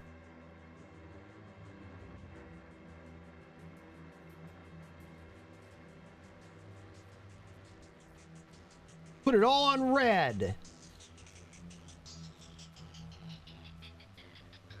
Oh, it looks like blue. Zed Flagstaff wins in a blinder of a finish. Whoa! What happened to Bronco Jones and the Green Viper? What a corker! That'll go straight into the GRN highlight hollows. Remember, you can order them from any of our stores or hyperload them off the net. Do one more. Let's go gambling!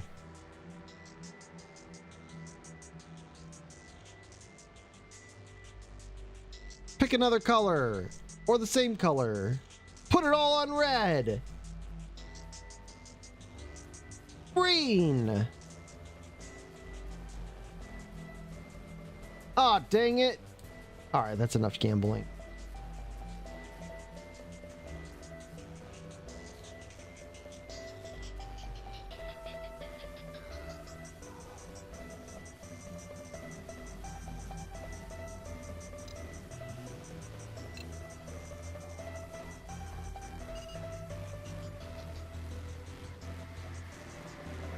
Put all red on.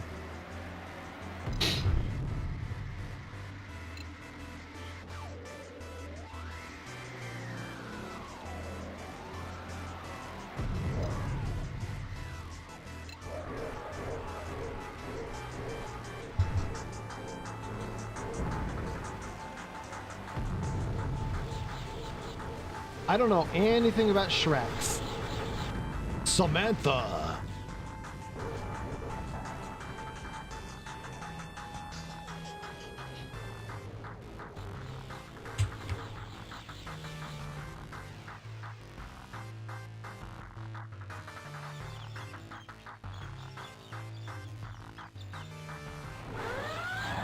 Whoa, what the fuck? The Rebel Dragon? Hey, your shield's at 1%. Hey, we do not wish to fight the Federation military. However, while it supports the Bureau, we must oppose them.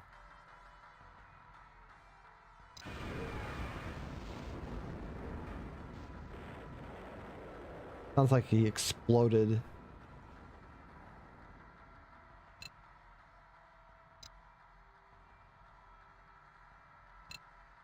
Let's go to Homeland. Homeland. Let's go to Homeland, the homeland of Homelander.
The Puss in Boots movie was great. I loved it.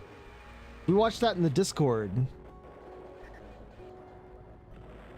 By the way, speaking of the Discord, if anyone wants to join the Discord, we do watch movies times, and coming up, we're going to be watching a lot of movies here in October because we watch horror movies every weekend in October.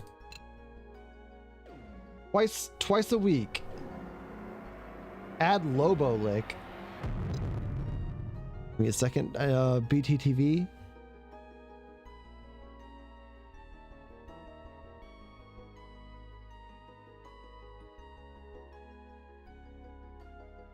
Emotes.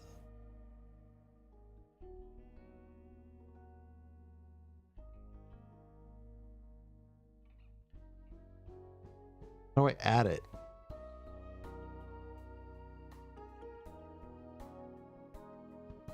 All right, it's added. Oh wow, that's good.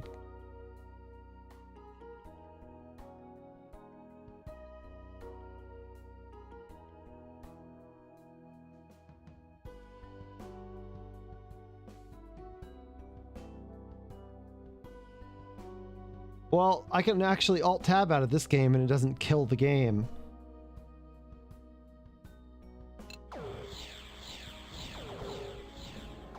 Isn't it amazing when games run really well?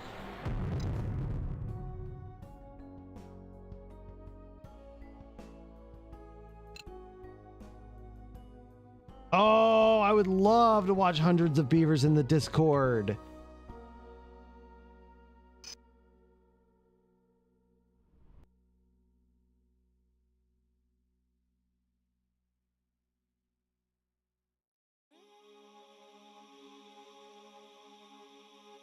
With ads, unless you block the ads, which I do, because I don't fucking do ads. Also, I have YouTube Premium, so I don't get ads anyway. But if I did get ads, they'd be blocked.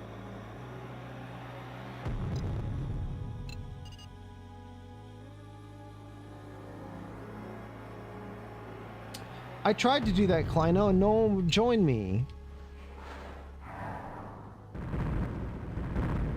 God. Oh god, the war against the Federation in this area is getting stronger and stronger.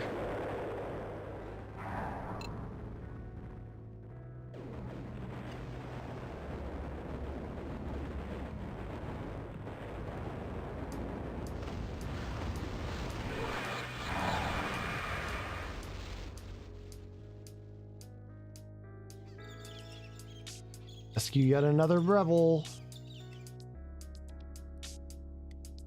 outcast in the Arl system.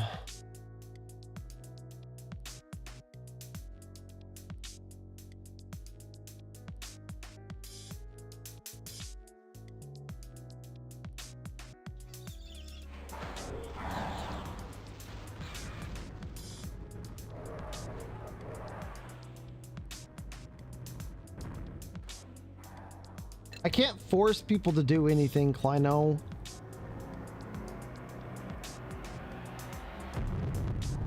I can't even get people to sign up for my,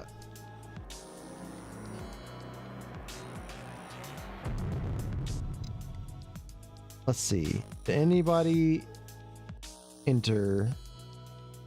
See, look, there were no users that entered the giveaway. Yet again.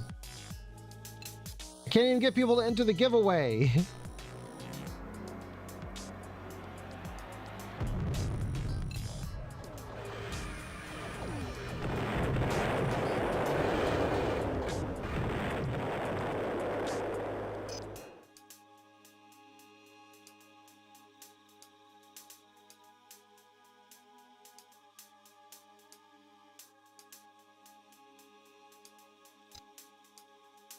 But there will be another giveaway in about 15 minutes.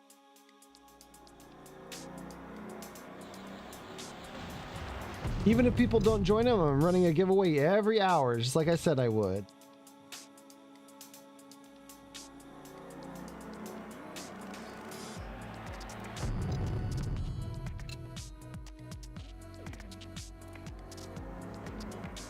But people usually do show up for the Halloween ones.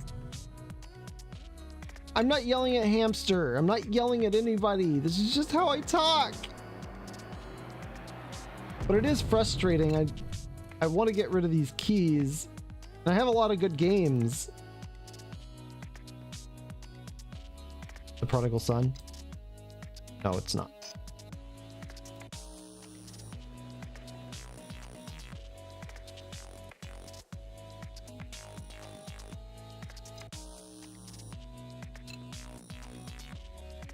You can win another one if you'd like.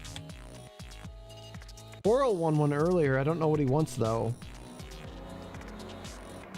Yeah, I figured you had already grabbed it.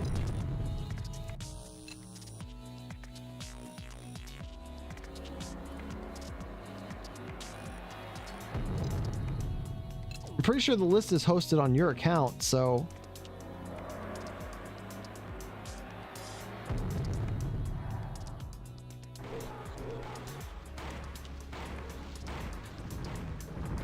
Literally no one else can exist in this system because there's just so many Federation and Rebel ships fighting. So no pirates ever exist here.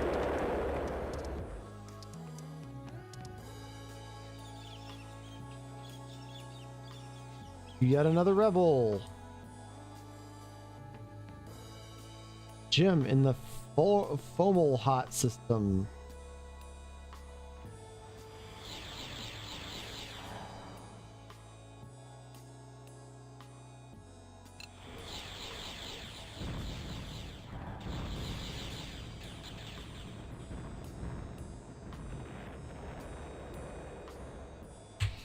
No, it's not what I'm trying to do.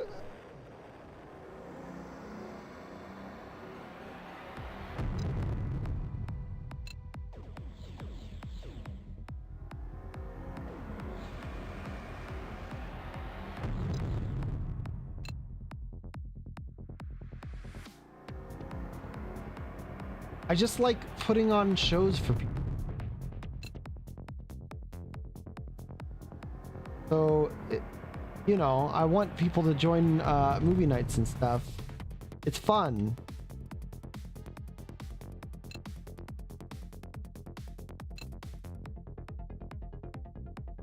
Jim looks like a droid rock.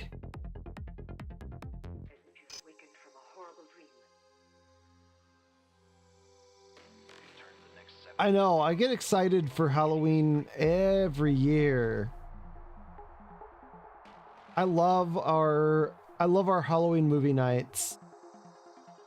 And by Halloween, I mean October.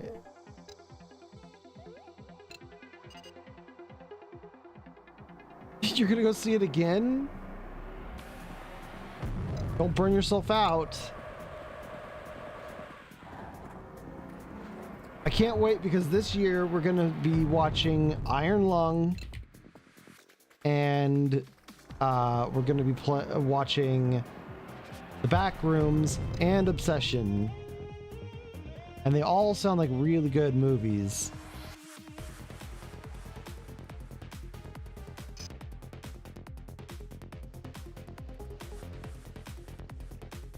Load up our replacement. Be the prodigal son? No.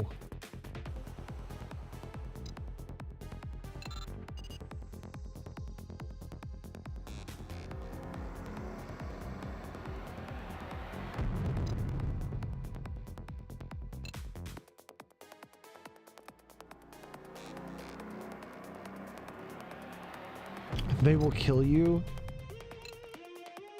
I haven't even heard of that one.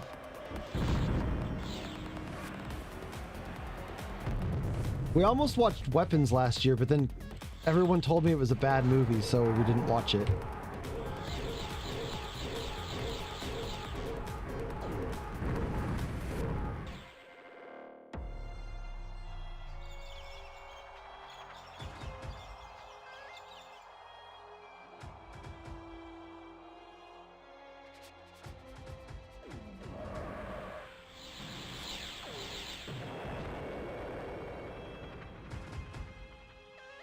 Oh, maybe I just don't remember.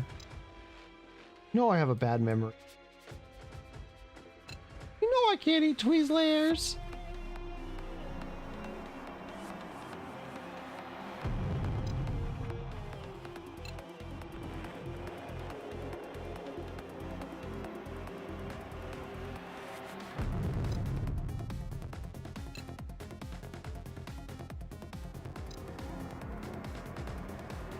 Rage Gunboat. Uh-oh. Abomination. An Auroran ship here.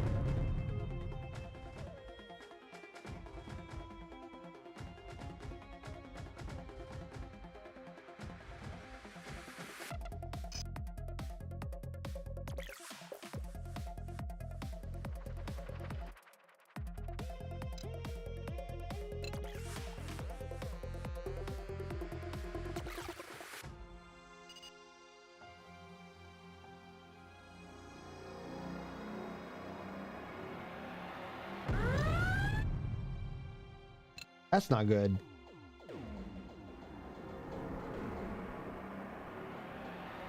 You don't ever want to hear that sound.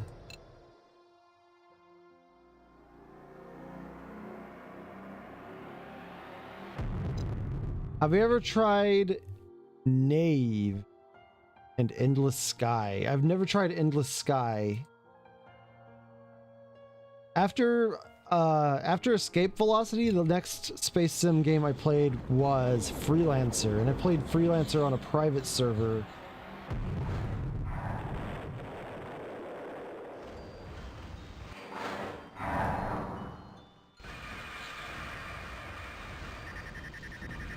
I think I own Endless Sky though.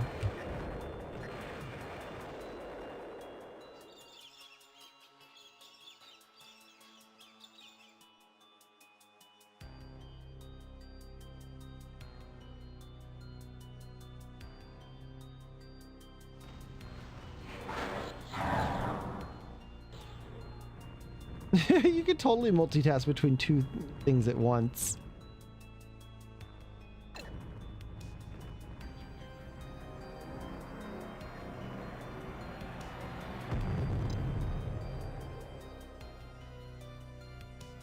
Maybe I'll check out Nave.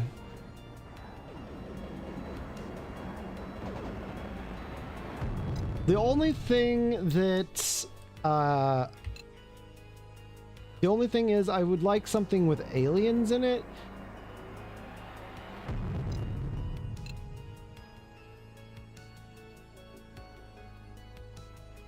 I don't remember if Elite Dangerous had aliens,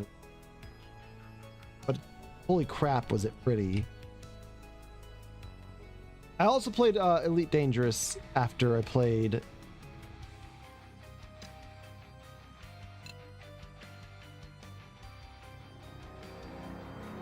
I played EVE Online as well, but I didn't like it. I didn't like the real-time aspect of it.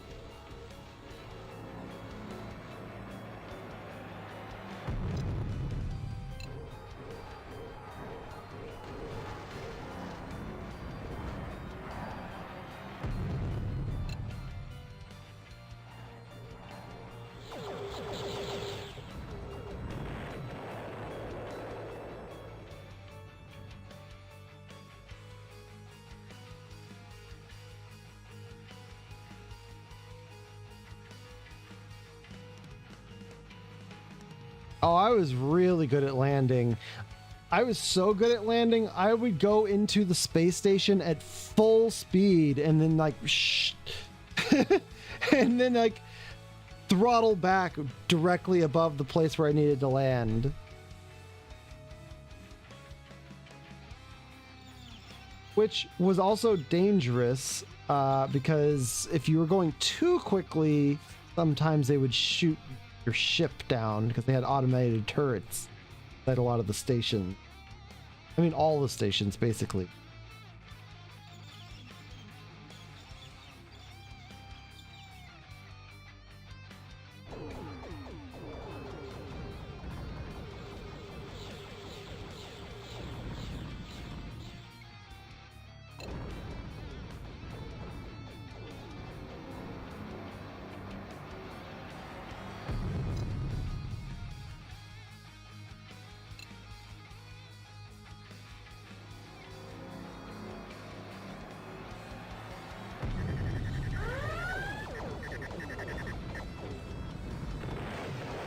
I don't know, I just I never had an issue with landing in Elite Dangerous.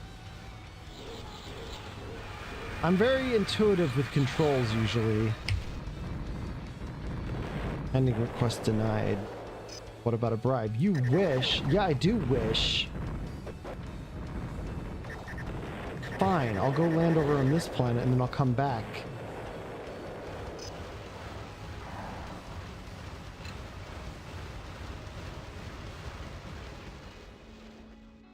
Jerkwad.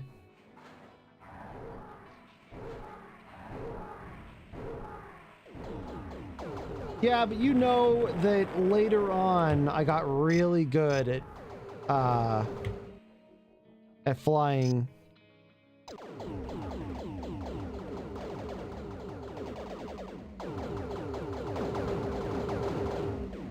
Merry Christmas, and a Happy New Year.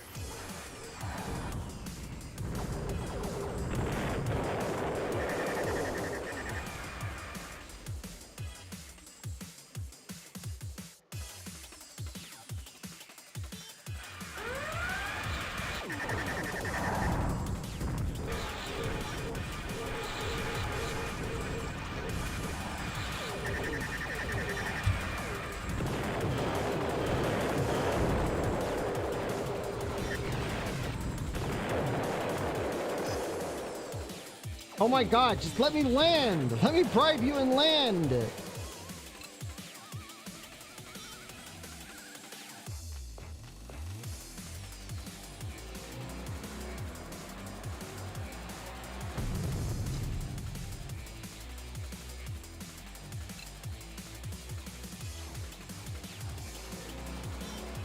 I almost have a million from dropping off these rebels.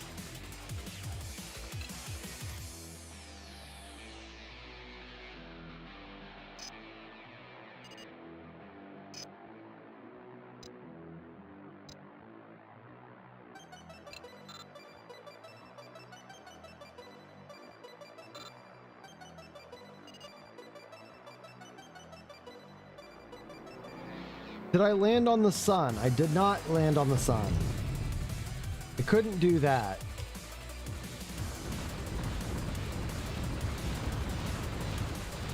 I tried many times to land on the sun.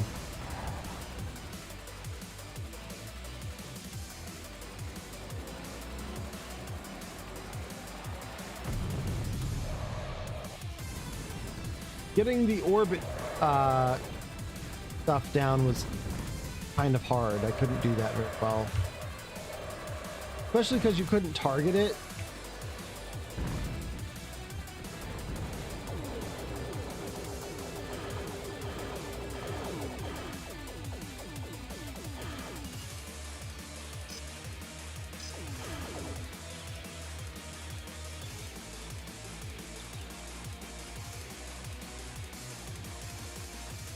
Oh, they're gonna make me do a food run.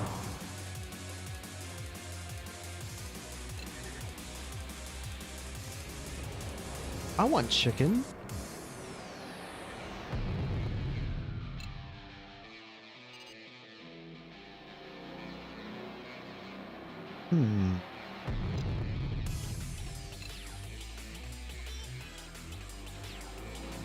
A chicken run.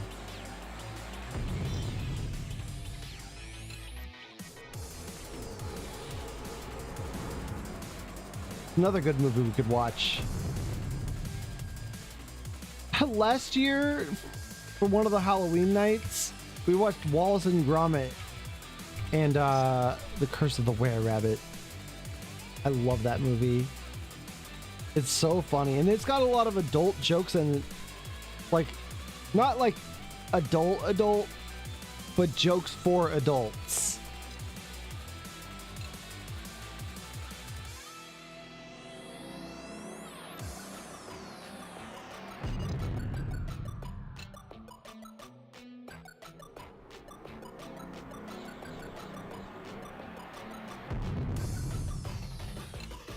Like, they're jokes that if a kid hears it, it's not going to hurt anything. But if an adult hears it, they'll be like, oh, I get it.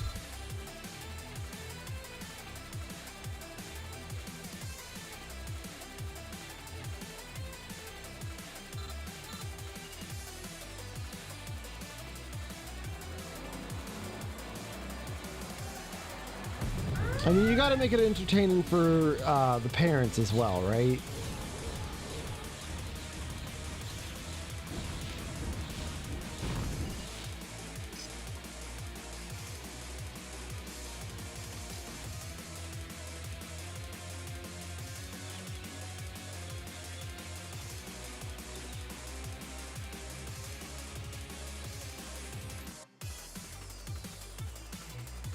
Once again, you wait for Jay and try to gain your attention before looking in his direction to see Jay waving his hands as he sits in his normal place with a young, slightly overweight woman next to him.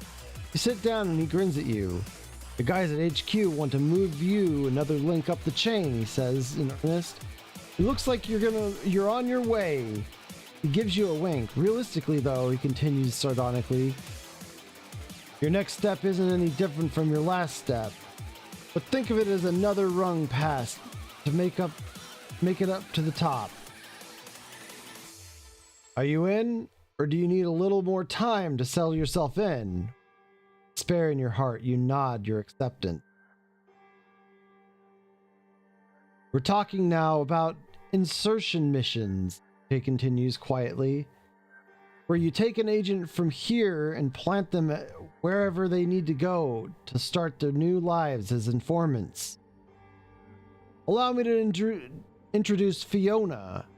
He indicates the woman next to him. She needs to get to Dunroman in the Journey's End system. The usual deal applies in keeping away from the Federation and the Bureau. Good luck to you both. You nod without thinking, knowing that this brave young lady is about to gain first-hand knowledge of the depravities of the Bureau. Despite your wishes to the contrary, you find yourself setting a course to New England in accordance to with Commander Crane's wishes.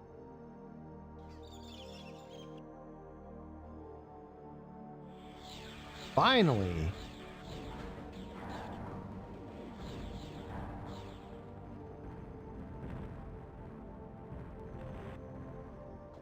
Are you talking about in the Elite Dangerous? Or in what game are you talking about?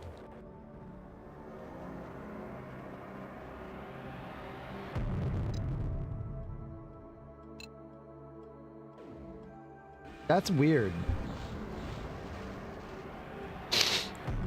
I don't remember exploding when you run out of gas. I do know that you could get a scoop, a fuel scoop, to gather like stardust or something to power your engine. Is this the prodigal son? It is. Oh, they're gonna want me to go back to Earth now.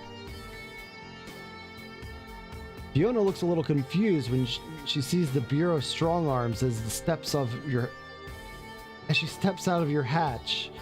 Comprehension comes slowly as she turns to you in despair. You turn away, shamed beyond words, as she stumbles into the arms of the waiting Bureau team. Thanks, says one of them casually, as another smashes her over the head a few times with the short batons they all seem to carry.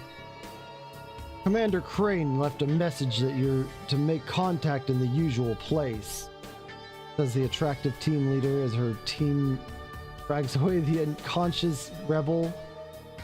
We will take care of the rest of the operation to replace her with one of our own.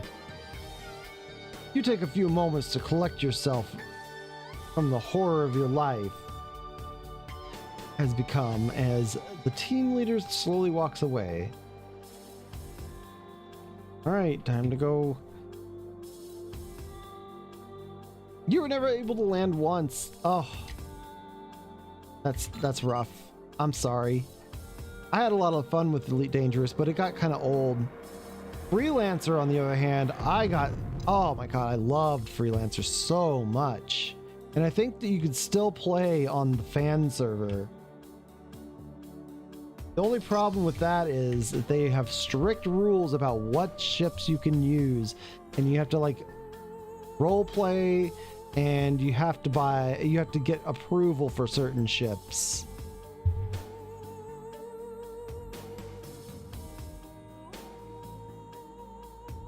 As soon as you land, you decide to head over to the bar and see if you can find. You could sense Lyrell waiting for you long before you dock Cane Band.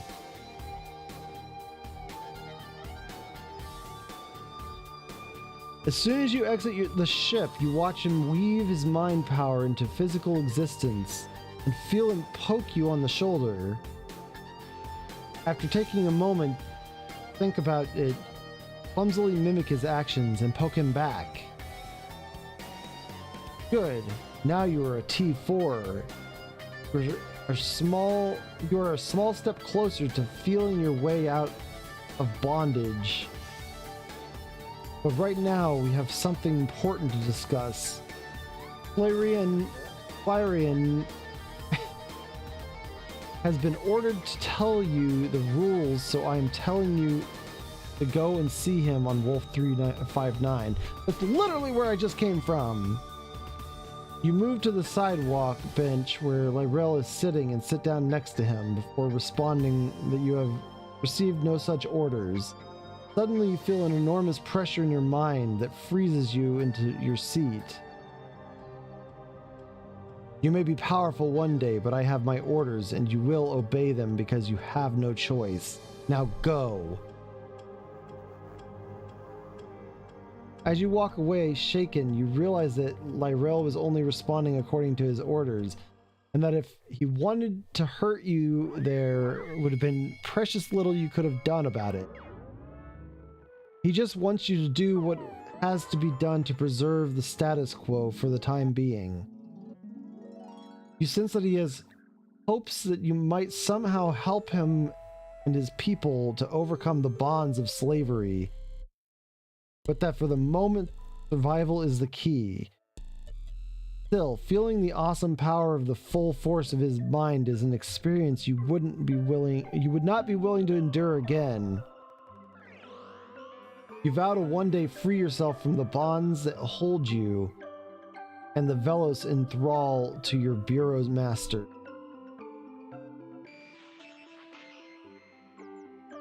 Get a tune-up yet?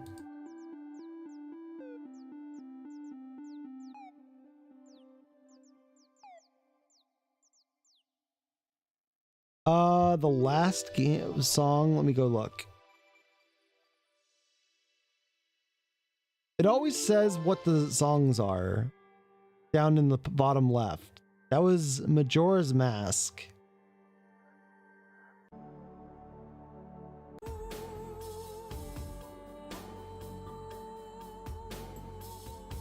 Yeah, it was from Majora's Mask.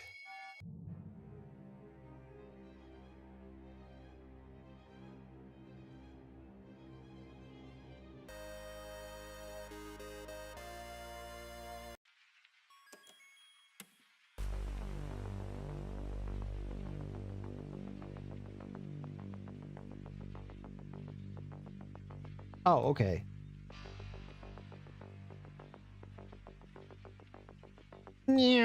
Okay, now we need to go back to Wolf 359, even though we just came from there.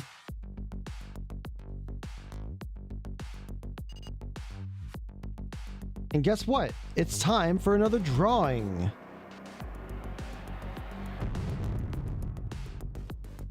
Type exclamation prize in the chat to join.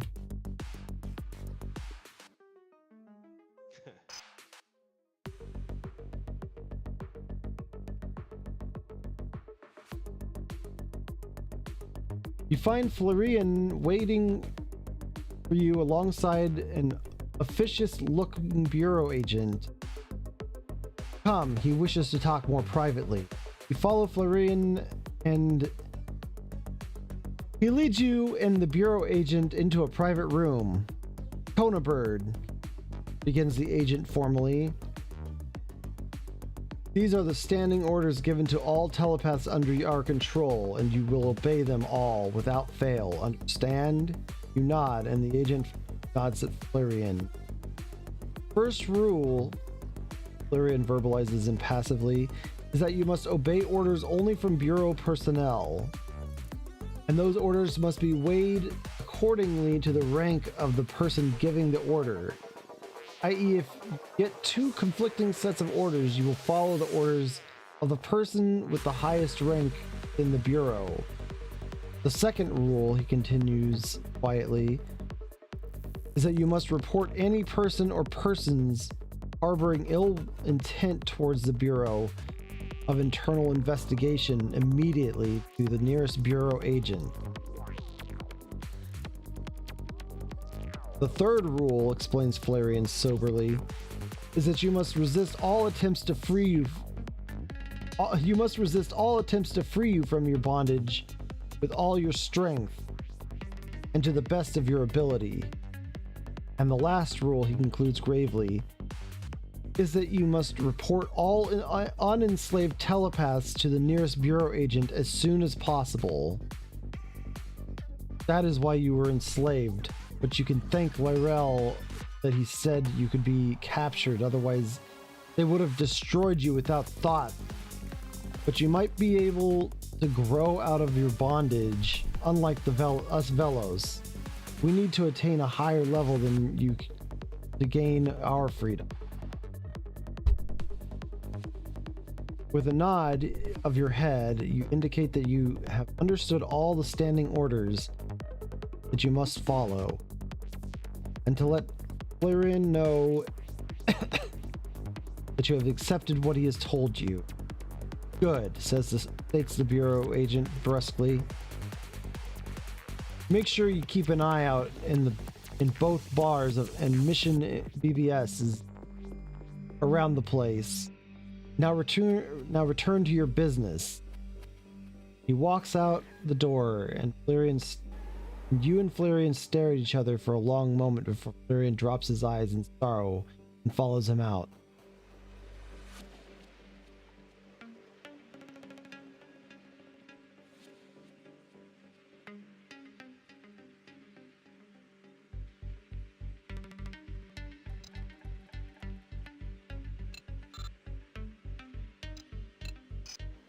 I'm not exactly sure what I'm supposed to do now.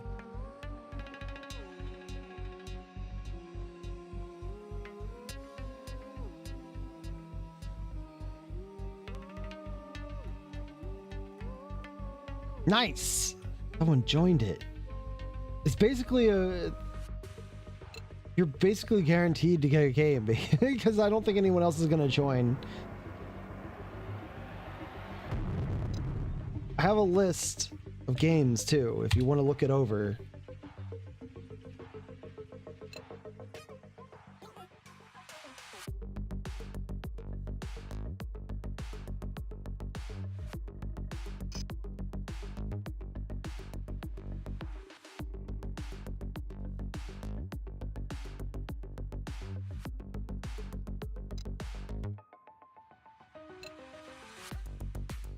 Alright, guess I'll go back to Aldebaran.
Oh, motherfucker!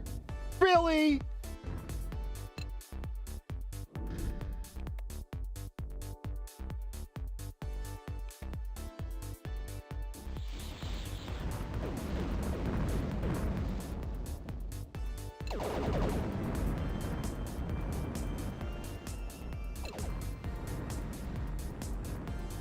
That Manticore got me immediately.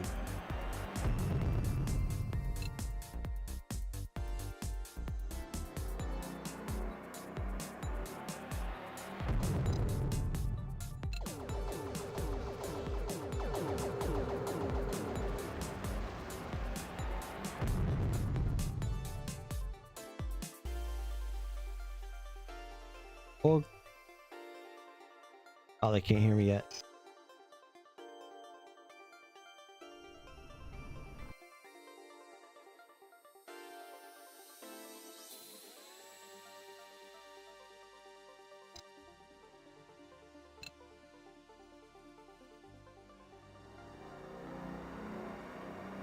Nobody knows that I'm a spy.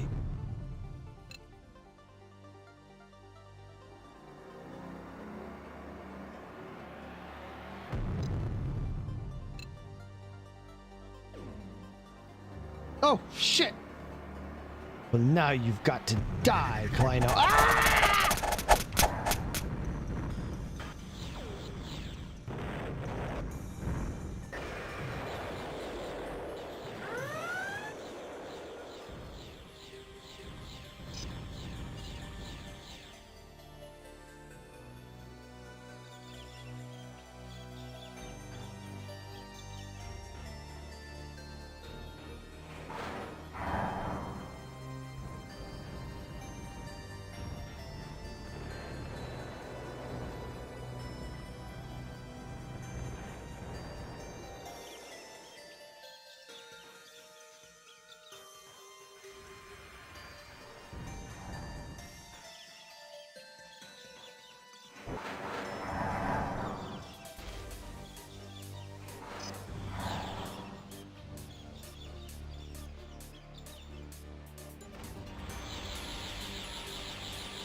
Can't believe you killed me like that.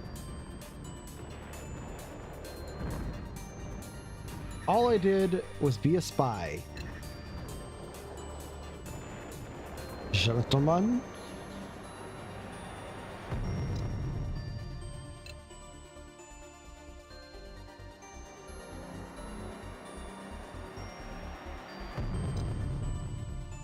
Three minutes at Taco Bell. Yum. I wish I could have 3 minutes of Taco Bell.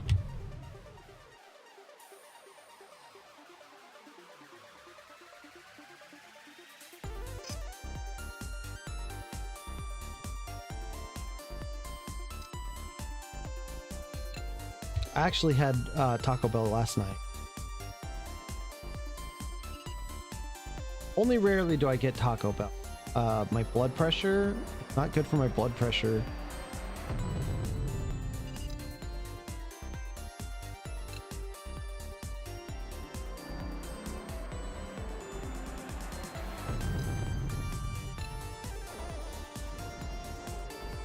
Congratulations, the hamster! Pick a game, and you can either DM me on Discord, or you can send me a DM, or just tell me what one you want. But you have to DM me somehow so I can send you the key, because I'm not going to send it in the chat. Someone else will just grab it, probably, maybe.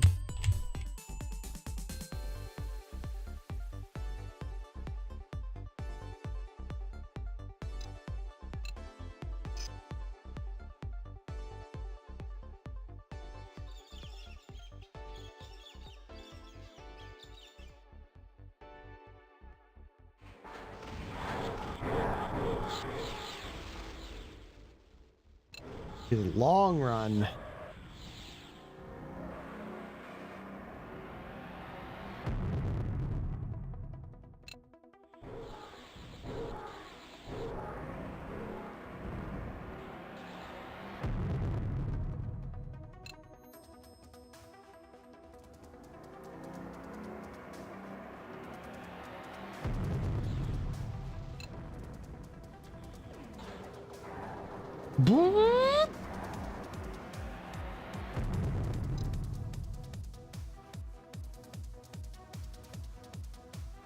Yeah, you can send me a whisper on Twitch.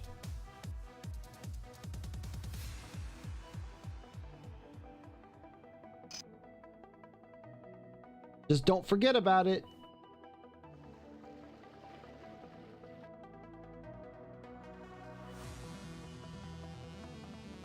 Because I'm gonna reply to the whisper.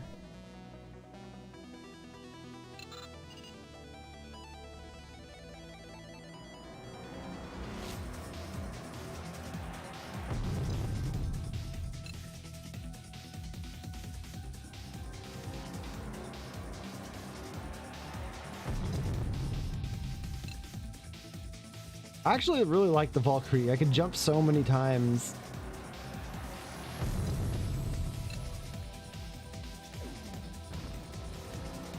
That's okay.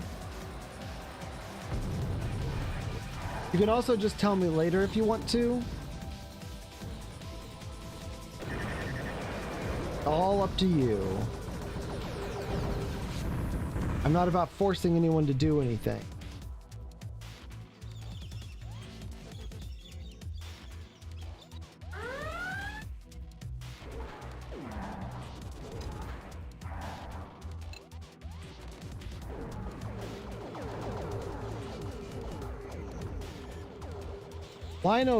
Kleino likes to force people to do things.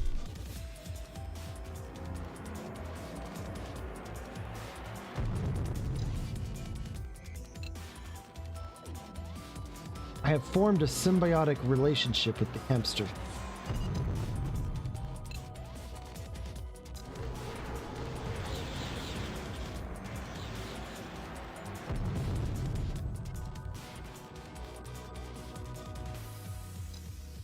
Manticore.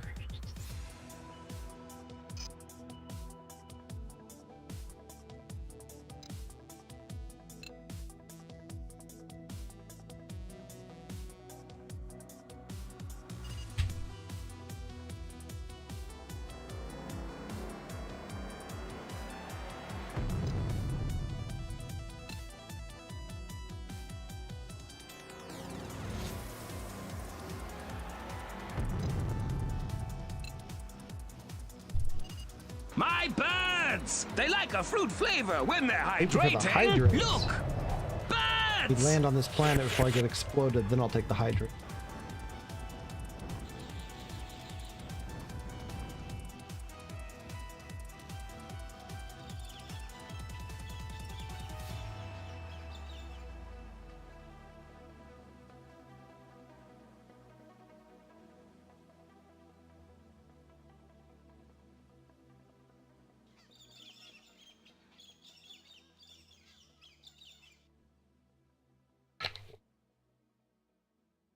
Me want bite. Me want plant corn dog delight.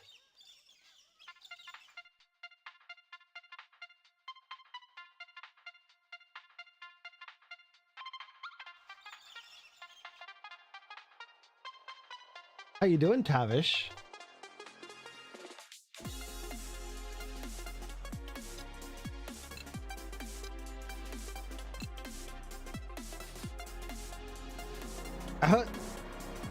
I think you broke it.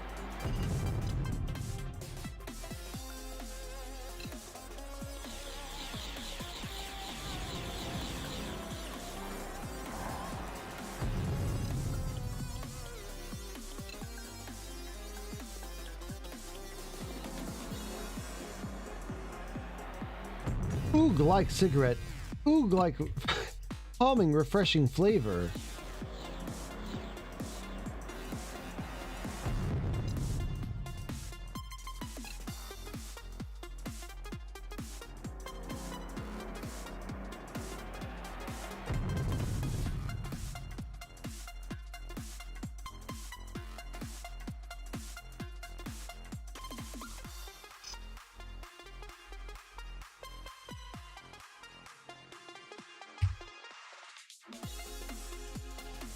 I'm surprised those guys didn't immediately explode me.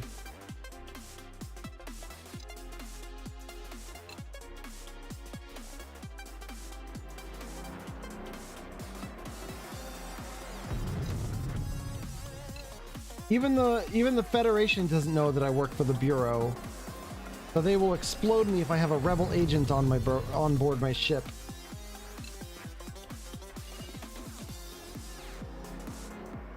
Wild geese reinforcement fleet approaching. I think the wild geese are mercenaries or something.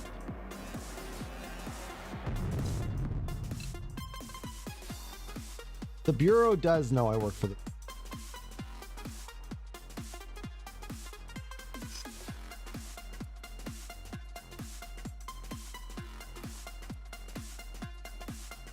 Oh, as you step off your ship, you see a well-presented blonde waving you over towards her. Good to see you again, she says. And you realize you're talking to Commander Crane in person. Now that you've been made aware of the rules, I don't think that there is any need for me to hide my identity from you any longer. She indicates that you should sit on the park bench next to her. You comply. He pulls out a data pad and calls up a display of what appears to be a very detailed map of Auroran space. We have been working on have been working out the details of a long-range plan, she explains, that involves the Aurorans. Our preparations are nearing completion, and we want to confirm that our intel on the political situation amongst our neighbors is correct. Of course, the other reason I want you to go is because I am going to send you on a number of missions amongst the Aurorans. This is an easy way for you to familiarize yourself. You're going to take a short jaunt into the Auroran Empire. Okay, she nods, continuing in a businesslike tone. Obviously, she tells you with a casual wave, I can't reveal to you any details of the coming operation for reasons of operational security, so you'll be going into this a little blind. However, I'm sure that your telepathic abilities will manage to get by. You nod and indicate that she should continue. I want you to head down to Moash in the Moash system. informs you after referring to a report on her desk. Land somewhere and have a quick look around. Find out what you can about their current status politically, economically, and militarily. When you've given the place the once-over, head back here and report to me. Any questions?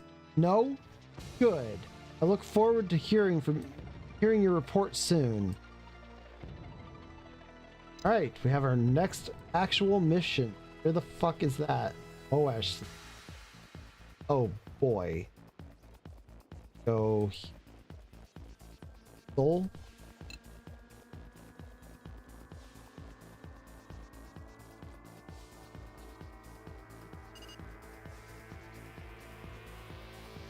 Does the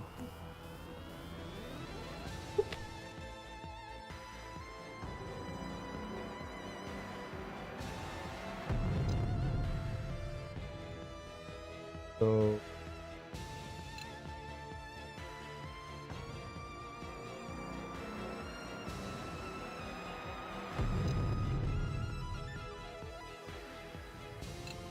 Dante.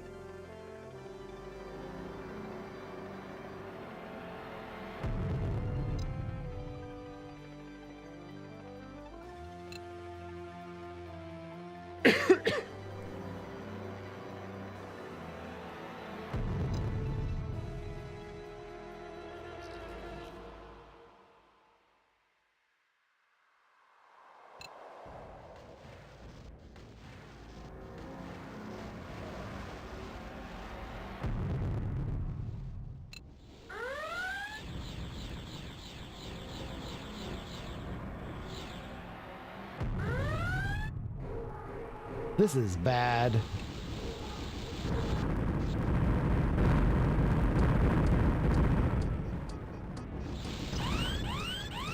How the fuck am I supposed to do this?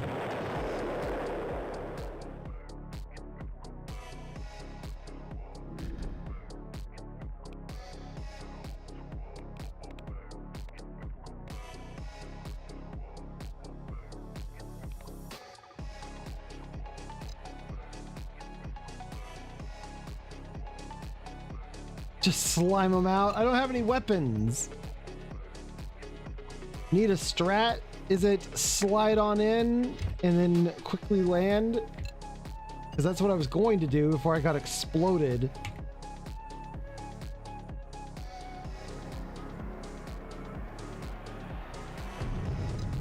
I'm gonna try again.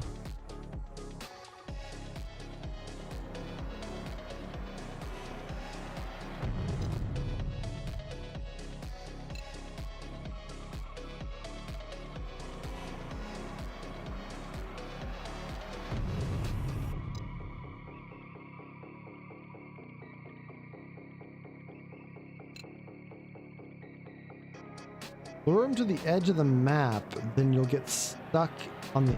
They'll get stuck on the edge.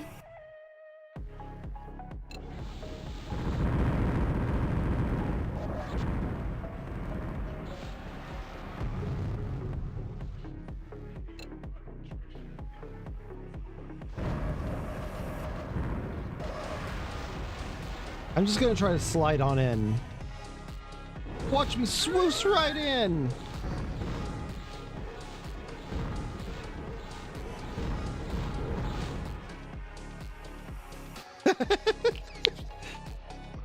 Watch me swoosh right in. Swoosh.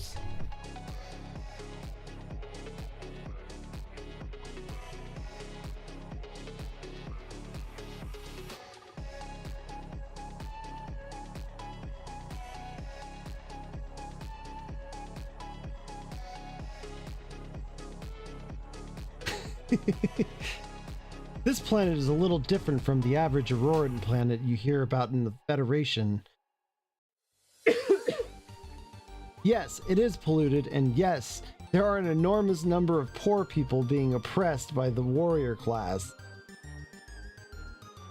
But the gaudiness, intricacy, and sheer amount of adornment of the ecologies on this world surprises you.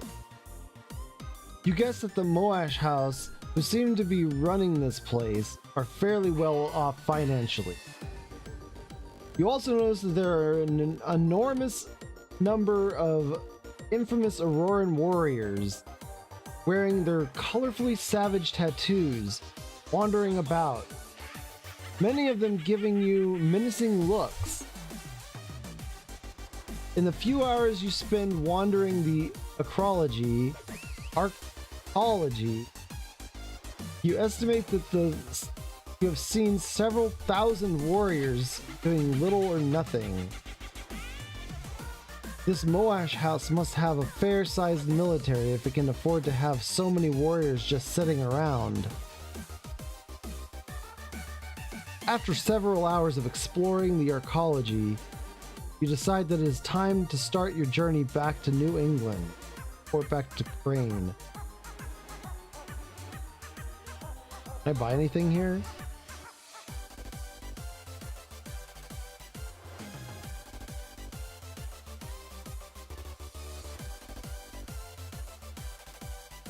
Sure, why not?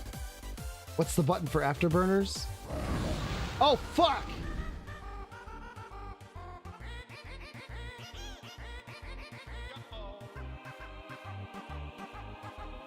The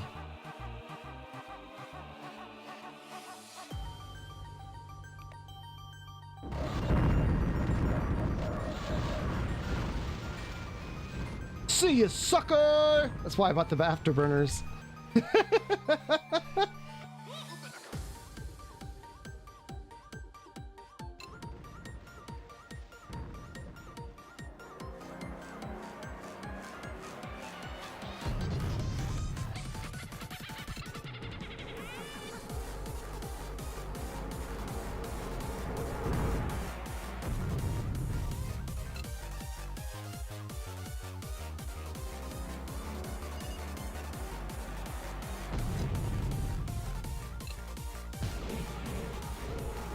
I'm a good little scout.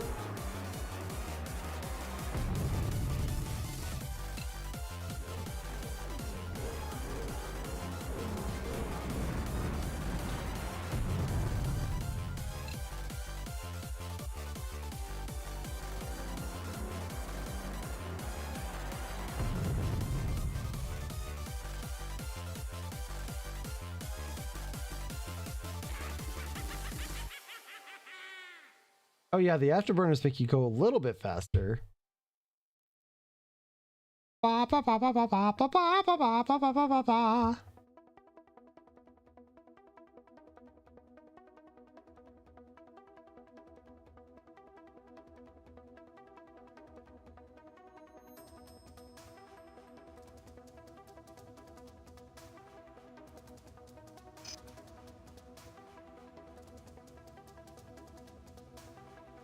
Surprisingly, you see the blonde hair of Commander Crane waiting for you as you exit your ship.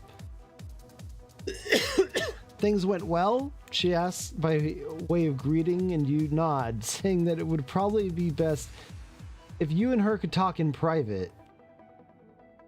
This had better be important, she mutters. Follow me. She takes you to a familiar, empty-looking office. So tell me what you saw, she casually commands. In response, you quickly run over what you saw from beginning to end, leaving nothing out. As you finish, she looks both impressed and satisfied. Good work. She praises you sincerely.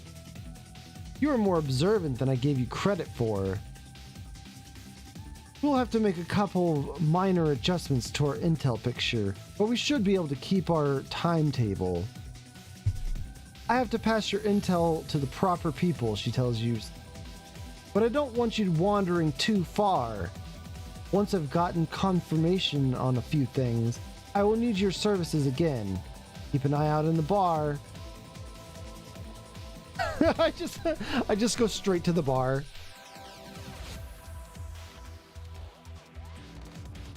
As you sit in the bar enjoying a quiet drink, you sense the approach of a man with the distinctive mind of someone who has been recently trained as a bureau agent. When you look up, you are startled to see the man who appears to be the rebel. Oh wait, was I holding a fucking rebel agent the entire time?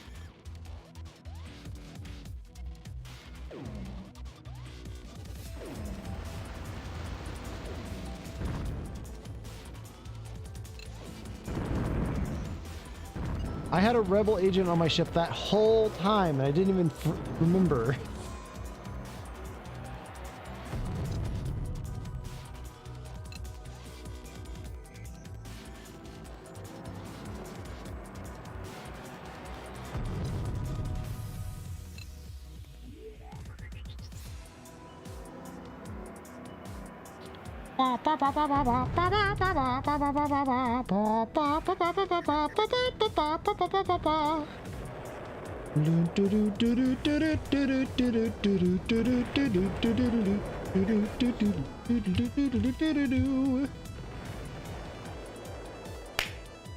Ah!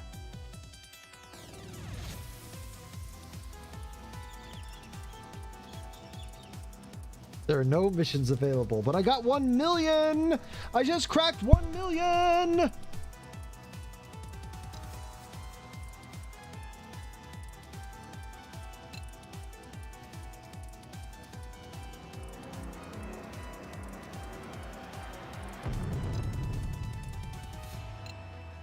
I wish that I could have some cheese right now. Oh, so hungry.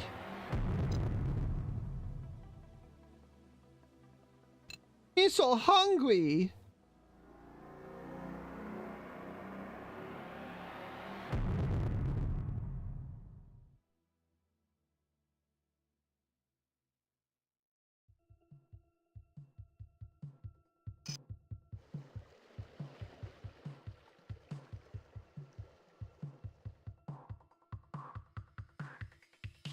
You see the Federation soldier, who is your normal contact at Crane, motion you over to his table. He points towards the rear door, telling you to go straight through. Mystified, you comply, and after a long gray corridor, you go through a second door, and you are greeted by a disgustingly attractive Commander Crane. Glad you came by, he grins as you walk in. We need someone to go down to Moash space and cause a bit of a ruckus. You won't be on your own, but seeing as you've been down in the area, you are the ideal scout for such a mission. So you'll be leading a force of men into the area. It's fairly simple, really, she explains with a casual wave. All you have to do is head down to the station Courageous in the Moash rep system and take a task force with you. While you're there, cause as much damage as possible. The ships going with you will be carrying a sizable force of ground troops who will cause as much havoc as possible once you are on board the station. When the land commander, General Sutton, is satisfied that he has completed his mission, she continues cheerfully, return here and we'll take things from there. If things go as planned, I might need you to head back down there again almost immediately. She walks away, and you can sense that the complexity of her overall plan belies the simplicity of what she has told you. Without a doubt, there is more going on here than initially meets the eye.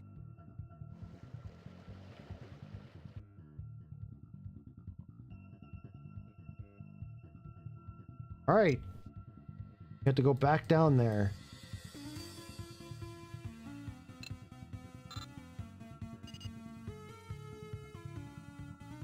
I should get some more armor for this ship now that I have 1 million.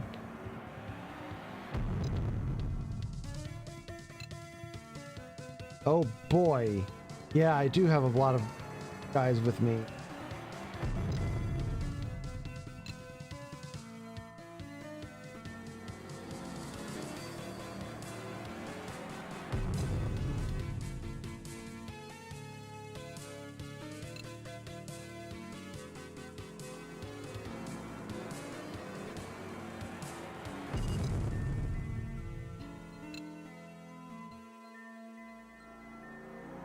I don't know, I don't usually go for slavery.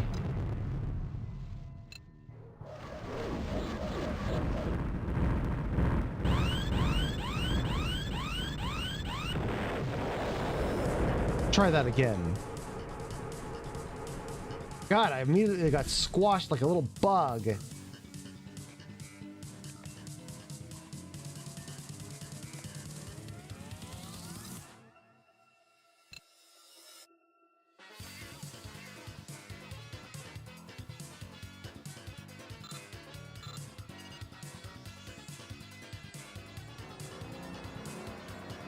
Capitalist Kona will do anything for $10. We all know this. That's not true. I'm anti-capitalist.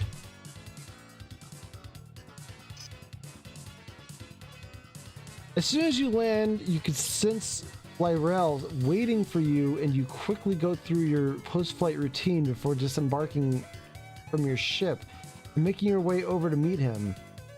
It is time to show you how to travel. Follow me. You cannot help but feel a little excitement as he leads you to the space dock and out onto the vacant pad, where he immediately forms a protective barrier around himself, and you recognize the familiar shape as a Velos dart. As you continue to observe, he shows you how to focus your mental energy into an elegant beam of pure physical power. After allowing his newly created ship to dissolve around him, he guides your mind into new ways of manipulating the universe around you. Within a few minutes, you learn the basics behind twisting missile guidance systems against themselves, how to sense the physical size of ships around you as well as their intent towards you, and how to reach out with your mind and learn more about the general nature of nearby systems. Finally, he teaches you how to twist the space around you to create a hole through which you can enter hyperspace and travel the spaceway. Now you will not need a pile of metal any longer, nor will you need any of those computer systems these humans need to see space around them. You can fly as free as your mind can visualize. Go now to see Flareon, and he will share with you our history and our dreams. Listen, for you may be the one who lead us out of slavery. You have it in you. With that, Lyrell turns and walks away, and you are left trying to take in the enormous number of things he has shown you. Your mind almost feels tipsy with the overload. You walk away, unsure whether you feel ready to give away your faithful vessel and begin living your life as a purely mental being, designed only for destruction. Or designed only for killing.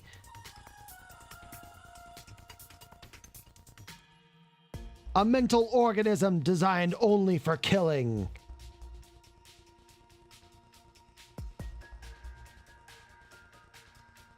Yeah, the game is very... Oh, yeah, I have a new ship, by the way.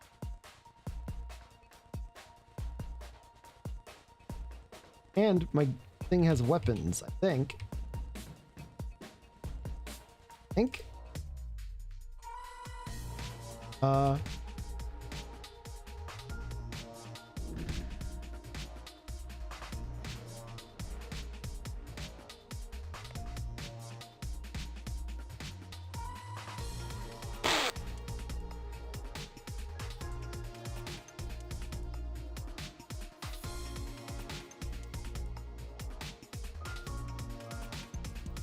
Why can't I fire my beams?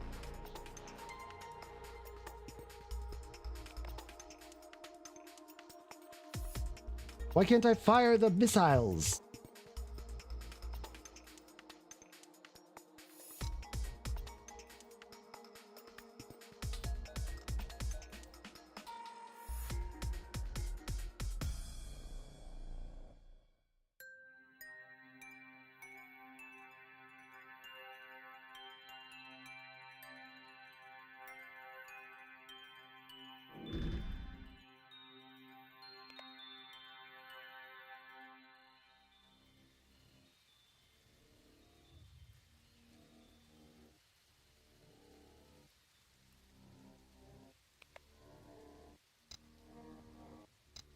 There it is.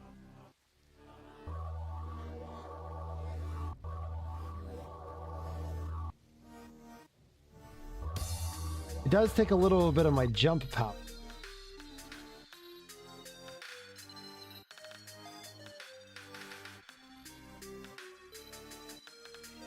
I love the Velos dart. Oh my god, it's so good. It goes so fast too.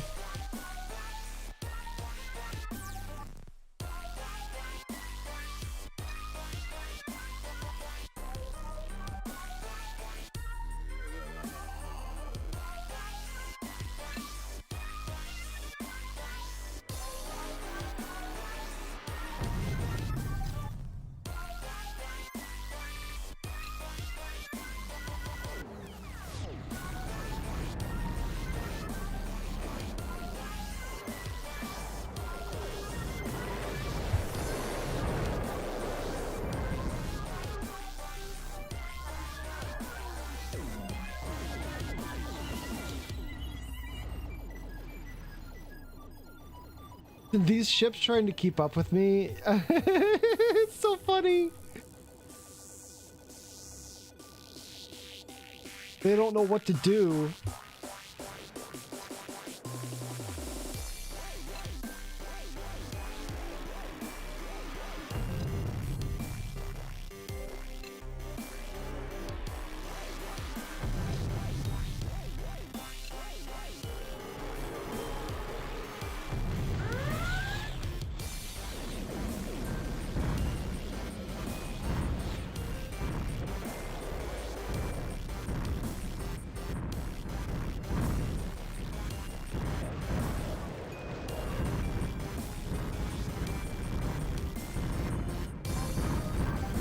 Oh, they're getting me though. They're getting me.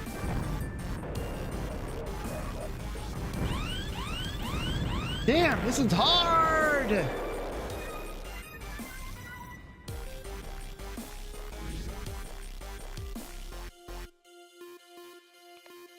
Yeah, I'm playing as the Velos. It's very easy to fall into the Velos storyline, so I just went for it.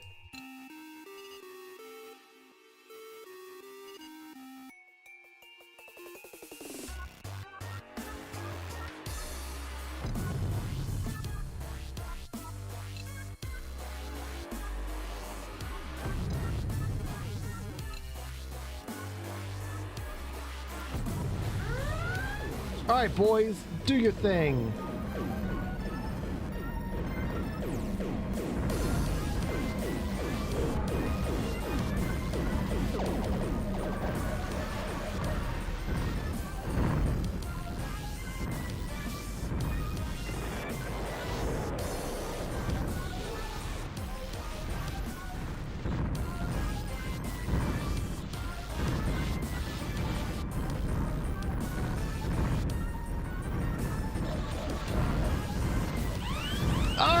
Did it!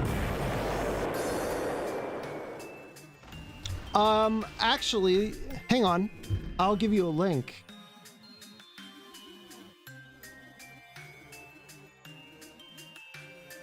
EV Nova Community Edition.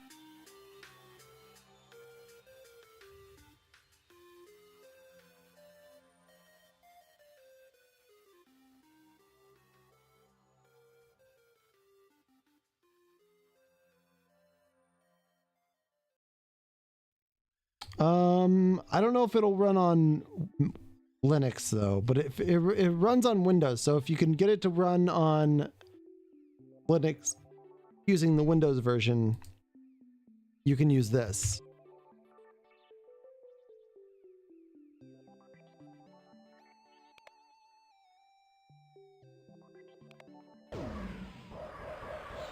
All right.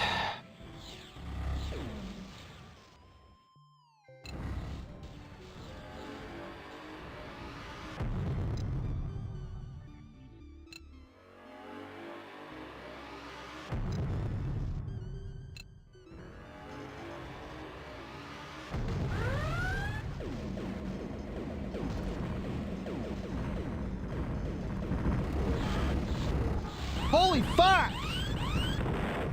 Did they bring any like little ships? Why do they have the fucking carriers if they don't have any little ships to go with them?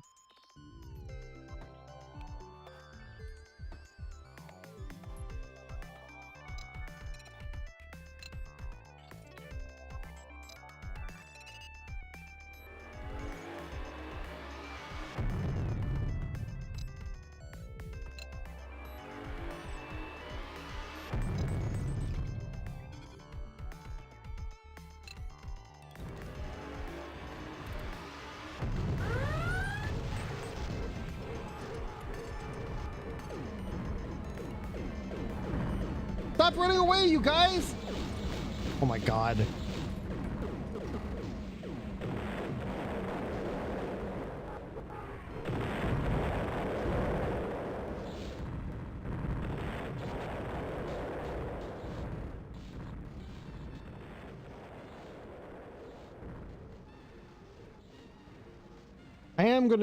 I'm gonna use your tactic that you gave me last time. Of leading them out to the edge of space and then turning around and going back.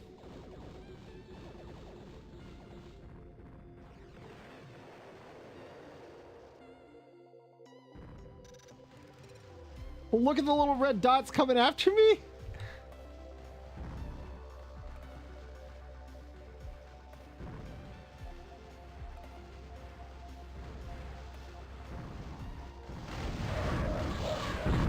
Oh my god. Where's the place I'm supposed to land?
I'm in.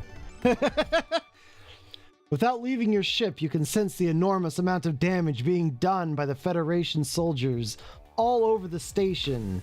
You estimate that in a few hours, this station will be virtually depopulated and practically uninhabitable. Despite the large number of men committed to this mission, you sense from General Sutton that this mission is more for show than anything else. And you guess that this must be a diversion for a much larger main push elsewhere. Not that this mission is proceeding perfectly. You can sense the spirited resistance of the Moash warriors, and by the sound of the reports coming through your comm, even that these disorganized pockets of men are acquitting themselves admirably. Despite this, they are overwhelmed by sheer numbers and by the enormous amount of firepower brought to bear upon them. A little over 4 hours after landing, you see the short blonde hair and tall, broad figure of General Sutton coming aboard. That's it for us, he informs you casually. We're finished here. They got anything on the outfitters?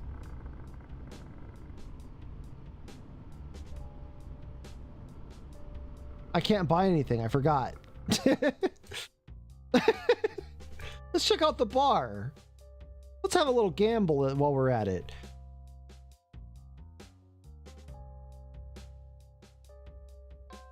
Anyone want to pick a color? Choose your color for the next race.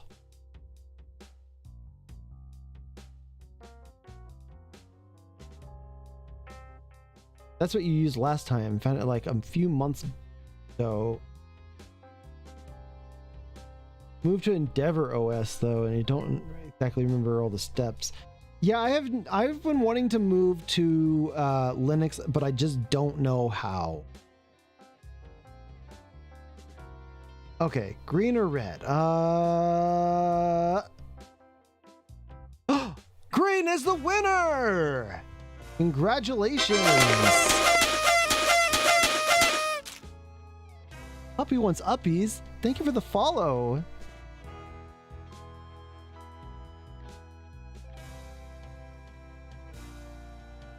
Alright, we're done gambling. Let's get the fuck out of here. Whee!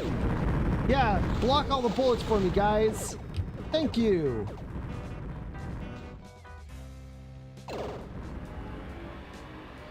We out. Oh my god. Is this my punishment for not choosing red?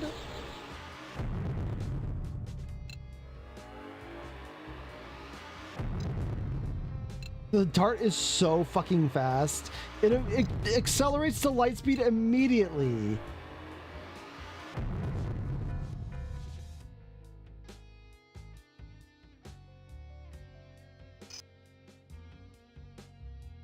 As soon as you land, you head off to Crane's office. Things went well? Asked Crane politely when you enter. You nod with a shrug. Well, your little diversion worked. The Moash warriors were driven to the site of your raid, which allowed the amassed Federation fleet to launch an attack on the skeletal defenses, which broke through their line almost immediately. You nod at her, confirmation of your suspicions. By all accounts, she explains with a smile, most of the Moash fleet has either been defeated or captured, and we are in possession of their homeworld. More than that, we managed to grab the House Elders before they managed to escape. Now that you're back, she informs you dismissively, I'll need you for a diplomatic mission of sorts. Keep an eye out in the bar. I'll have everything ready for you soon.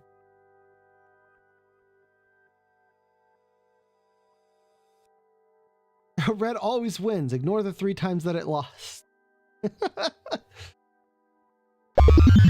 As you pilot your way down through New England's atmosphere, you can sense Flareon waiting for you.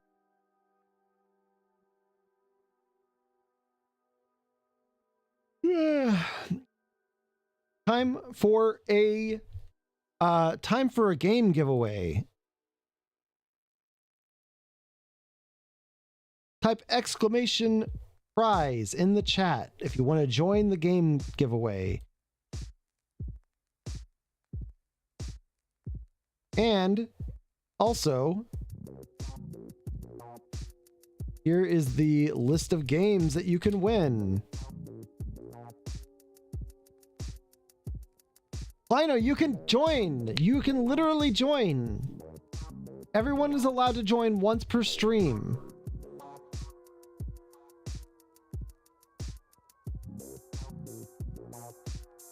I think the Velos have it worse. I mean, their home world is destroyed and they're enslaved. The Aurorans seem to be like asshole warriors.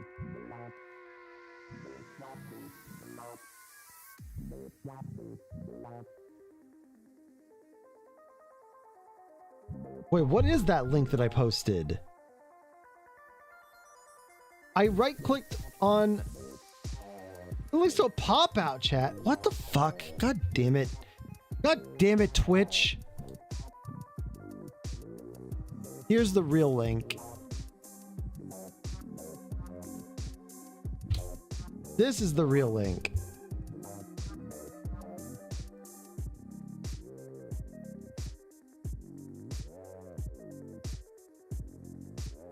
It is time you learned our history. With that, he bombards you with the images of the Velos race.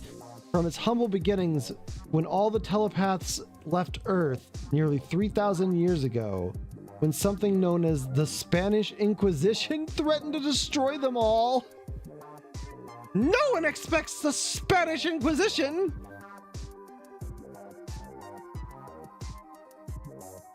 They left under the Indian Prince Velos, and they traveled the galaxy for many centuries before finally settling on the planet Velos.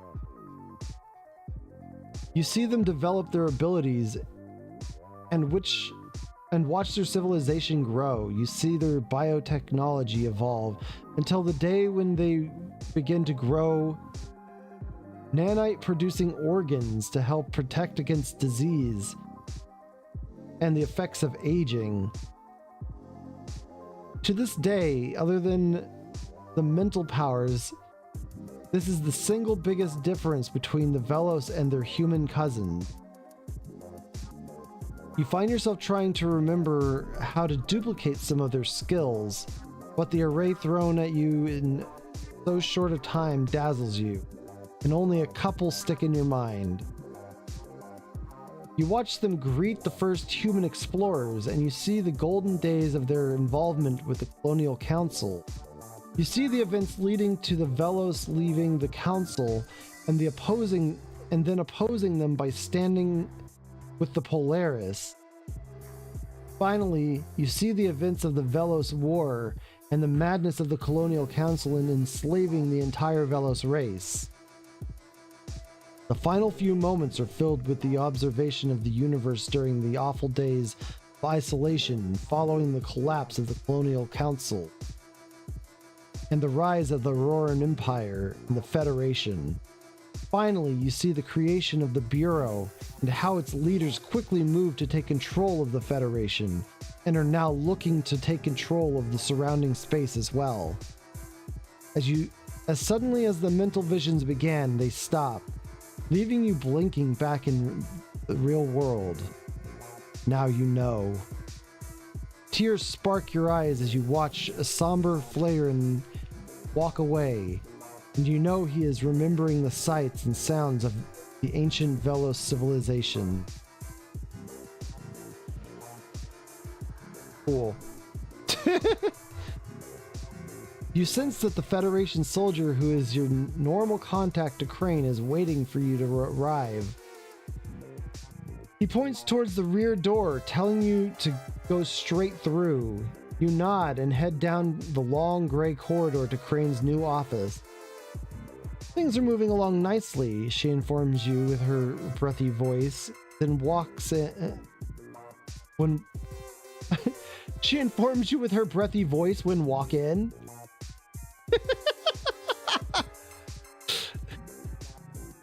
The Federation forces are basically in complete control of Moash space. We are ready to begin the next phase of the operation. You see, she explains quietly, we want to subvert the entire Auroran Empire so that we can make sure of its enormous make use of its enormous resources. But we could never do it by force alone.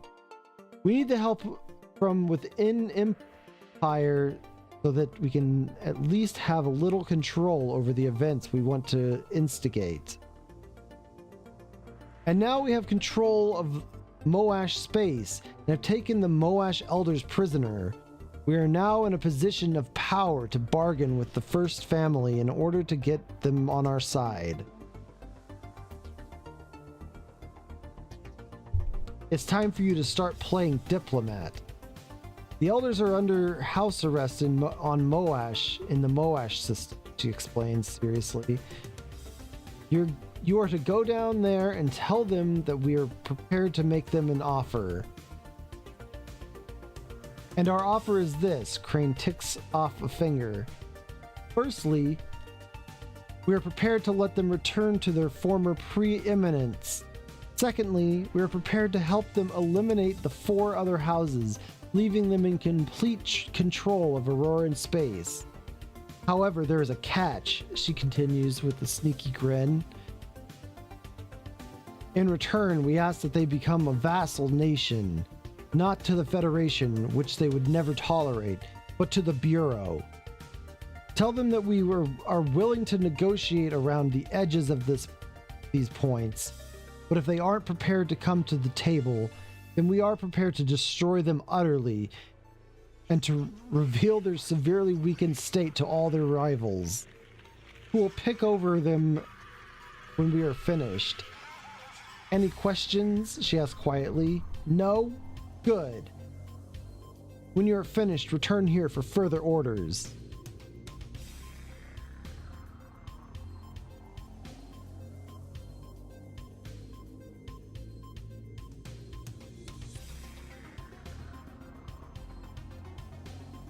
Minor spelling mistake. I'm gonna add that one too if it's not already there. Oh, it is already there.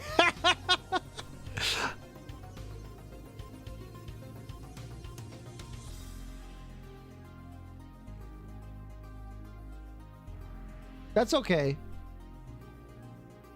Take your time.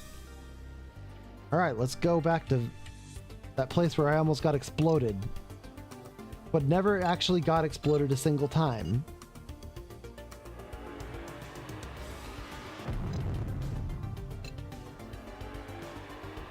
It didn't happen in this save, so it didn't happen.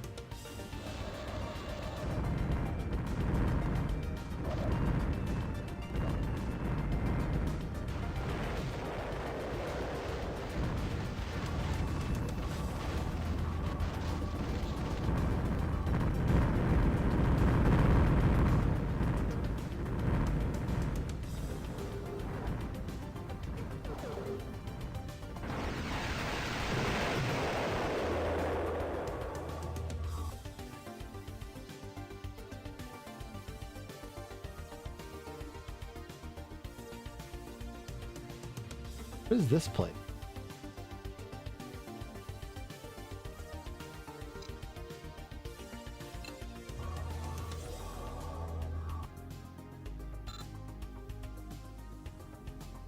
I have insufficient energy for a hyperspace jump.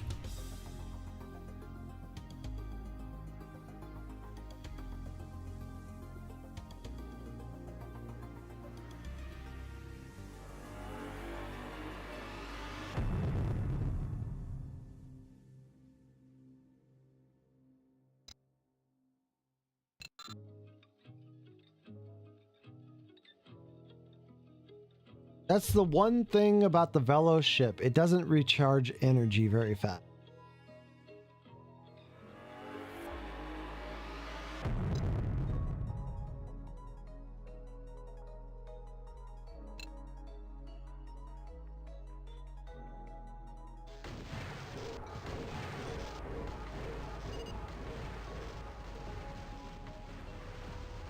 Congratulations, Kleino! Pick a key from the game pool.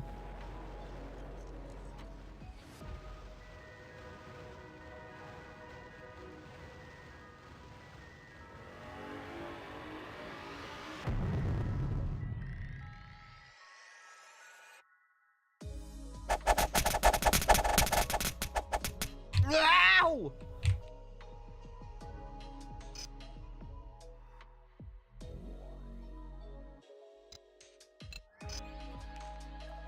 Where am I going?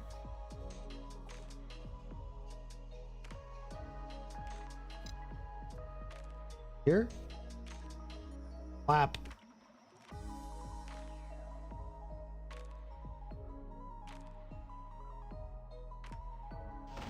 Best. Bus.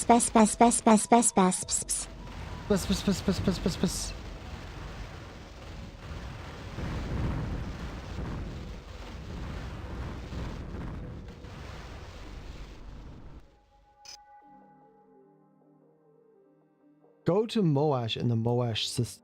Where's Moash? Oh, I'm in Moash rep. Need to go to Moash.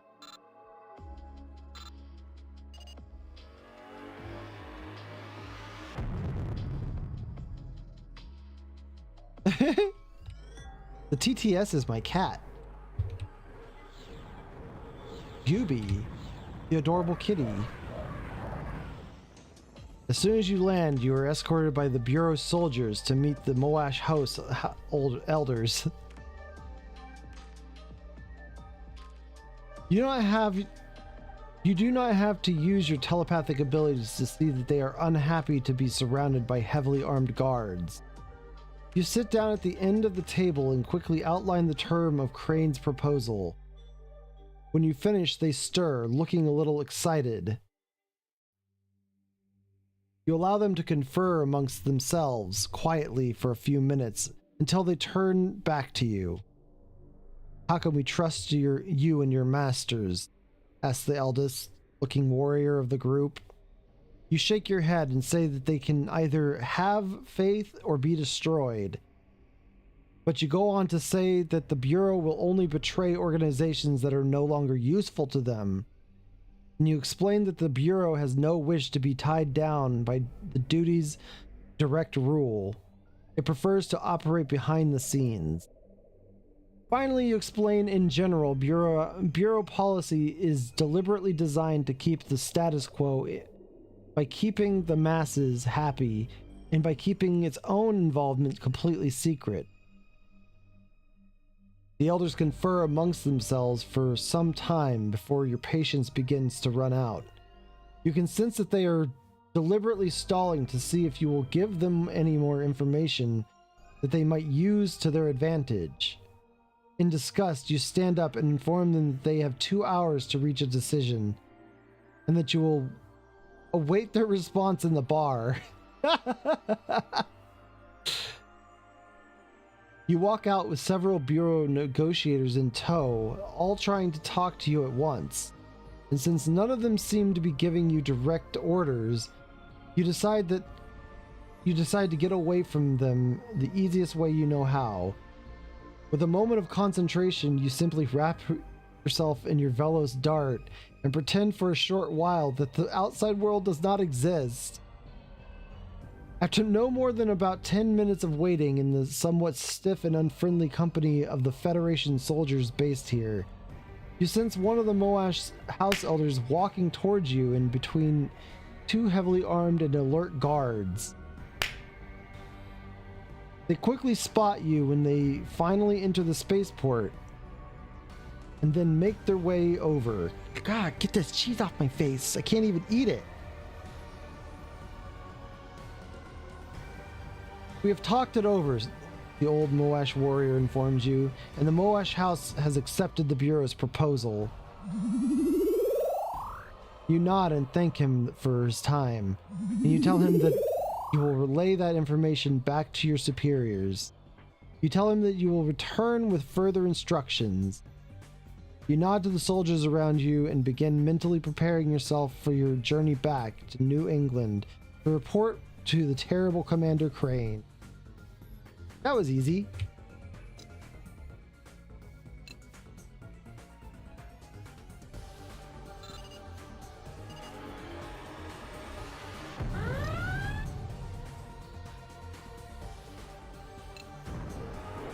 It's impossible to block.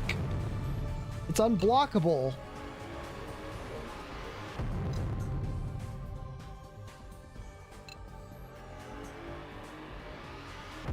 Gooby, you're so good. What a good Gooby. I love you, Gooby.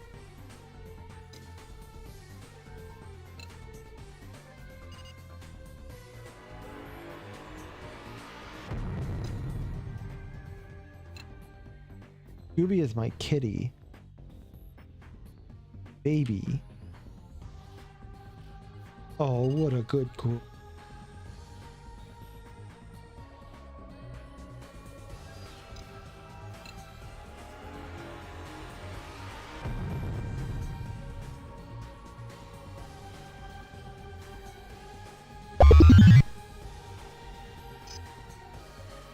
You're slightly surprised to sense the deceitful weavings of Commander Crane's mind awaiting you as you pilot your way through the New England atmosphere.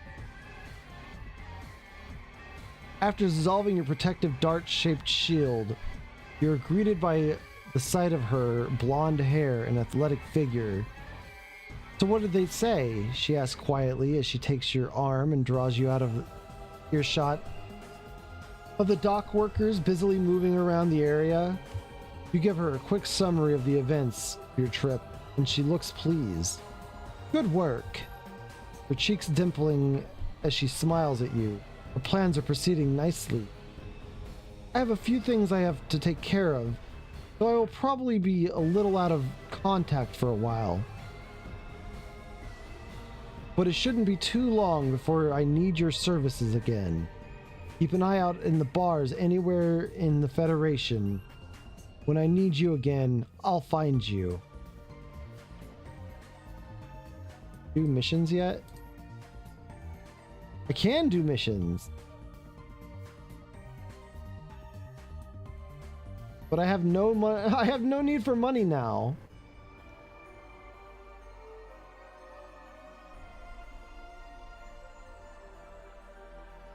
Guess I could take my little dart out and kill things.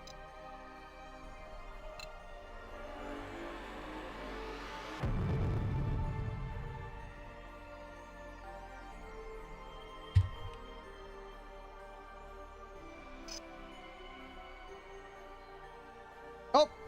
You can sense Commander Crane waiting for you just around the corner, and you cannot help but smile when you notice that nearly every male head in the bar keeps turning surreptitiously in her direction. Chuckling to yourself at the naivety, you make your way over to her. How are things? He asked, with a radiant smile when you sit down opposite her. You shrug your shoulders, nonplussed. Well, I'm glad I managed to catch up with you, as I have another mission that needs your skills.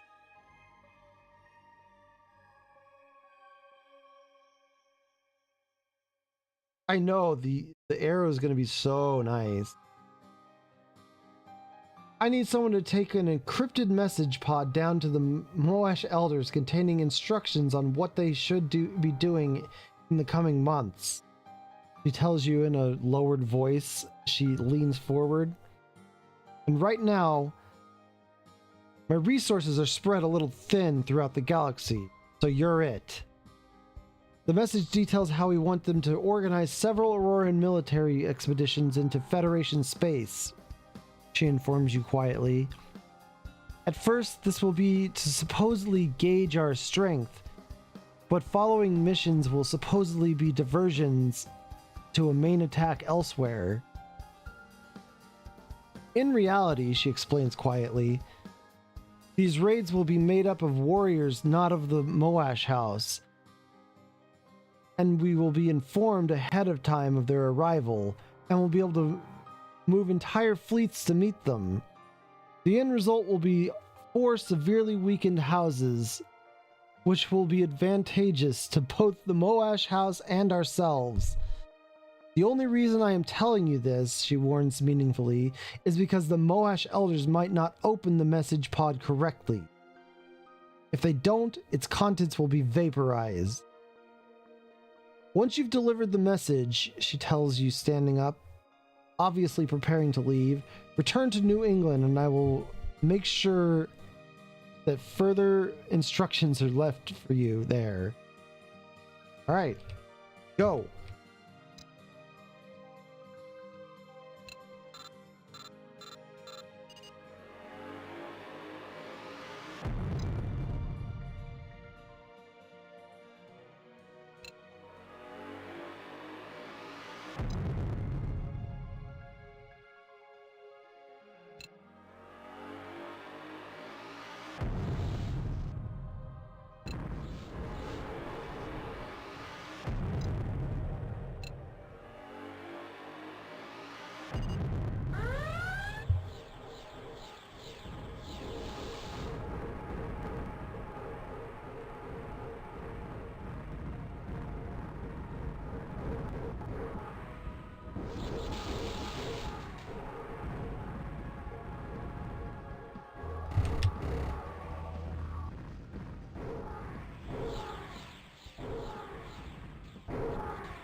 As soon as you land, you are greeted by a savagely tattooed Moash warrior who leaps at you in an effort to rip your throat out.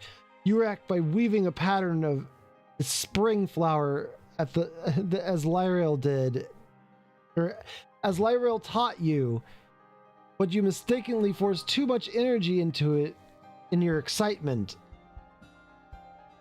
In an effort to keep the energy under control, you are forced to weave in a calming effect. You notice as you do that, it almost resembles the warmth of the sun on your spring flower. You step over the remains of the warrior and quickly head up to the Moash Council chambers. Hand over the message pod to the old warrior at the head of the table and step back.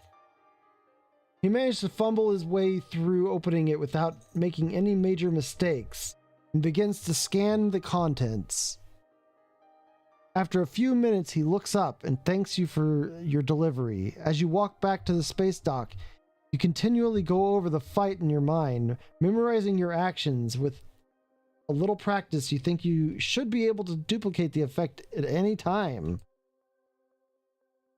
Gooby, she wants so much attention. Ow!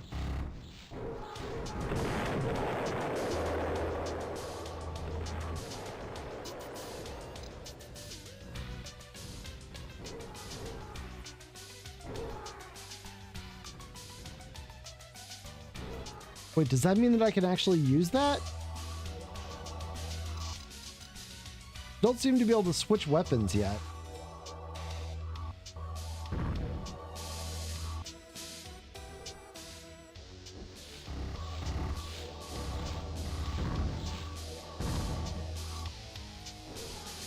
Oh, I already disabled him. Are you asshole?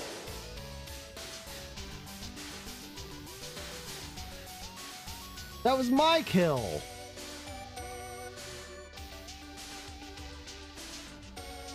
Moash hole.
Let's go talk to Lyrel and see if he has any insight into what I just did. Nope. Guess not.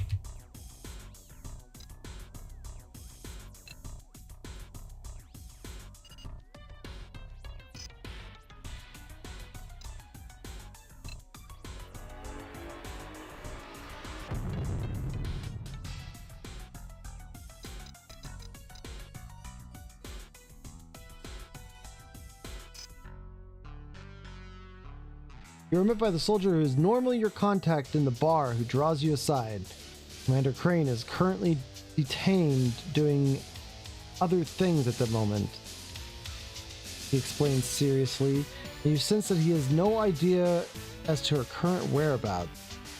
She wanted me to tell you that she will need your talents again in the near future, when the plan you just delivered to the Moash starts coming to fruition. So keep an eye out in bars.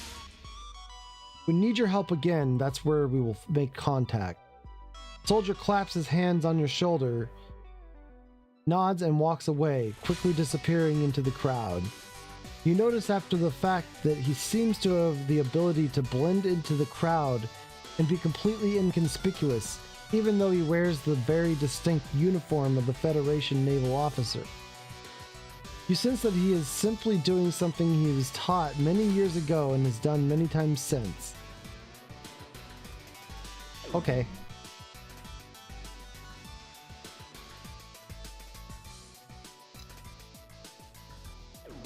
Marauder, huh? Oh my god! He just exploded instantly. I was gonna zap him a little, but no, he just like exploded right in front of me.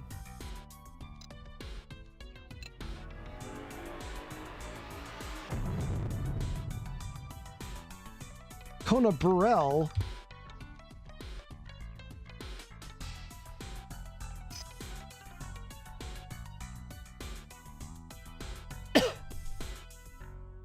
As soon as you walk in, you spot the blonde-haired Commander Crane sitting at a table trying to fend off an unwanted male suitor. You make your way over quickly in the hope that you can discourage him enough so that Crane will forget the incident and let him live. There you are, she exclaims, smiling before turning back to the man. I'm sorry, but my business associate has arrived, and we must speak in private. Could you excuse us for a moment? The man takes one long look at you before nodding slightly, sullenly, and heading back. Slightly sullenly, and heading back to the bar to buy a drink. Your hopes sink when you sensed Crane filing the incident away to be dealt with after you leave. He's lucky you turned up when you did, she informs you icily, and you laugh. She shakes off her bad mood. I have another message that needs to get to the Moash. That means you get to play courier again. This message inside the pod contains details on the next stage of our operation, she explains quietly. We want the Moash house to step up the raids into our space and begin amassing an armada of their own. At a preordained time detailed in the message you will be carrying, a Federation force will be attacking by the Moash and be attacked by the Moash and destroyed. Public opinion will be inflamed and war will be declared. An enormous Federation fleet will head down to Auroran space response and will begin running amok, but only selectively so. The end result will be the destruction of the other 4 major houses. Then the remaining survivor, being the Moash house, will sue for peace, and we will grant it. Again, I'm only telling you this, she reminds you seriously, in case the Moash elders do not open the message pod correctly. Return to New England when you're done, she tells you dismissively. You look over at the would-be suitor. Don't worry about him, she continues quietly. He will be taken care of.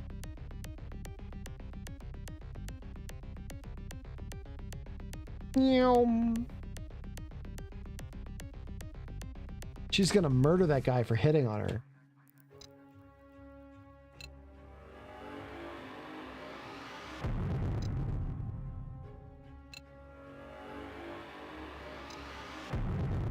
Oh, now I can use the Summer Bloom.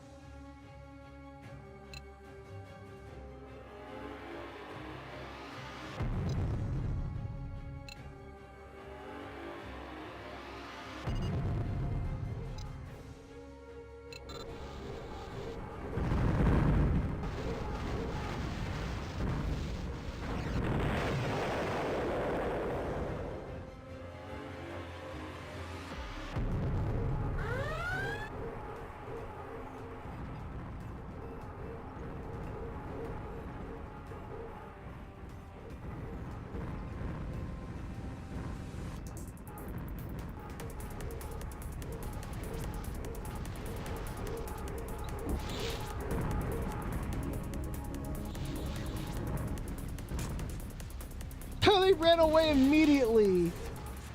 I zapped him just a little bit and he ran away. I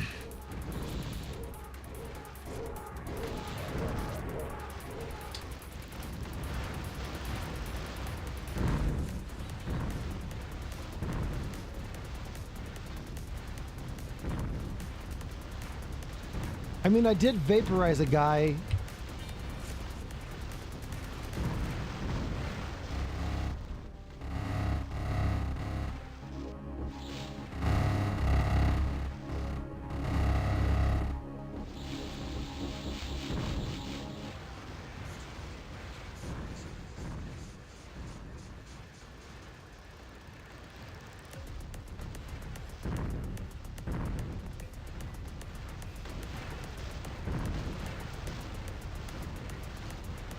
The only thing is it uses a lot of energy, and I don't get energy back very quickly.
One more pass.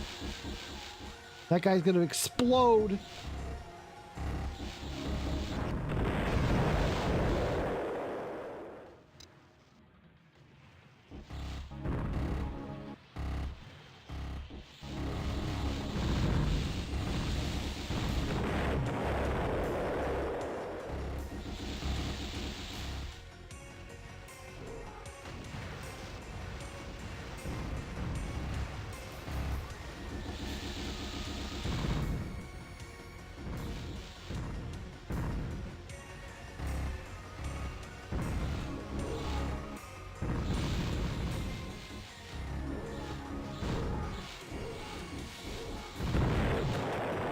They just killed their own dude.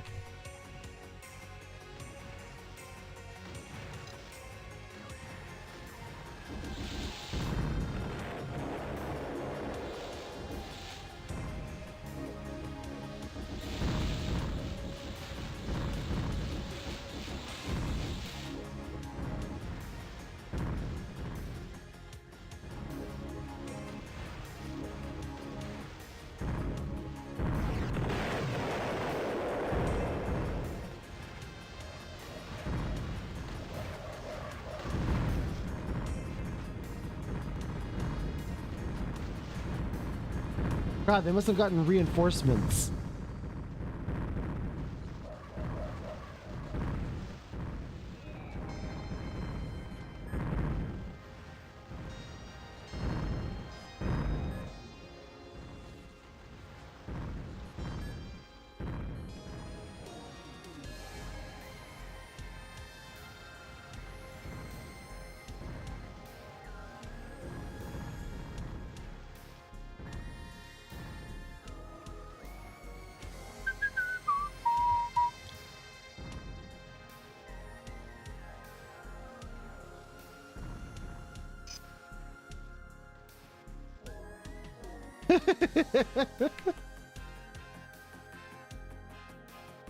As you pilot your way to your destination, you find yourself exploring the nature of the device attached to the nape of your neck.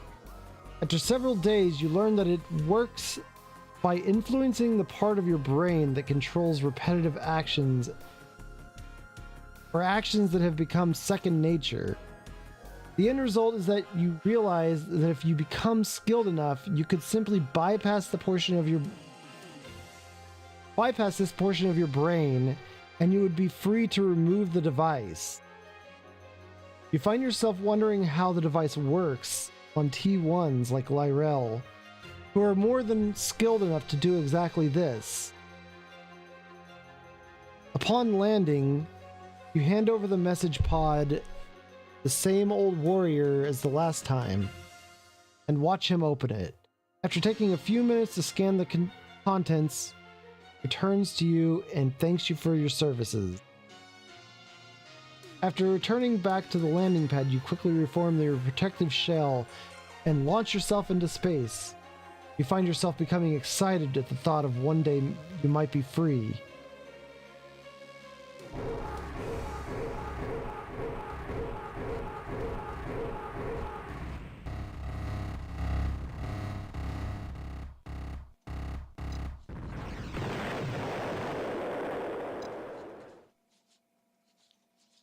The little Moash ship, or not, yeah, the little Auroran ships have like a lot of firepower on them.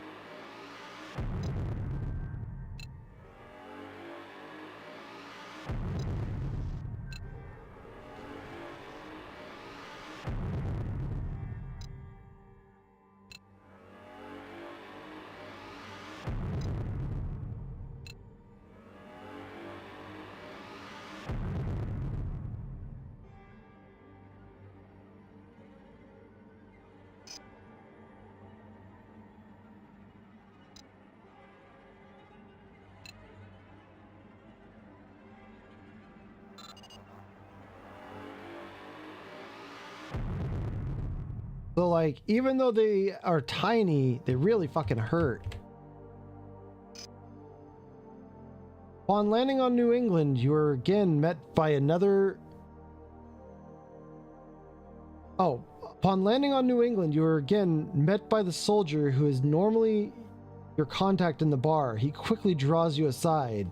A new situation has arisen, he explains urgently, and Commander Crane is currently looking into it. She wants you to keep an eye out in the bars around the place, as that is where she will make contact with you when she needs you. The soldier steps forward and gives you a warm hug before stepping away and smiling. He moves away, saying that he will see you later tonight. Anyone watching would have thought that the exchange was between two old friends meeting for the first time in a long while. You smile at his disappearing back, shake your head in keeping with the charade.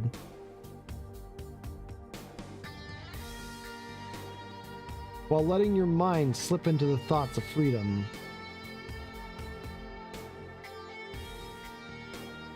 Let's see if Lyrel will talk to you.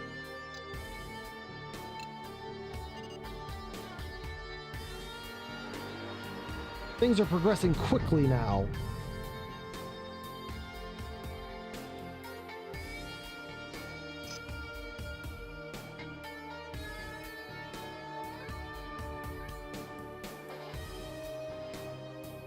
Eliminate traitor.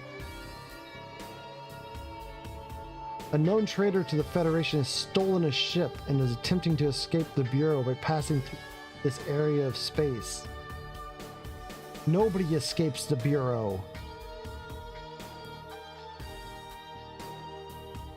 This is a covert mission. The Federation Navy may well try to interfere with your efforts. Try to avoid outright confrontation. But do not waver from the primary objective. The ship in question has been seen in and around this system, has been given the IFF code of traitor on your scanners. Find and destroy it and make your way to the New England in the Wolf 359 system debriefing.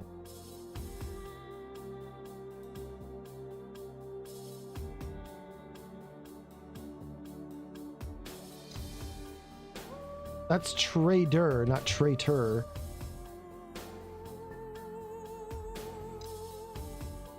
Sigma. Fed.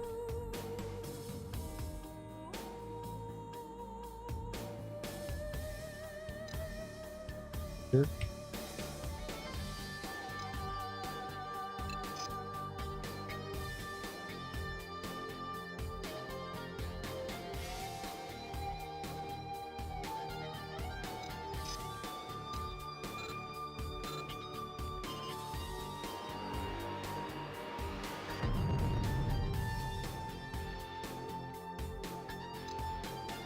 traitor. Traitor.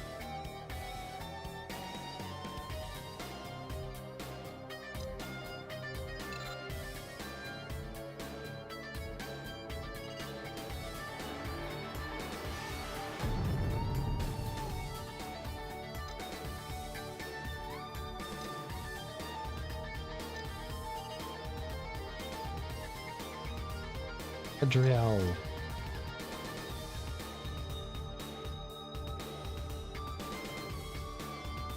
Well, I don't know what the fuck they're talking about.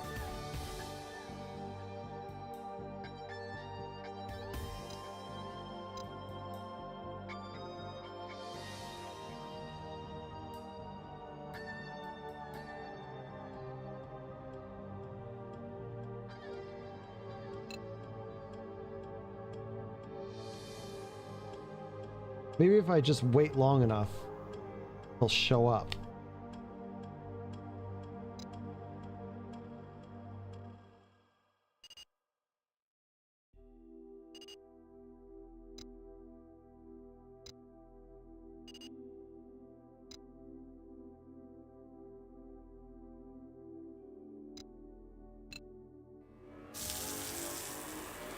Mystic, welcome in.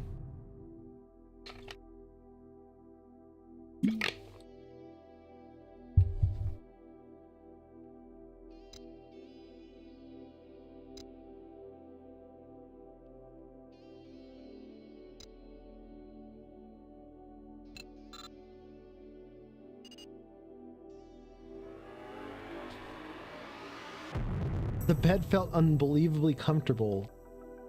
That's so.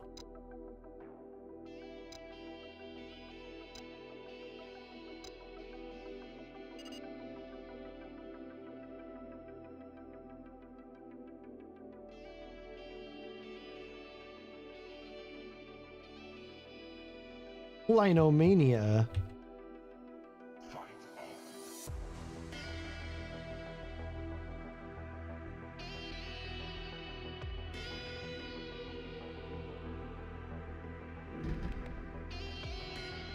Let's see. Target select. Hilda.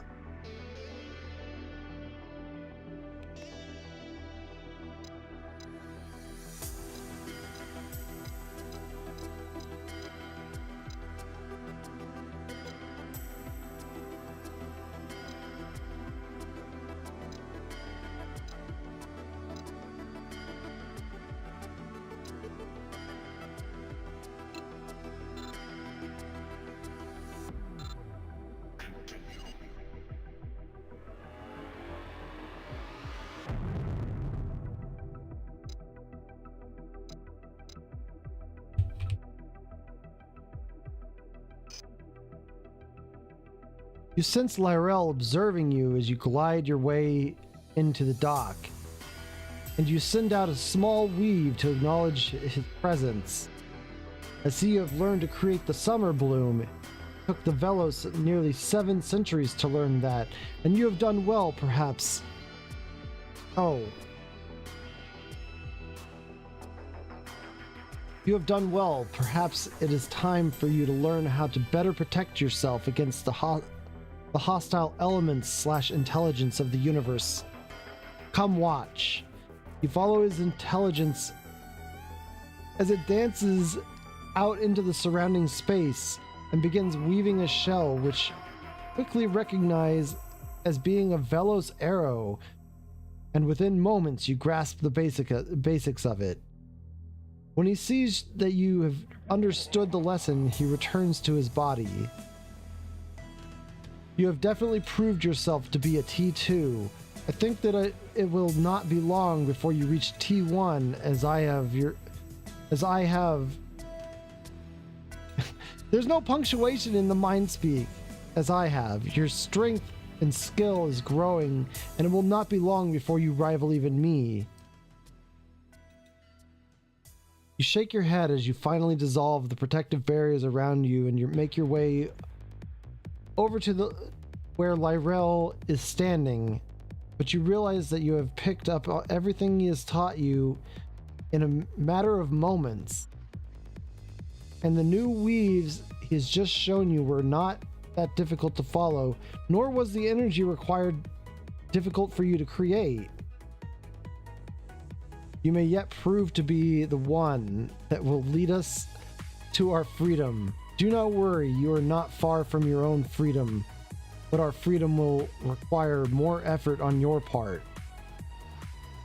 He stands and nods his head in recognition of your prowess before moving off into the crowd milling in the space dock. Commander Crane is waiting for you in the Cane Band bar as we speak. I suggest you meet with her.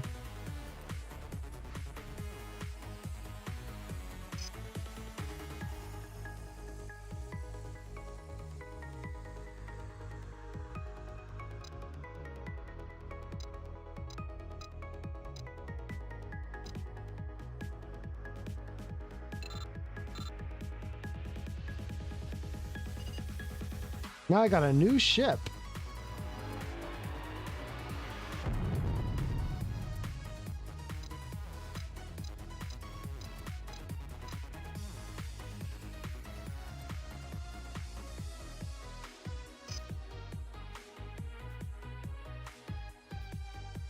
You walk straight past the soldier who is the normal contact and down the passageway at the rear of the bar because you can sense Crane waiting for you and you simply cannot be bothered dealing with the middleman.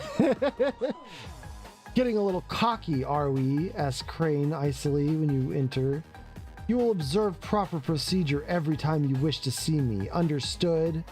You nod without thinking. Good. Now down to business. He continues in a more moderate tone.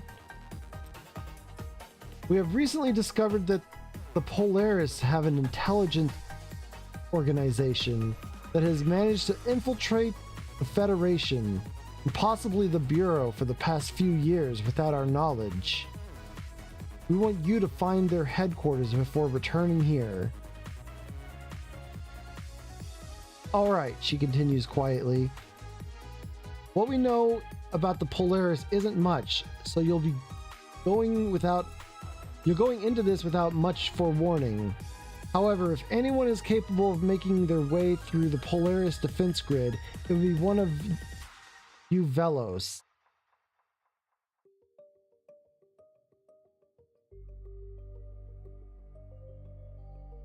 Besides which, she points out seriously, the Polaris feel that they owe you people a debt for what you did when you sided with them against the Colonial Council centuries ago. You refrain from pointing out that you are just a telepath, not a Velos, because the information you are getting could well save your life, and mentioning it to her might well endanger it. We have no idea where the Muhari have their headquarters located, she concludes dismissively, but once you have found it, you are to return here for a debrief.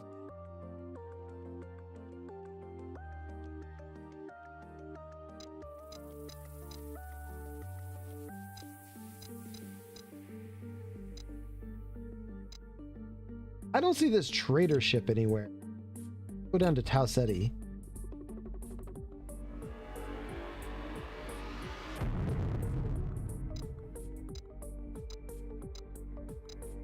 Oh, nothing.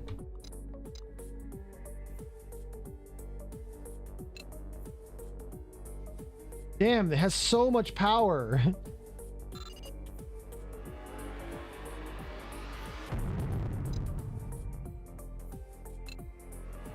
I can jump so many times now.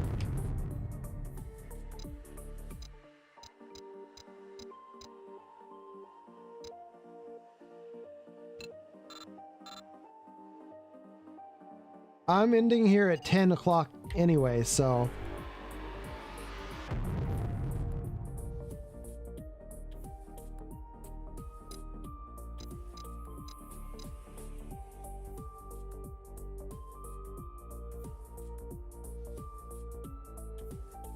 Well, I know you should definitely check out this game for yourself, too.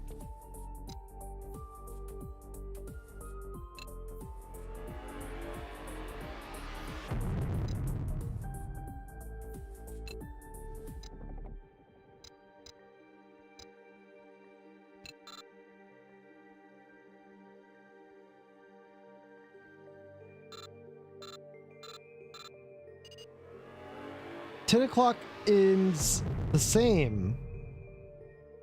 Both of our times. We're in the same time zone. Silly.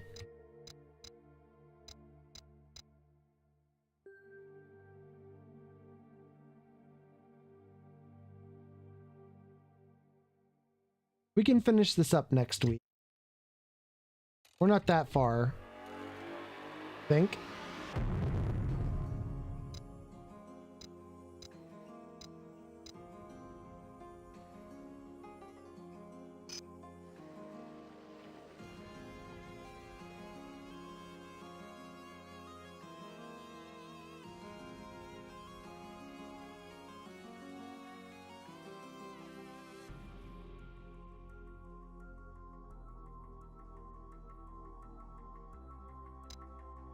Did want to shoot this guy though.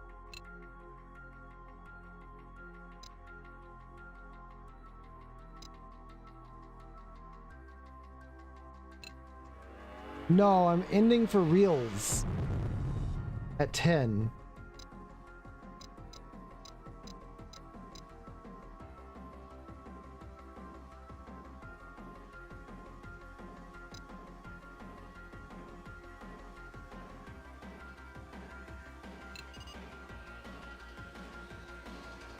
That's why I'm quickly looking around for this guy. Roughneck.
It's in like 3 minutes.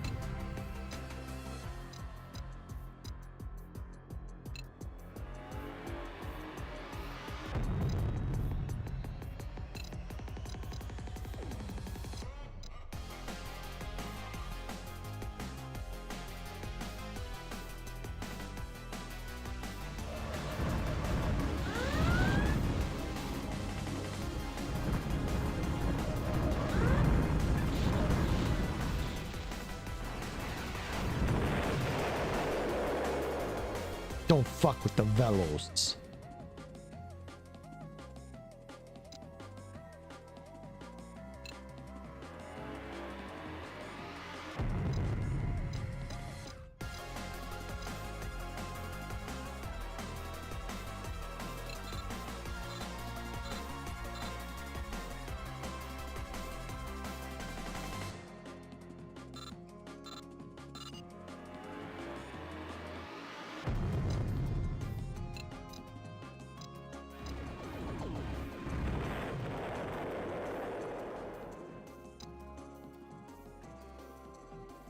Derelict, huh?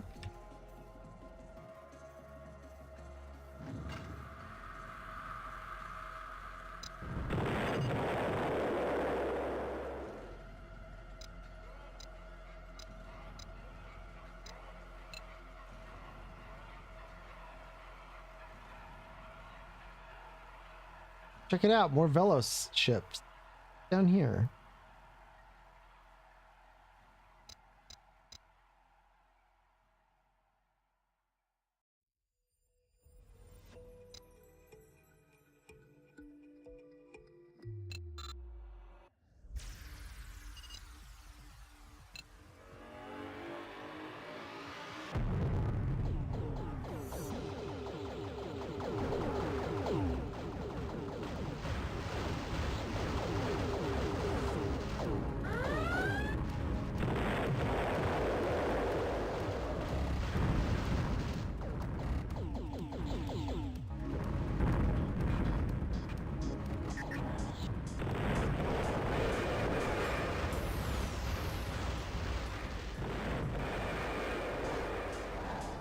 God, I just fuck people up now.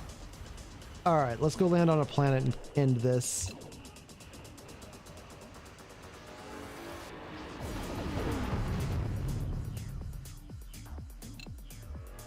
Earth seems like a good place to land.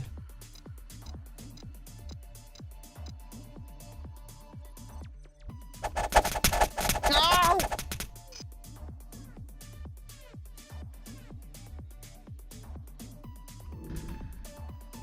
All right, let's go over to the end screen.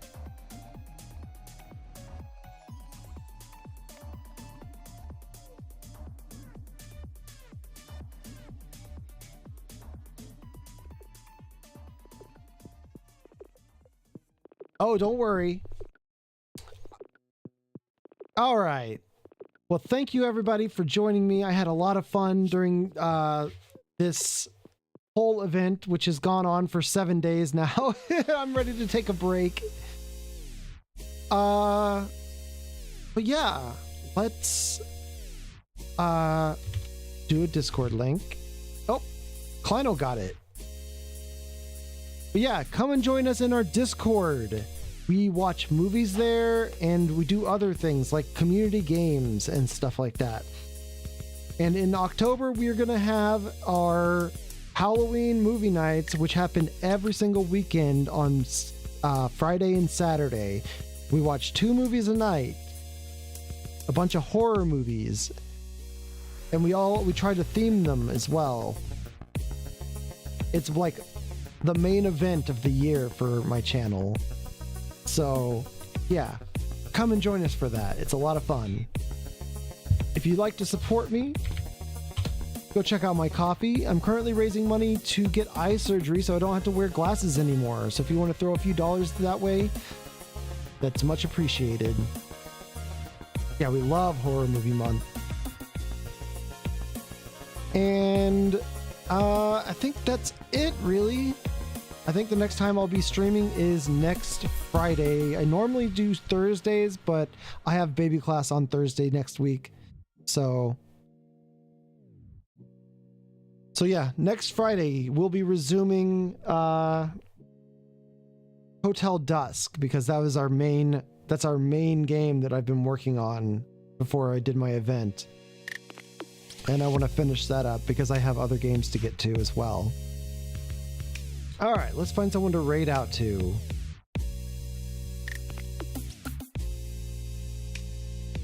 I'm just gonna lean back, stretch a little bit. All right, let's see who is streaming right now.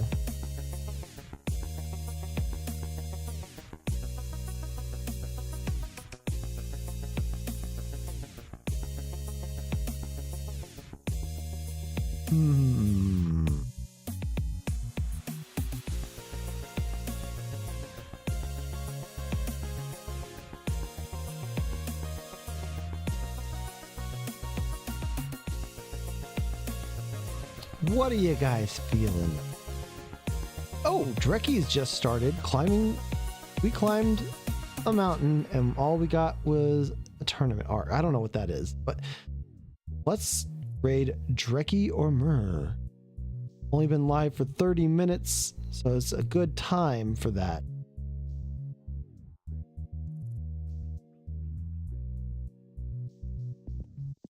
Here is our raid message. If you don't have these emotes, feel free to use whatever emotes you have.